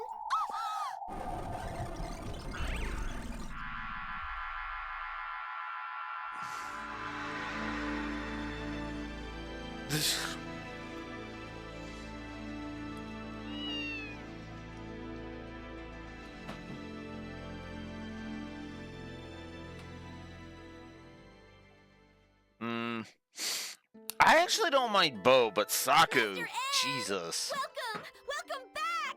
Thank you for showing us another spectacular fight!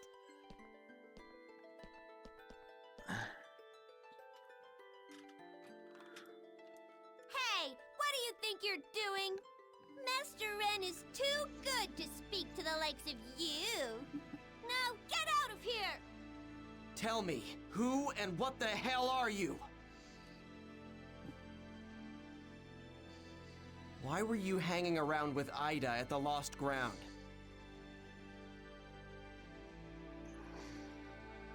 Was that an avatar that you used in the fight just now?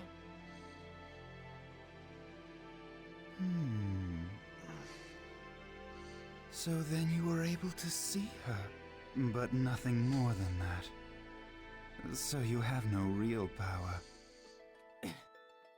You don't even have the heart to understand them. Seeing her doesn't change the fact that you're just someone in the crowd.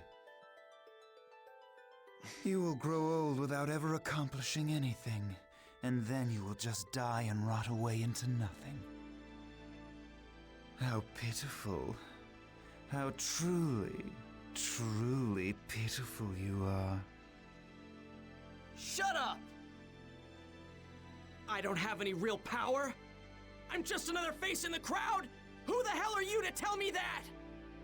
I'll prove it. I'll show you power! And I'll defeat you! You? Defeat me? But how? What's so funny? Impossible. It's impossible for you.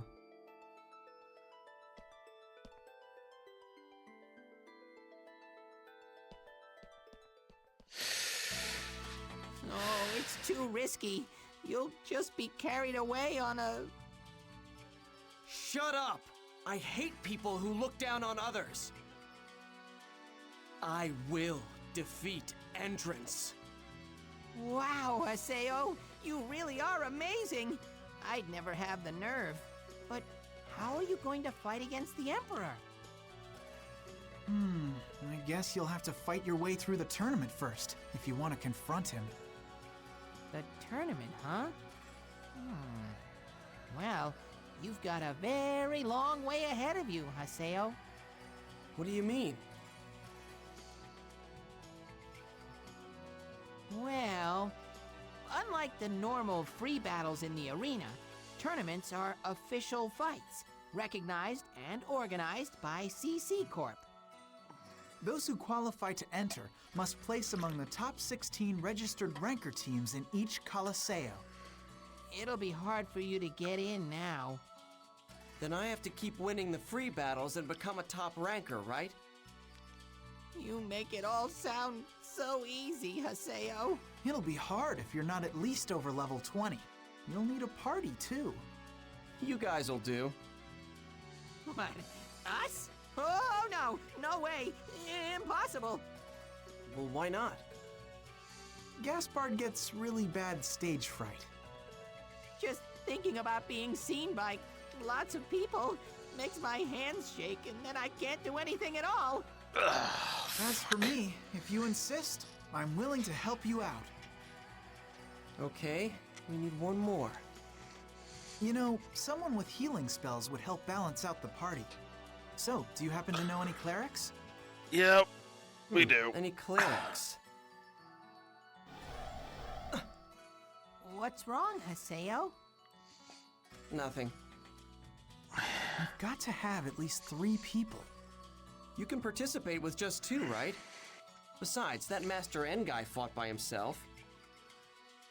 I know, but he is an exception. If a guy like me tried to fight alone like that, I'd be done for in no time. All right, fine. I'll see what I can do about finding the last member. If you find someone, send me an invite. See you later.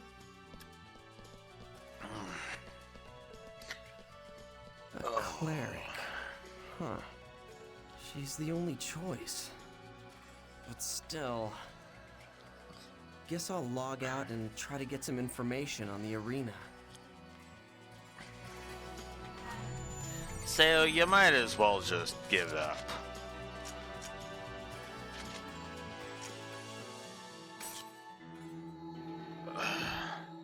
Because it's going to frickin' happen. Alright.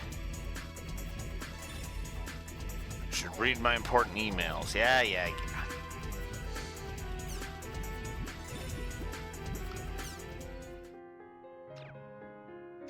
Just keep it default. Hearing the paddle theme on there is a little weird. Alright, community forum. Oh god. Oh my god. Oh my god. Okay.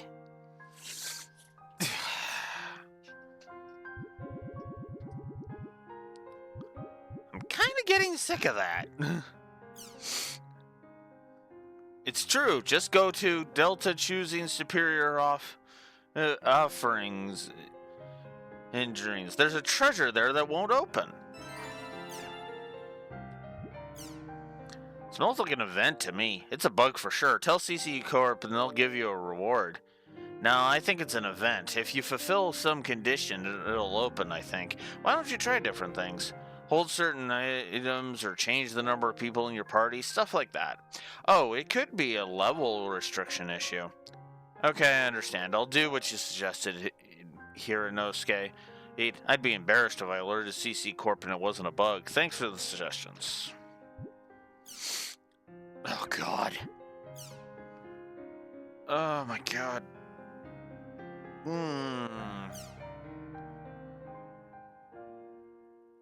Love Ein. I love him too much, so I wrote it about him. Please read it. Long haircuts across my field of vision. Meow. Oh, a secret cat's voice. It's Endrance. I can tell that my hands were getting sweaty from clutching the controller. I'm angry at myself for making a character that walks so slow. Small as I am, I chase after Endrance, jumping and skipping, but he doesn't stop, and pretty soon his silver epaulets and white cat have gone out of my sight. Endrance! I called after him, but his blues-capped head doesn't turn around and he disappears into the arena center. The cheers of the crowd rush over me as I stand there. When I look up, I see Endrance on the huge screen of the arena center.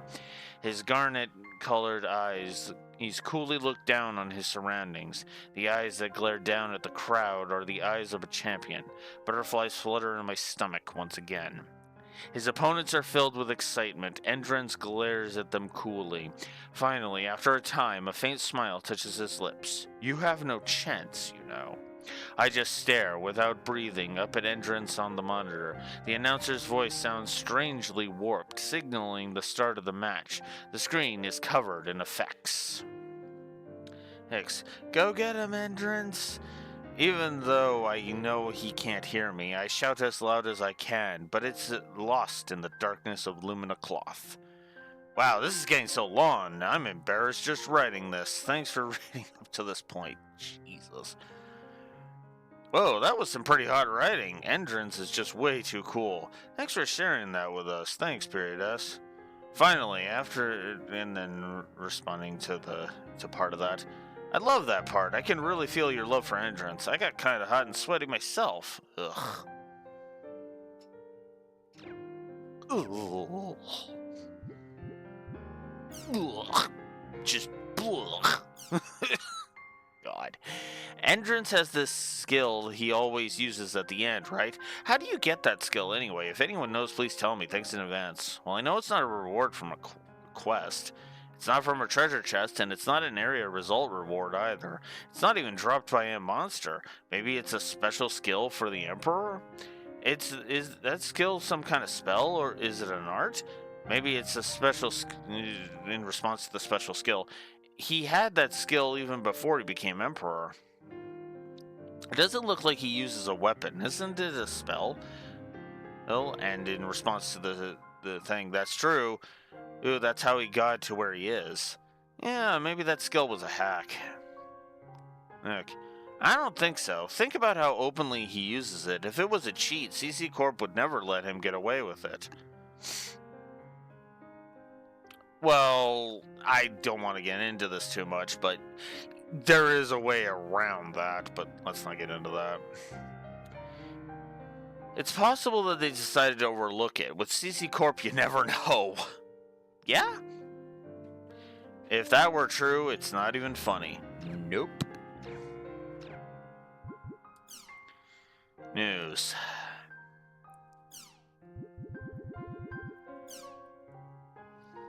As you like, it's nice to be able to play at your own pace. Nice. I've heard it's really interesting. You're right. I guess I had to try it out. Okay, I'll do it. I'm going to start playing the world. I'm going to go to the electronics store right away. Thanks for the recommendations, everyone.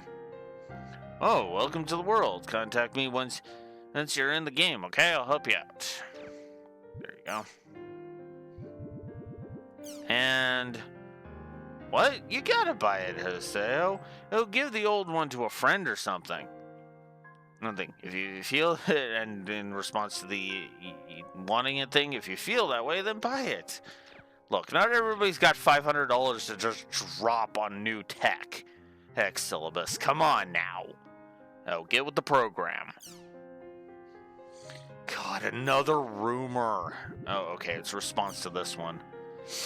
Whoa, that totally creeped me out. Girl wearing something like a white nightgown. This is just something that came to me when I read that. But could it be But could there be a connection between that girl and the girl in white, the one that supposedly puts you into a coma if you meet her? It sounds very similar to the girl in a white nightgown, doesn't it? That it does, but the world always has rumors about a white girl or a girl wearing white, so I wouldn't think there's any great significance to it. Well, yeah, but you hear what I'm saying, Ian, right, Rexor? It's one of the reasons why I can't stand the PC Master Race.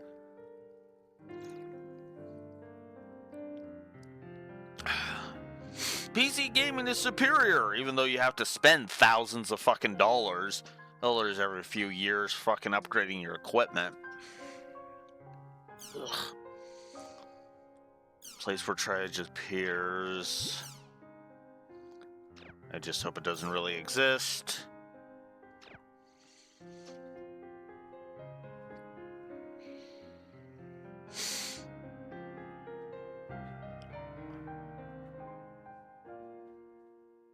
Yeah.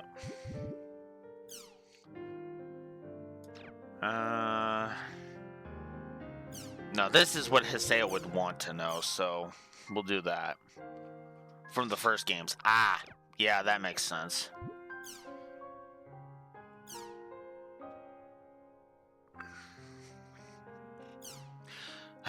I do not love Grunty.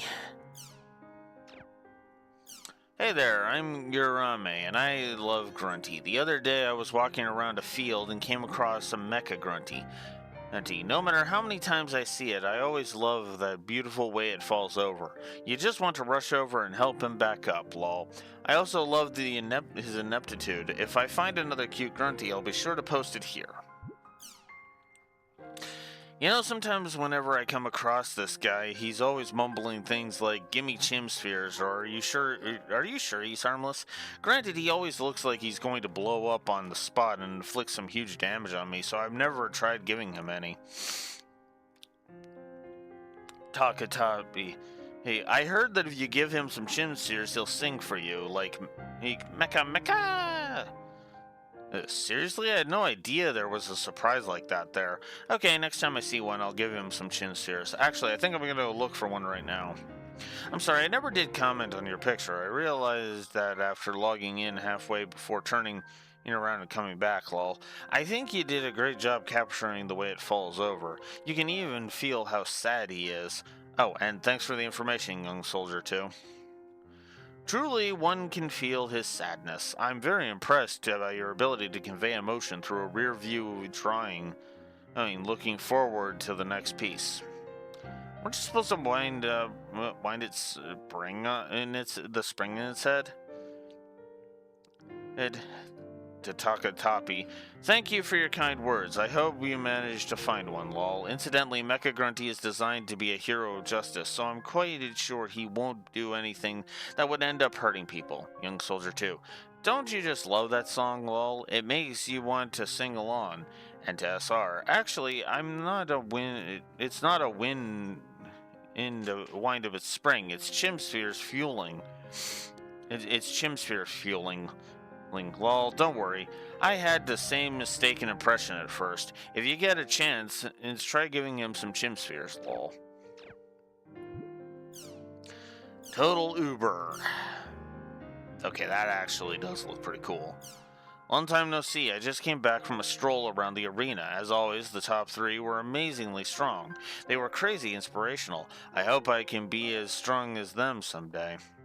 Ooh, what if the emperors from all three arenas fought each other? Who would come out on top? Yeah, probably the entrance, because, again, cheats. Kazubolo. Hello again. I've reflected on my mistakes, and I'm back to make up for them. Yes, it's me, Kazubolo, the last hope. I have determined that the white person with the Aikolo is the strongest of them all, but was the beautiful woman in the middle always so monstrous? All in all, I'd have to cast my vote for Taihaku. Ooh, that's a good question. Personally, I'd like to see Taihaku take it. He's so cool and strong. Hey, what are you trying to pull? Master Ein doesn't look at all treacherous like that. Yes, he might look even more treacherous when no one's looking. What? Doesn't everyone look like that when they're fighting? Anyway, I like Master Ein's face here. Here, if he would just take out his sword and lick it, it'd be perfect. Oh my god. Oh my god.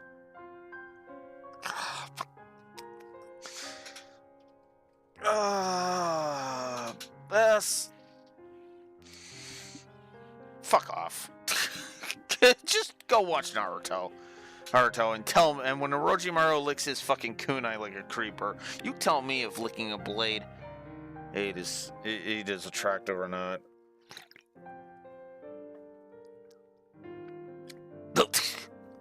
Or just take a look at this picture that Nagmang sent. You called? Nice job, Nagman. Whoa, what a great face. I bet that's how he really looks before a fight. No way, that's too cool. Oh, that is too damn cool. He's absolutely starving for blood tonight. And with just the tongue and the rose being red, it's too much. Oh my god. Oh my god. Oh, fuck off. .hack predicted simps. I can't fucking believe it. .hack predicted simps. Oh god, what the hell? Ugh. Master Ein won again. Master Ein, you're so dreamy. I love you, Master Ein. Oh god damn it. This is breaking my brain. Go away. Ugh. Oh, this is... Oh my god. Master Ein was great, wasn't he? Oh man, he was just too cool. If Master Ein smiled at me like he does in your picture, I think I'd pass out, lol.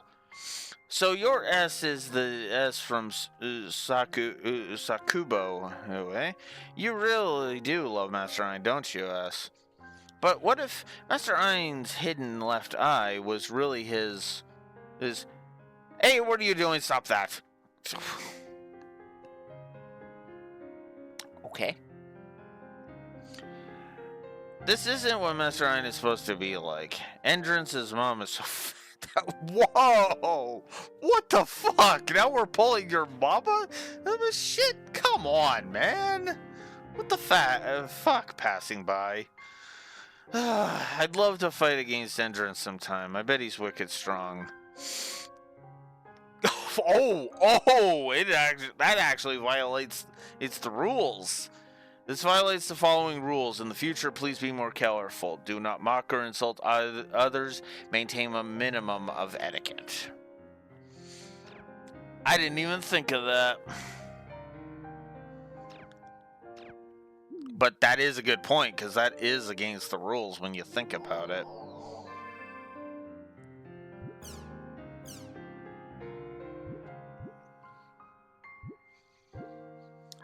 Oh, fuck.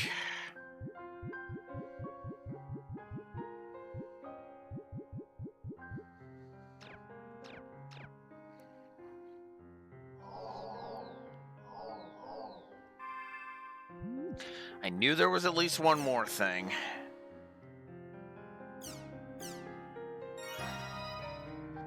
Doing fine, thanks. Take care of yourself, Aseo. Sincerely, Atali.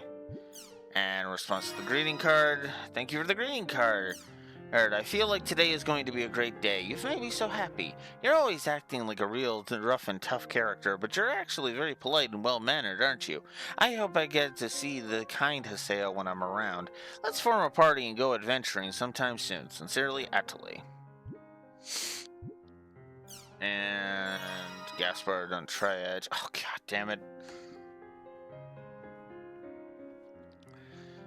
Okay, I'll keep an eye out when I'm reading the forums. Just don't expect too much from me, lol. I bet there's more information about him on the general forums rather than the official forum run by CC Corp. But anyways, I can't believe you actually picked a fight with the Emperor entrance. And it's just watching you gave me shivers. I'm sorry, I can't help with the arena, but I hope you find someone else.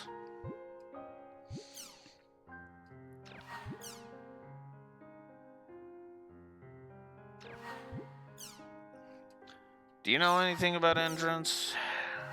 Get some info. And another chance. Hope you'll give me another try. I'll be sure to show you around this time. The place is Delta Blurry Obsessive Slacker. Please invite me whenever you like. I'll be waiting. I've got no choice but to invite her. But she seems like the type that'd hate fighting or stuff like the arena. What do I do?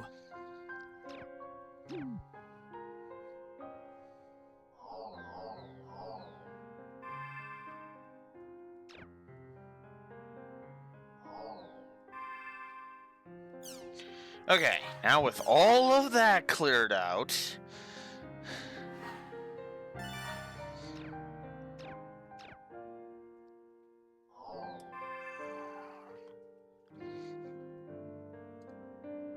Oh my god.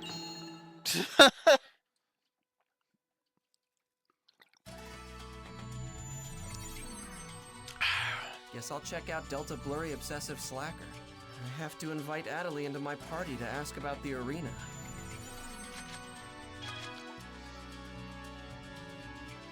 The Chaos Gate at Lumina Cloth does not have area warp functions. Urchins, you have to go to Makanui for it. Huh. That's a little restrictive, but okay. Then let's get going, Haseo.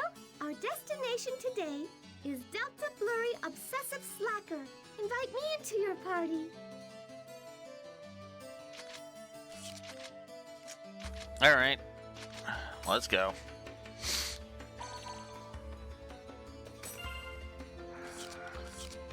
Alright.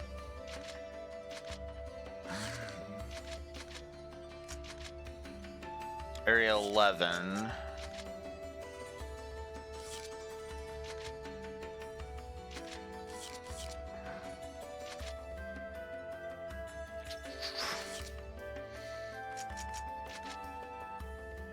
You know what? Fuck it.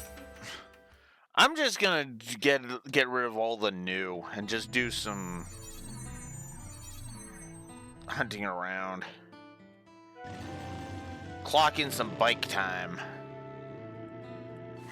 What?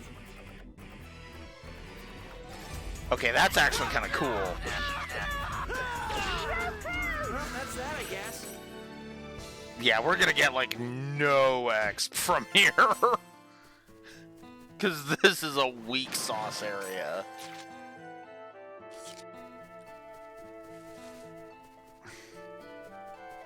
And to be fair, I'm not surprised.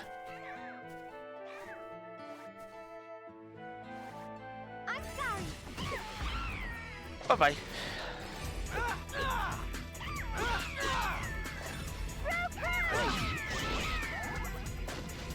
Have you learned your lesson?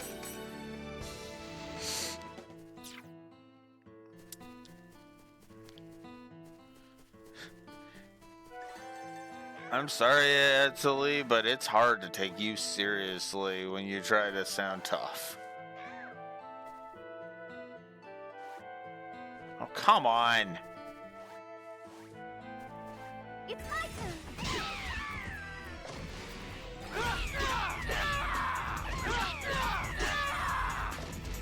That was nothing.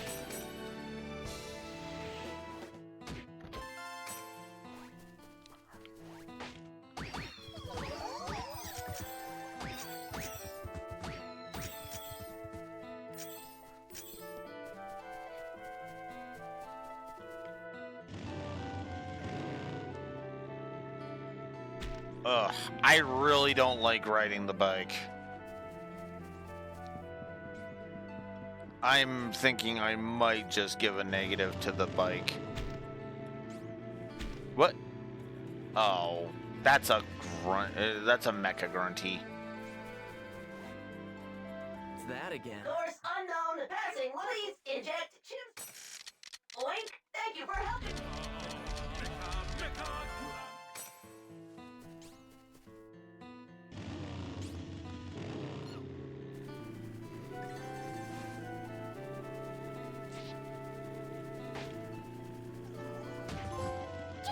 You kicked me. Give you money. Thank you.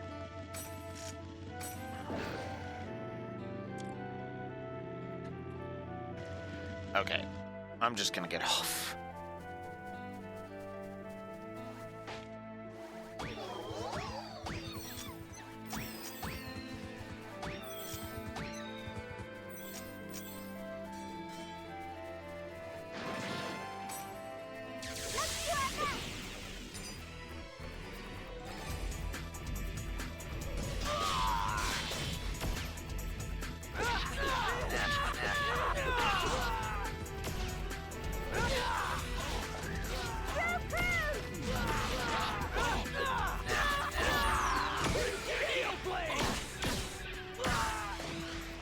Have you learned your lesson?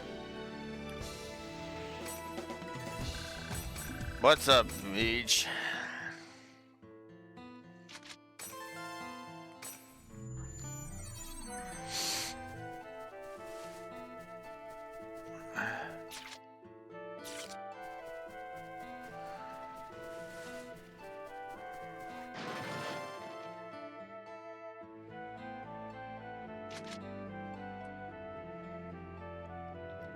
Ah! First redeem for 150,000 points. Okay.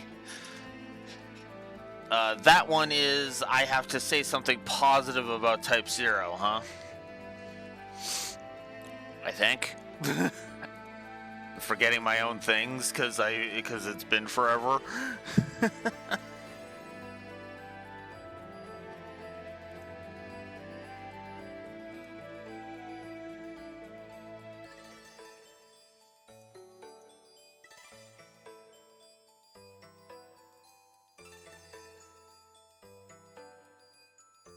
Ah, there we go.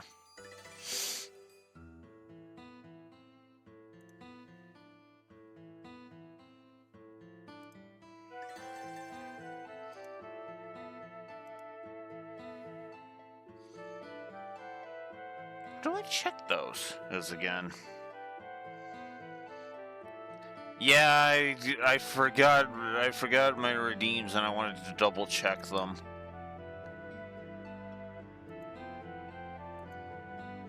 This no.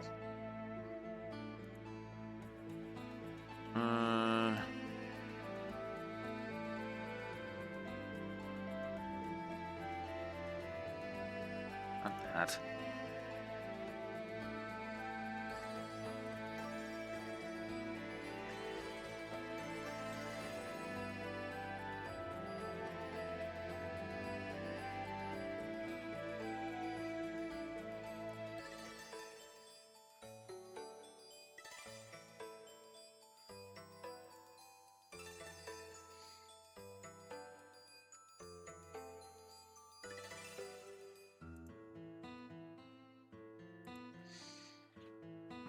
No, that's not that. Where the hell do I go for my redeems, damn it?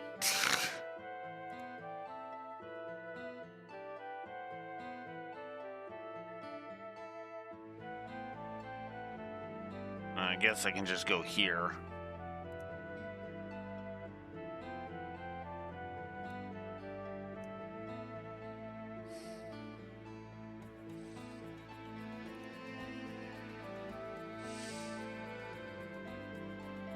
Yes, okay, it is. It is. I have to say something legit positive about Final Fantasy Type 0.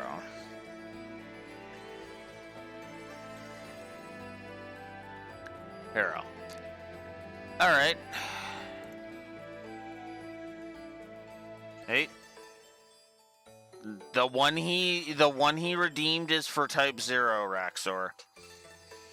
Or he specifically redeemed Type 0. So I have to say something nice about Type 0. Alright. Type 0. Okay. Give me a moment. I can figure this out.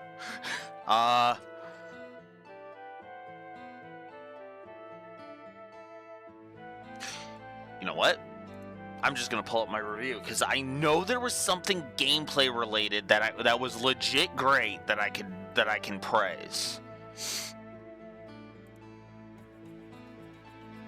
So give me a moment here. Here, I'm just gonna pull it up.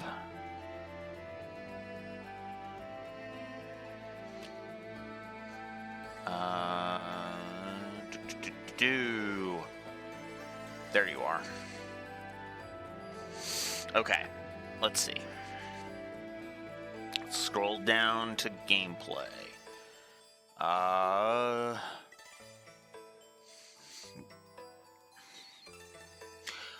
right. I'm going to talk about the arena. The arena. There is a area in the main school area of Type 0 known as the arena. You can go there and you can actually play as different characters, risk-free environment, in order to try out all the different characters. Therefore, you can get a feel for all of the characters, which is good because the final boss of the game actually wants you to play as all of the characters. So you can actually get a feel for the different characters, and you can also get a feel for how each of the characters controls, so that when the final boss hits, you're actually more prepared for it. It is actually a very, very, very good feature that I wish more games would have, especially with multiple characters with multiple playstyles. A try it out option is very, very good. The same type of thing I will be praising if I ever review Mega Man 11, for example. Because after you get a new Robot Master weapon, you actually have a brief time where you can try it out.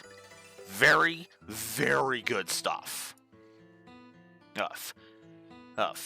I am legit.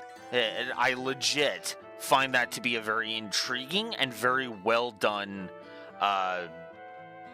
thingy.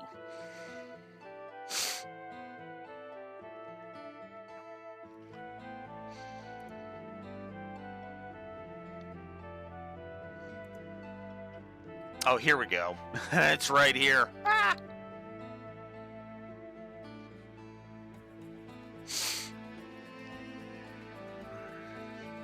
Yeah,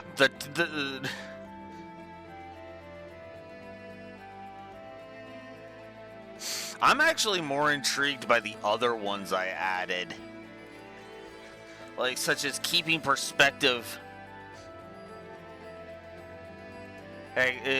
Keeping perspectives on Daybreak and Cold Steel 3.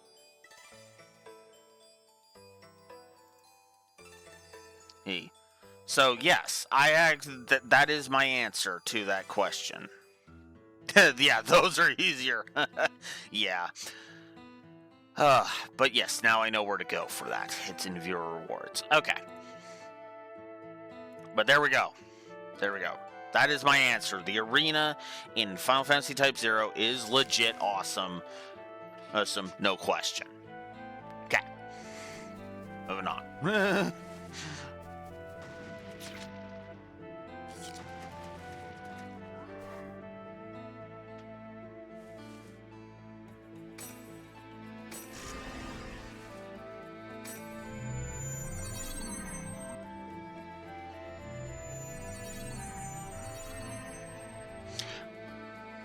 And also, Raxor, that's kind of why I made those ones so much cheaper than the Type 0 and Lightning Returns.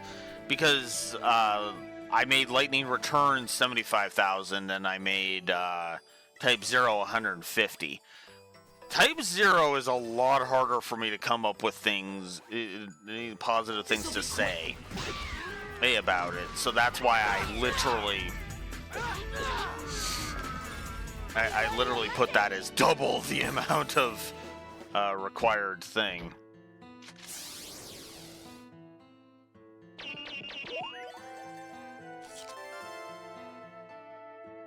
No, Type 0 is lower. And also, Lightning Returns has more positives to it. There are things in Lightning Returns that are actually kind of great, that are actually kind of cool. It's just the rest of the game is absolute crap.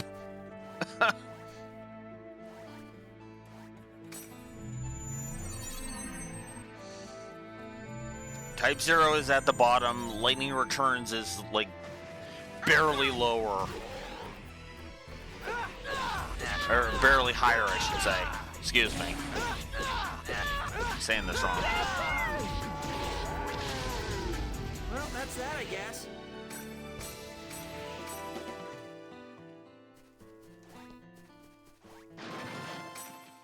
Scorpion Tail.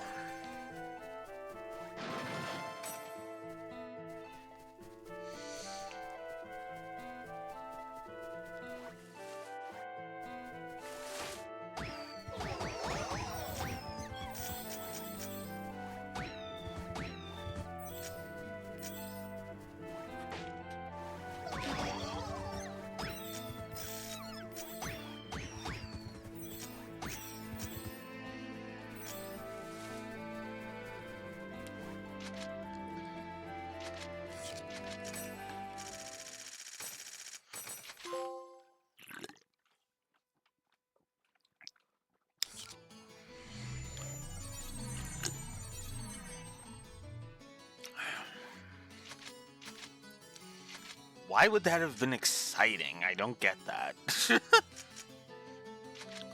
Flyaway Military Resort next. Yep.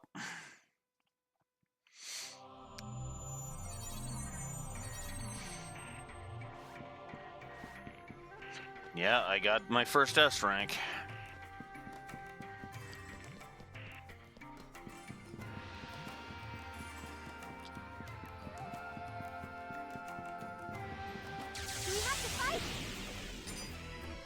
Yeah.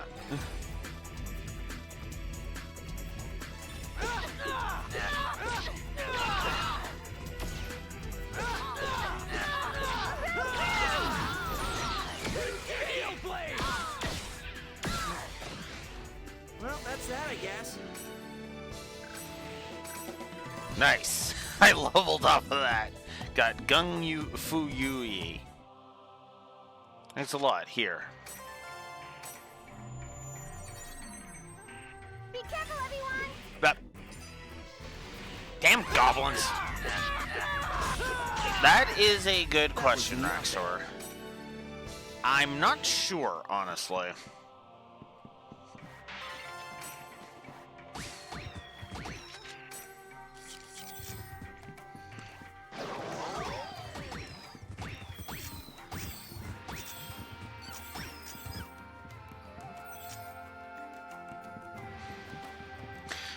I'll probably go for a little bit, for a bit more. Because, yeah.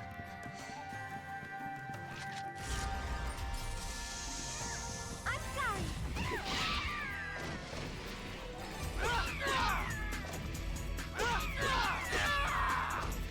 Well, that's All that, right. I guess.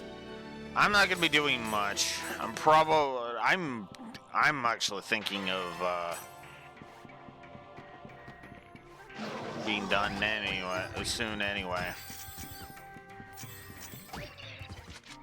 Ah!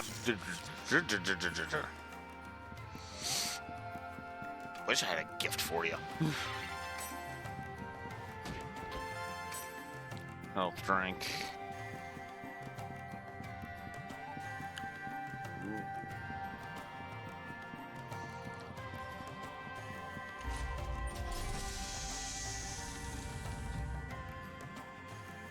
Ah. The Chimsphere or tank. This'll be quick. But first, Have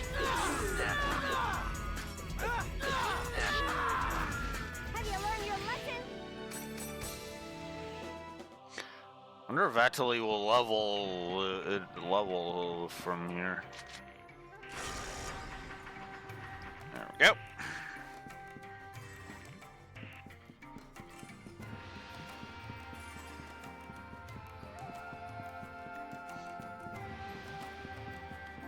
Alright, well, you have a good night, Rexor, even though you're probably all already gone. And, yeah. I'm probably not going to be too much longer at this rate anyway. Probably gonna rest anyway. Thank God I'm doing an RPG. I understand. You're very fast. As a result, I give you this. 1500 GP. Nice.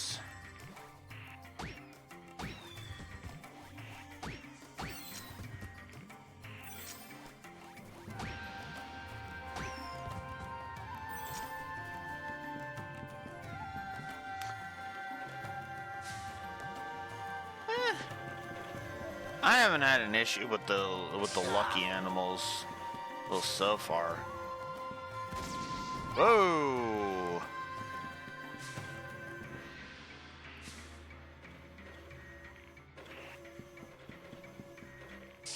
Ow!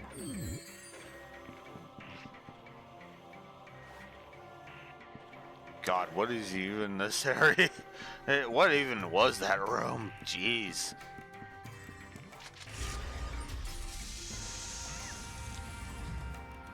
This'll be quick. There we go.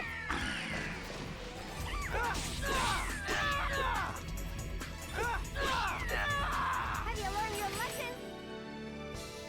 All right. Antidote soda.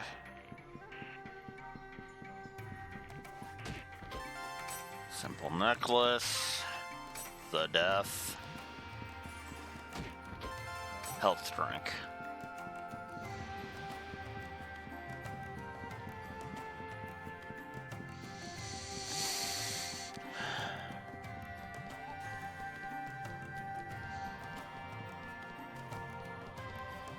Next area. Second block.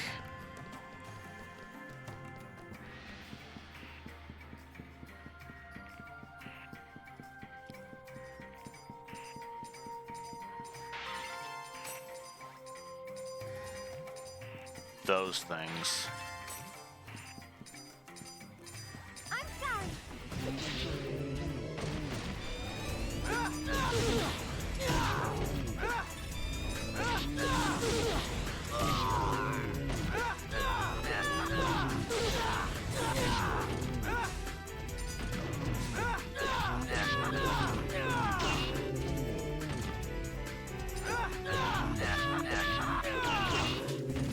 Have you learned your lesson? All right. Break that. Break that. Get a couple health drinks and another health drink. Yeah, I'm not a fan of the itemization so far either, if I'm honest. I mean, the health drinks are useful, don't mistake me, but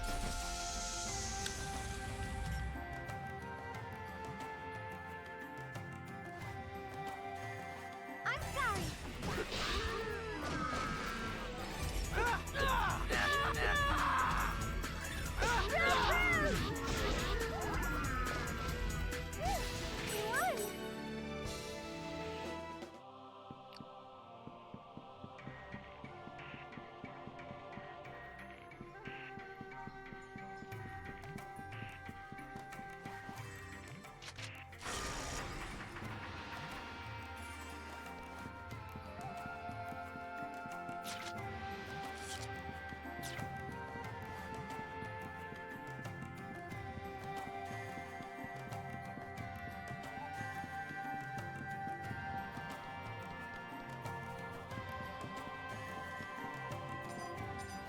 It's my turn.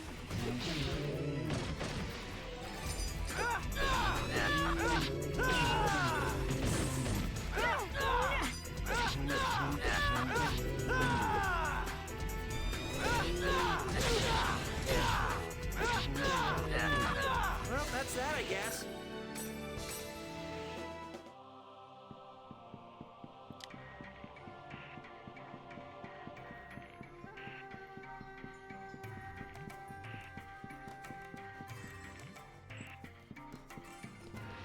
Wow.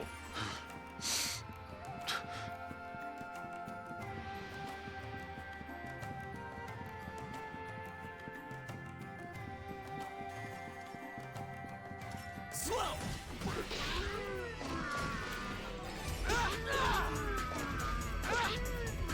Have you learned your lesson? There's that Tilly leveling, so there we go.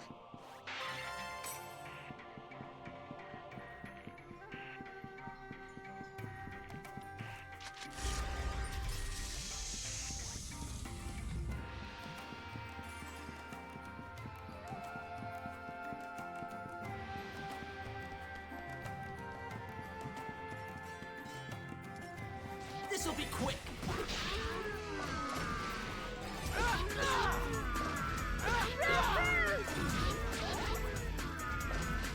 That was nothing. Don't cry later!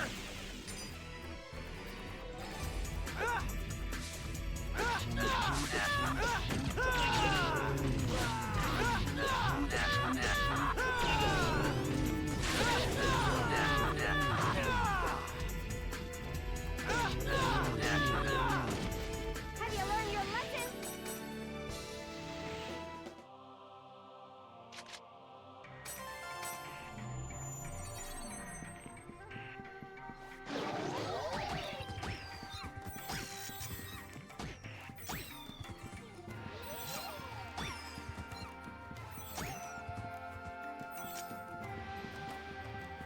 And I'm back up to 141 gem spheres. Yeesh.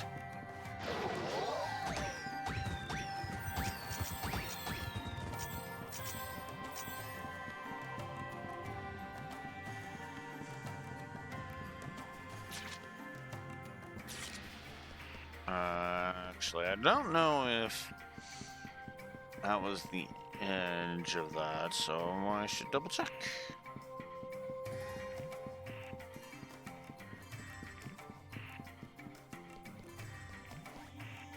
It's that again. Course unknown passing. Hey, bro, be a bud. Oink, thank you for helping me.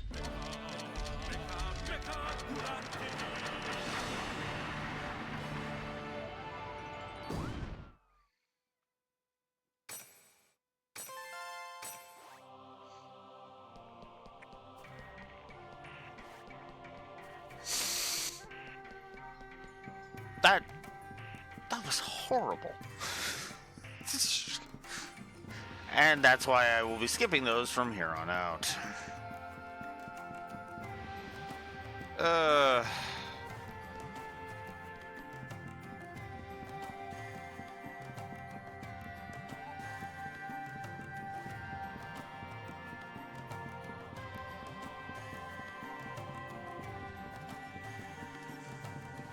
sorry.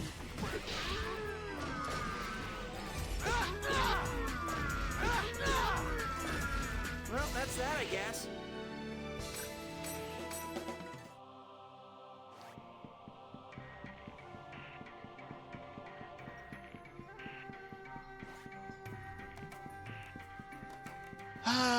Okay, so that was all that was. This is actually kind of a long dungeon. Almost all of the other dungeons so far have been a lot shorter than this.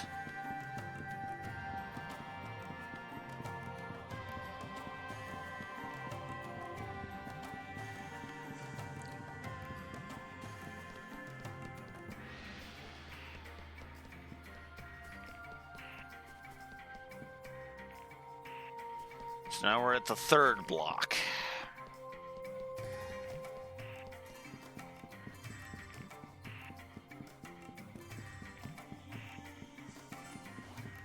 Let's do our best. Oh, frick. I wasn't even paying attention. Oh, well.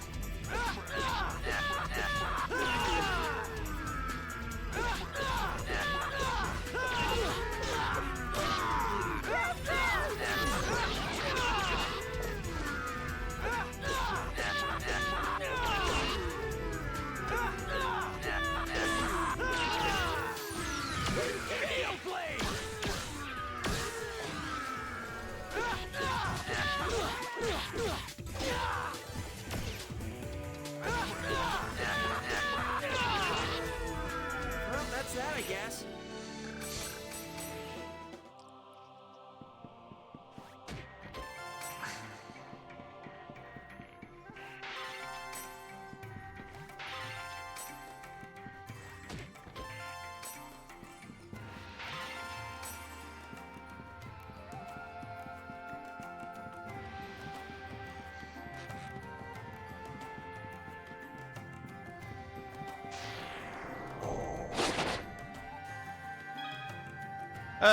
Chim Assassin.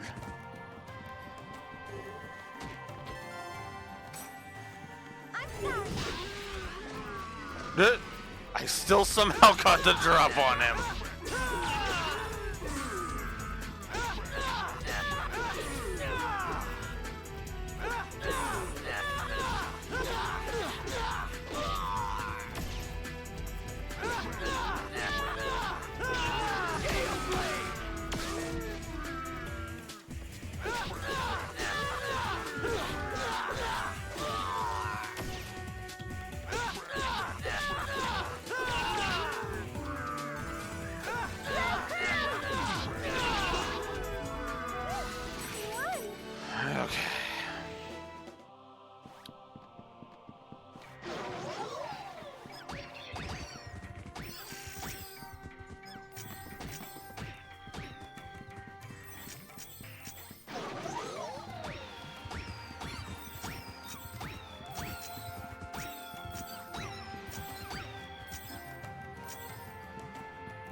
This'll be quick.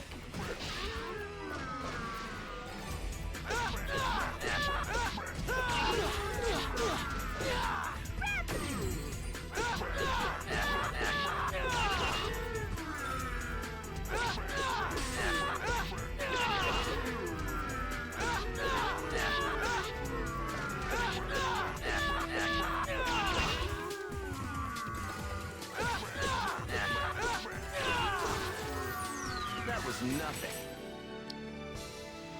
Right when I was about to get Rengeki. Pathetic. God, how much longer is this damn dungeon? This is getting a little ridiculous.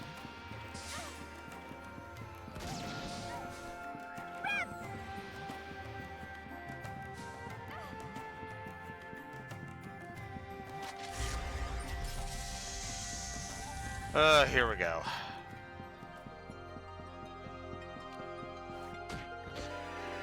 Wind Koga.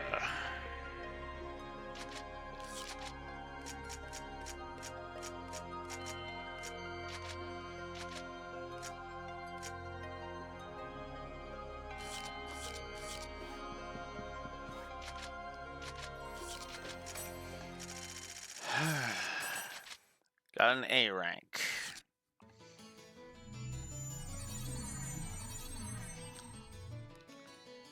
Okay, we are going to not go there. I am going to go ahead and save.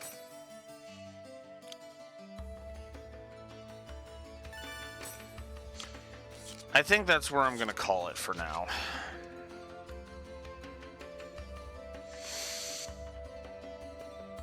So, yeah. Fuck. I might do some leveling off screen just to increase my levels so that way things don't get out of hand for later shit, but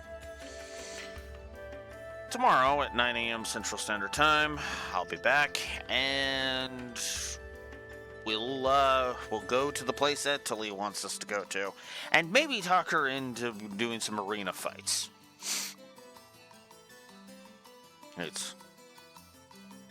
So until next time, Blue Wolf Alex the Lore Walker signing out. Have a good one. See you later.